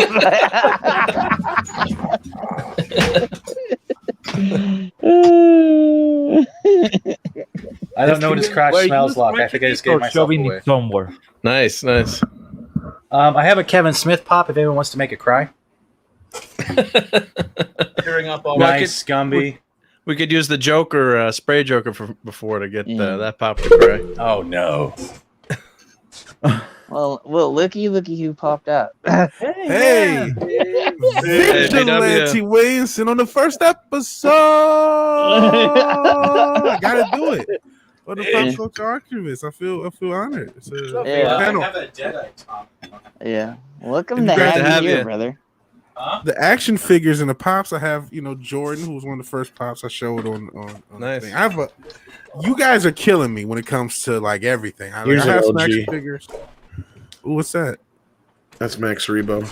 Nice. Yeah. Oh. You know what I wish they do? Here's his keyboard. Luke Cage pop. That I love Luke Cage. Luke Cage is like one of my favorites. You want a Michael Jackson? If they could do the You got a Michael Jackson? Oh, you got one of the Beat It's? Those are expensive, man. I told you I've been collecting that long, dude. I know. I've been trying to find those. Here we go. John, one day I'm gonna have to get all my walls down, but like when you see my shelf, they're 3 layers deep. I'm trying to get rid of them. Yeah. I can hear Mike rolling his eyes up there. Those are nice. Yeah. I'm not a big pop guy myself. I'm like I just like when I see him Here's and I Jason like him. without his mask. He's missing his mask. Yeah. I like that stripe. Yeah, that's the NECA. Here's Freddie Mercury. Here's an Indiana Jones toy from McDonald's. Oh man. Oh, yeah, I don't Right, remember is that supposed to be the Ark, or was? Oh no, that's supposed to be the cave. Yeah, but they did a bunch. Yeah, they did it from a bunch of different movies. Like this is supposed to be him. But I'm pretty sure this is from 2000, whatever. Yeah, 2003 or whatever. Right now, I'm trying to save for the Stanley figure that I showed the other day. But on the same store, there's a full collection of the Ghostbusters with all the equipment, the old toys. Ooh. They are amazing and they are cheap. I have a NECA Christopher Reeve, not naked NECA, but it's in the closet. I got these Ghostbusters, then I got the diamond, and then I got the real Ghostbuster ones too. Cool. I think those are the ones that they have. Yeah. Well, these look a lot like the diamond ones that just come out too. So these are the Hasbro versions, though. Okay. They look a lot alike, though. They're very similar. They might even use some of the same mold, for all I can tell. I have both, but yeah. And here's some more Ninja Turtles. This one's the semi-movie style ones from a couple years back. I have seen that in Walmart they are selling. Sorry. Fucking Mike. It's okay, it's back of the mic. I'm trying not to dox myself. Here's Freddy as a Motu figure. Wow, nice.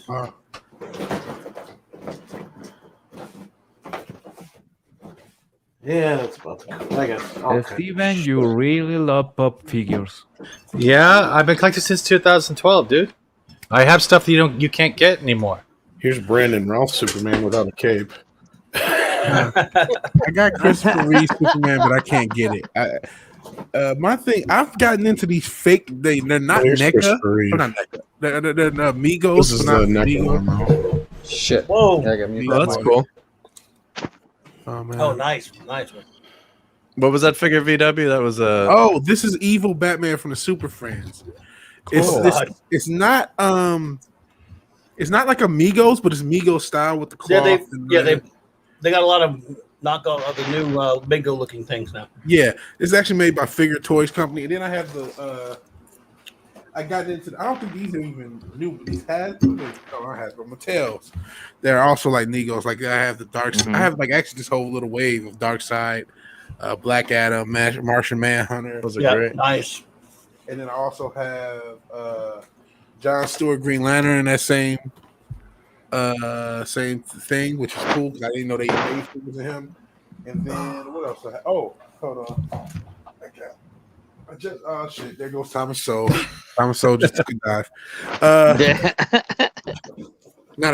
don't think they make his action figures just as book. But then I just got this Dr. Doom. Yeah, I just got that one too, man. Came in a nice pack. Yeah, a lot of stuff. It's came in a nice white little case there with the white logo case on it. Yeah, and you know why I got this one? Because there's a few action figures that came out maybe within the past 18 months that have shot up in value, and I'm like, you know what, I should have got them when I took them for granted. And yeah, exactly. And that's got that old card art from the old Toy Biz, but it's a brand new.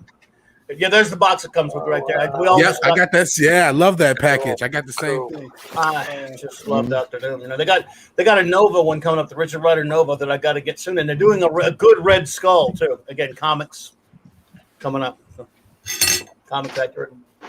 Oh, believe Mark. I saw that, Mark. The Dr. Doom. Oh, yeah, God, man, this is great. Yeah, dude. Yeah. Well, Clobby was the first one who enabled me to. I'm like, oh, once you were showing that figure, I'm like, I got to get that. Yeah, I have more figures, but they're like in a closet, and I can't get to them. Just not right enough. I know what you're saying. I have 2 rooms full of shit. I have this guy. This is an Adam West Batman. Yeah. 66. I also have nice because it came with Robin. I got him in a 2-pack, and I also got the Cesar Romero from the same line. Yeah. The Cesar Romero. I got the one with them climbing up the building like they did on the show. That's the same one I got. Yeah. Hanging on your wall. I love that one. Yeah. All right, kids, I got to check out, but thanks for having me, and hopefully you guys have a great day. Hey, Tom, do you want anything you want to promote, brother? You want safe sex. Okay. Sex. What's Talk to you later, brother. Okay. Take care, guys. Will I see you on Wednesday? Will I see you on Wednesday? Yeah. Yeah. In the basement. Yeah, he had to go. Yeah. Okay. You abandoned us. That's the last thing I have out. This Oliver Queen. Does it come in men's? Nice. Does it come in men's? What the fuck? Oh my god. Oh Jesus. Pablo, yeah, I have a lot of Funko, but like I dedicated years to that shit, right? So I was collecting like the expensive parts, and my collection's worth about $12,000 US. I can sell one pop for $1,000 US and make all the money I made off just collecting a couple expensives. Holy fuck! I've sold when they had the Amazing Spider-Man, the Garfield one, when they had the Blu-ray set. That was a Comic-Con metallic, but they did a Blu-ray DVD set for Japan, right? So I got 2 of those for $43 each. I sold each one of them for $900 each American. Way to go! So people mock the Funko stuff, right? But I made sure I picked out the right ones. Like I had the original Red Skull, $800 I sold later. When I sold 15 of my pops, which include most of the chases, like for my horror collection, $2,400 cash. The guy came and picked them up that day. Sweet. So it's just that one run. You know, the initial runs were the most valuable on those before they got saturated. Or hold on, just a second. Retro. Yeah, take your goodbyes. Yeah, take your goodbyes, bro. Guys, cheers! Absolutely fantastic meeting everyone. Brilliant panel tonight. Really fun. Brilliant. Cheers! I'm gonna jump ship anyway. So guys, I'll catch you all around. It's late there where he's at. So. Yeah, bye, Retro. Okay, cheers, everyone. Cheers, dude. Thanks everyone in the chat. Cheers, I'll dude. talk to you when you get up later on Catch you tonight. later. Bye, guys. Bye, bro. Yet I got And up too, man. And then we have another brother that just came in. Well, goddamn, everybody left and I showed up. I gotta go. I gotta go all of a sudden. I don't know why. Fuck off, Steven. Okay, I will fuck off. I'm gonna go now. Bitch. You're a bitch. Oh wow, that escalated quickly. We're friends. You're a tiny bitch. Now, what I really wanted to show here is here. I'm gonna share what Funko before Funko actually became like those box forms. Yeah, they actually came in these, and this one is pretty fucking expensive. That's kind of cool. Yeah. Oh, clamshell. Nice. That's full glow in the dark. That's full glow in the dark. This was actually called Funko Force 2.0. Now I'm going to show you something. I'm going to keep it on here. Let's go. What happens if you put the black light on that one? It glows like a motherfucker. The whole thing. Now now I want to show you something. No way. Clockwork Orange. These things were never licensed. But no, I'm not done. When we're going to the actual pops. That's how much the chase is worth. There's only 24 of the whole set. 12 normals and 12 of the chase. Look at that price. That's American. I can't say. What was the price? $13,300. Whoa. Hey, Good Lord. They weren't licensed when they made them, or what? No, that's why there's only 24. Hey, Fat Steven, while you're on there, look up a Vaughn from The Strain. Oh, well, but you see that, right? That's just for the chase. Hey, Snort, what's up, brother bear? Gotta say hi to you. Hello, Snorter Poopus. Hello. Now there's hold on. Now I want to show Spider-Man. I wanted to show. Wait, no. All right, I have this dude, but I already sold him. Oh no, it's Electro. But the metallic variant, San Diego Comic-Con. Yeah. $2,500 American. Oh. And the sticker in the box quality means everything. So if the box has a crease, you're taking about 40% off. But if it has the right sticker, people might not even want it.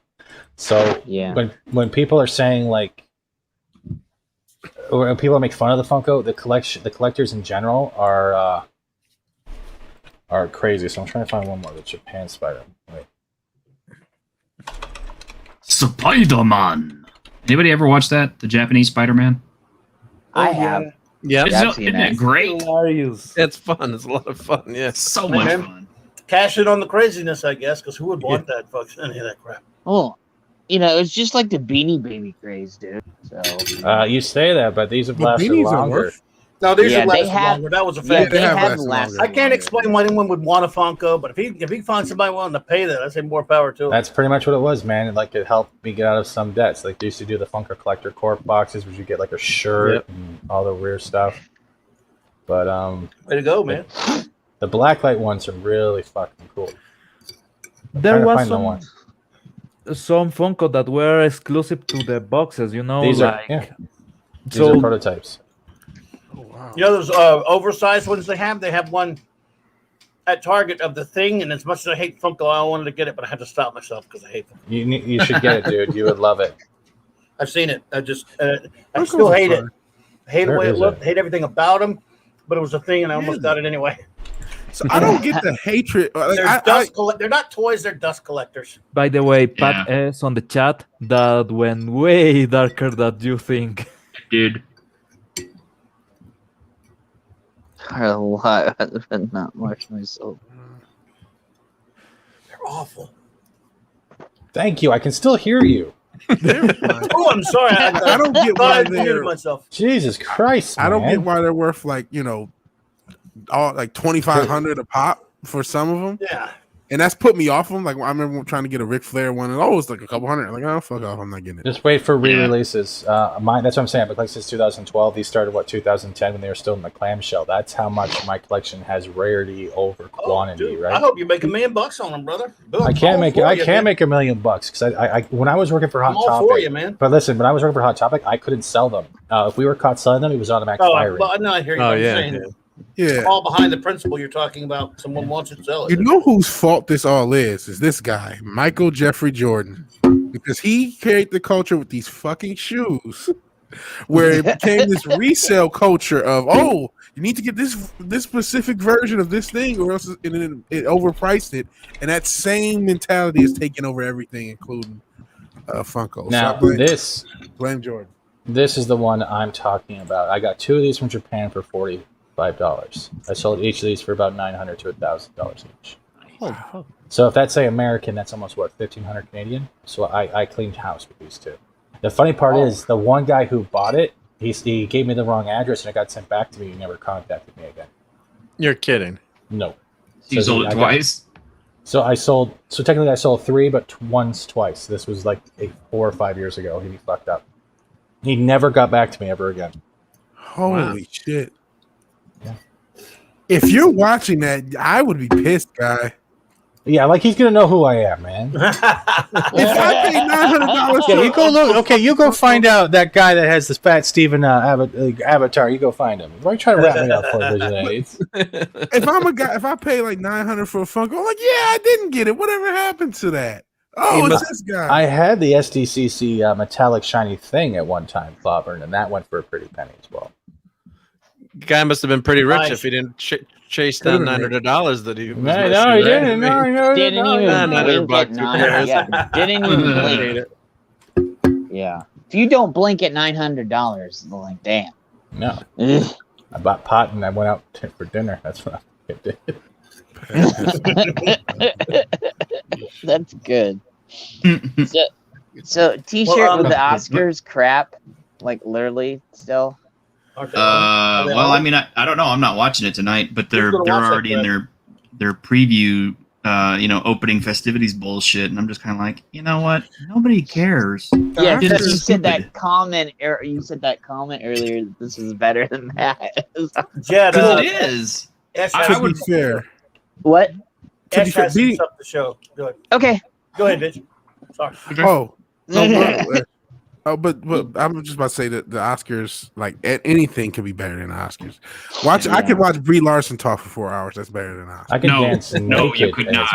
You could not watch Brie Larson talk for 4 hours. And I can't watch the Oscars either. You just have to plug your ears so you don't hear her talk. Yeah. Well, that's. I mean, I'm sorry. There's no way to put a positive spin on it, Pablocito. I'm sorry. No. I'm sorry. There's no way. Yes, take the floor, bud. So this is my brother's collection. He started buying up pops way before I do. So if you go through the pictures, you'll see the original Superman and the original Flash. I have 2 Bizarro Supermans too. Yeah, and so he liked Frozen when that came out, so he's got all the Frozen ones. He's a fan of Riverdale, so he's got all the Riverdales, even all the different variants of the same character as well. And he's got the little kid from Up and a bunch of other cool stuff. Just tell me when to go. That's a fan. Yeah, just go. Yep, I have that, Luke. Animals Felix. worth money. Yeah, those 2 are pretty cool. The Luke is not bad. That's a re-release due to the fact of the box art, I believe. But still, no, that's an original. Actually, that's an original. So you're good. And the animal is expensive as well. So is a. I like that animal. That animal is kind of cool. Willy Wonka. I like that. Yeah, Willy Wonka. my brother's got quite a lot of rare vaulted ones, and like I'd say at least half of his collection is worth like probably $300-400 a piece, and he's got easily about 50 pops worth that. Yeah. And there's a few more. Some more? Yeah. There's quite a few images I sent. I must have went the wrong way. Hang on a second. Okay, there's something that I don't understand about Frozen. Why nobody ever let it go? Why don't you let it go? I did. Let it go. By the way, Pat S on the chat. This movie blows. blows. No offense We whatsoever. can't sing that. I got about we get 10. Copyright claimed. Yeah, I got about 10 more minutes, and then I do have to go get ready for Florida. Yeah, I wanted Oh, to okay, pop up. So, guys, thank you for having me, and it has been a blast. Yeah. No problem, brother. Pablocito, I love you, man. Hi, Pablo. Love you too, man. Hey, Pablo, vote for Pablo. Yeah. Nos vemos pronto, hermanos. Is there anything you want to promote, brother, before you leave? Oh, he already left. Oh, okay. He escaped. Okay. Try going the other way, Mike. Wait. Russell's There you not go. bad. It should be worth something. That one? That one? No, the back. That one? No. The dwarf will be worth something, yes. Am I going in the right direction or the wrong Yes, direction? you're going the right direction. You're going the right direction. The Wally will be worth the meh. original Wally. Yeah. My Facebook's messed up here. I get it. I don't Riverdale. Those are the Riverdales. Yeah. Yeah, that's one of his favorite shows. So he's got all those. Is that the Never last got one? into it. No, there was a few more. I'm not sure if it's I don't know why it's messing go. up. I guess so. I'm not getting any Go more. to the He other did that way. earlier, though. He did that earlier. See Keep going. if it'll go back. It won't. Let's You're get at the it end. If you look at the bottom track, Mike, you can see. Yes, the I'm at photo. the end. Yeah, that's what I'm saying. Yeah. But he said there were more. Try going the other way. Yeah. Okay. Keep going. Maybe it started in the wrong place, probably. Keep going. It's messed up like that sometimes. Mm. There's the original Peter Pan's worth. Pan. Yeah. If it's the original Chip and Mrs. Teapot, then yes. Hook, yes, is definitely worth some money. You have a good Disney, and you have Elastigirl. Those 4 Disneys will set Disney collectors on fire. Yeah, because they love those ones. Go ahead. Yep. So the market's pretty good for these guys. It sounds like right now people are the original really. Flash. I have the yellow Flash that came from the Detroit Comic Con, I believe. Nice. And then just underneath that one is the Superman one. I think I've got the picture. There you go. Nice. I had the original Chase that was part of that sale I told about, the metallic one. If you were lucky, Target had it. There was an F up in the factory or something. Like what happened is Marvel's all pretty much bobbleheads, right? That's the way the licensing worked. DC's not. But for some reason, Target got a bunch of bobblehead DCs. I like that Superman Chases. Yeah. Nice vision. Yours cute. I think if you go, there's one more. If you keep going, this one you see at the bottom on the left. There's a bunch of Big Bang Theory ones. He's got the entire gang all together. So if you sold them as a set, then that'd be worth a lot. There's the original Mulan as well. Edna is somewhere. He's got Edna somewhere as well. Elastigirl at the top.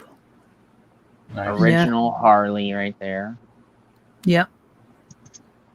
I have so many variants. I have the glow in the dark version as well as the mallet and the Valentine's Day. I have a lot of Harley Quinn. Yeah. And it's the original Tinkerbell. Yep. And yeah. He's sitting on some coins. That's pretty much it. It's like being in the store. Yeah, I know. The one Funko Pop I actually own is not worth a shit. I mean, it's worth $8. Wow. Oh, none of the Funkos I have are worth anything. I'm running too, but I gotta go handle some stuff with the card, man. Thank you for having me too, as well. No, I gotta get no going. problem, guys. Yeah, right, we'll end it right here. So sure? everybody we're good. I wanted like everybody. We'll start with Vigilante because he was the last one to come in. You want to promote anything, brother? Yeah, I guess I'll promote my channel because I see some names I know Snorter Poopus and some other people. But if you haven't seen me, hey, Vigilante Williamson. I talk about pop culture and culture war stuff sometimes, and whatever the hell else I like to talk about. I do live streams, and I'm going to try to do more videos. So yeah, please sub if you haven't already. Give me a sub. You can either search it by Vigilante Williamson, or if I can toss my link in the channel or link in the chat. Either way, man, I appreciate you having me on. And no, brother, we'll have you on another time where you can talk more. Yeah, sorry it was so late in the day. Oh no, it's cool because I kind of probably had to go in a little bit myself. So we were all filled up all day. So yeah. Well, it's great to meet you in person, VW. Yeah, Mark, good to see. Yeah, Mark, in your chat tip.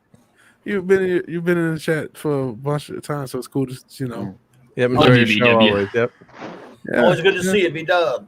Yeah, it's cool. It's always cool. Always cool. T-shirt. Yo. You got anything to promote, brother?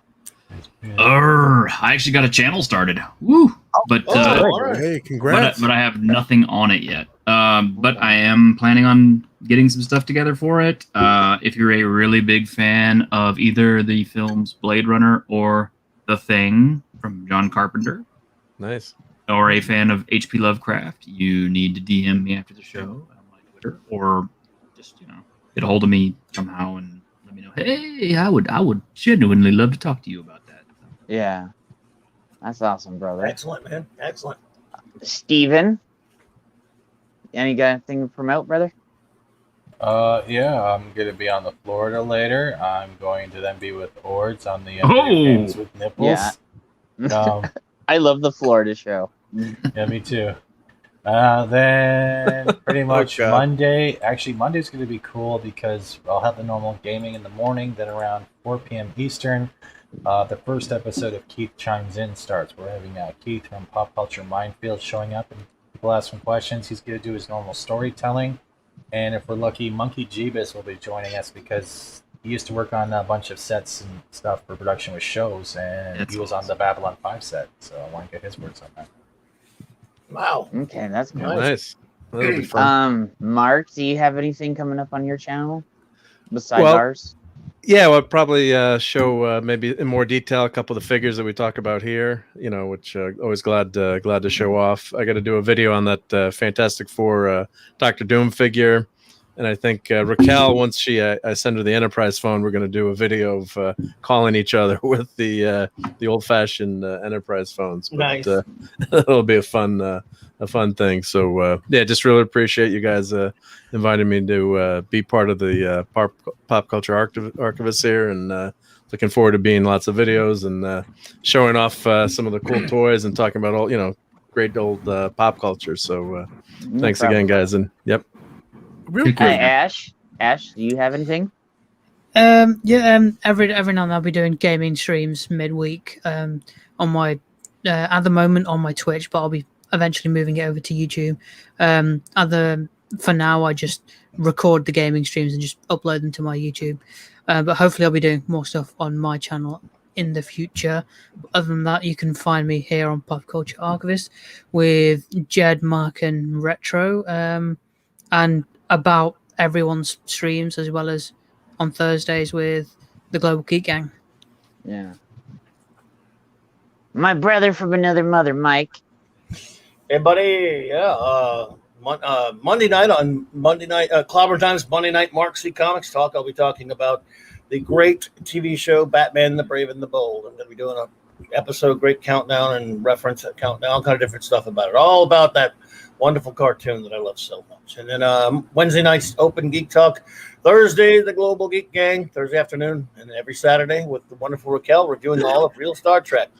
And that's 8 p.m. Central for Monday and Wednesday, 1 p.m. Central for Thursday at 9 p.m. Saturday nights.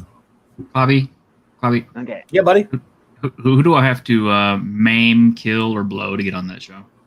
Which show would you be referring to, sir? Any of them. Hell, you're fucking great. I want to be on a show with you. Oh, dude, you can come on the Global Geek Gang. Yeah, you can come hang with us. Anytime. We'd love to have you, man. All right. Cool. Yeah. Thank you, man. But to answer Done deal. To answer your question, you have to blow fast. Hey. I didn't have to kill anybody. That's awesome. Well, you got to blow Ash. That's what you gotta blow. Well, okay. Oh, fuck off. I love Ash anyway.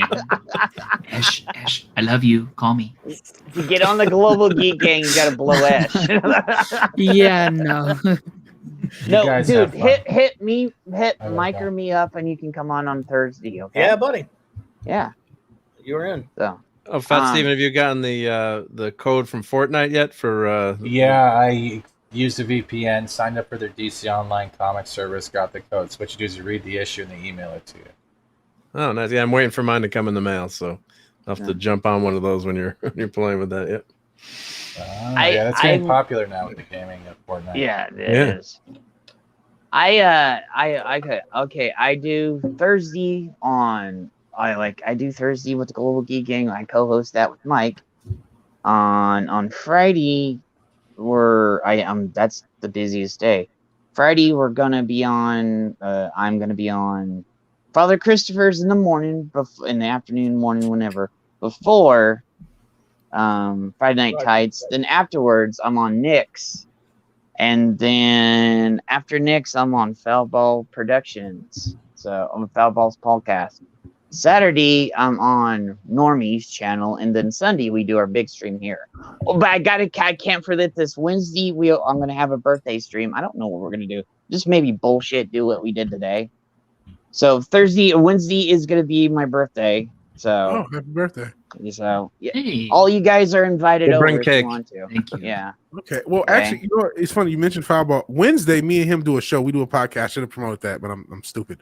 But every Wednesday, me and him do a show. This week is on my channel. The next week is on his channel, and then Tuesday we're actually going to do a stream on From Dusk Till Dawn and talking about that. Oh, dude, that's awesome! Nice. I love that. Watch that.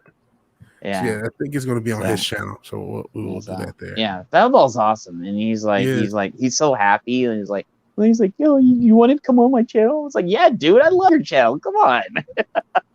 So. Well, I'd like to thank you all, everybody in the chat, and everybody that's been here. Tom, Polly,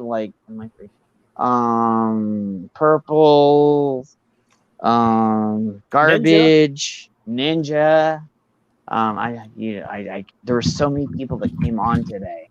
Steven, everybody here on the panel, like t-shirted, like Pablo, like there's so many people that came here today. I appreciate it. And this was just a kickback session mostly. This is just a regular thing. That's not true. He's holding our loved ones captive. You weren't So I just, we gotta like say, thank you to Snort. Hey Snort, thank you.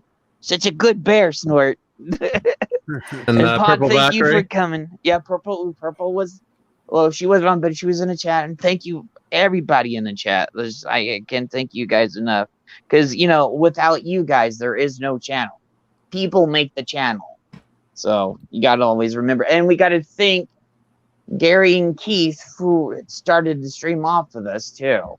So that were really super cool. And it was the first time we got both of them on together. Right. So. And Vigilante's first time, but we're gonna have Vigilante back. So yeah, yep. Because I met him on Foulball's channel. Yeah. So so that's right, cool. Man. So see you guys later, man. You all take care, Mike. Okay, I'm gonna put the video on. Play the outro. Yeah. Yeah. Mark did this for us. So okay, so here you go. Okay.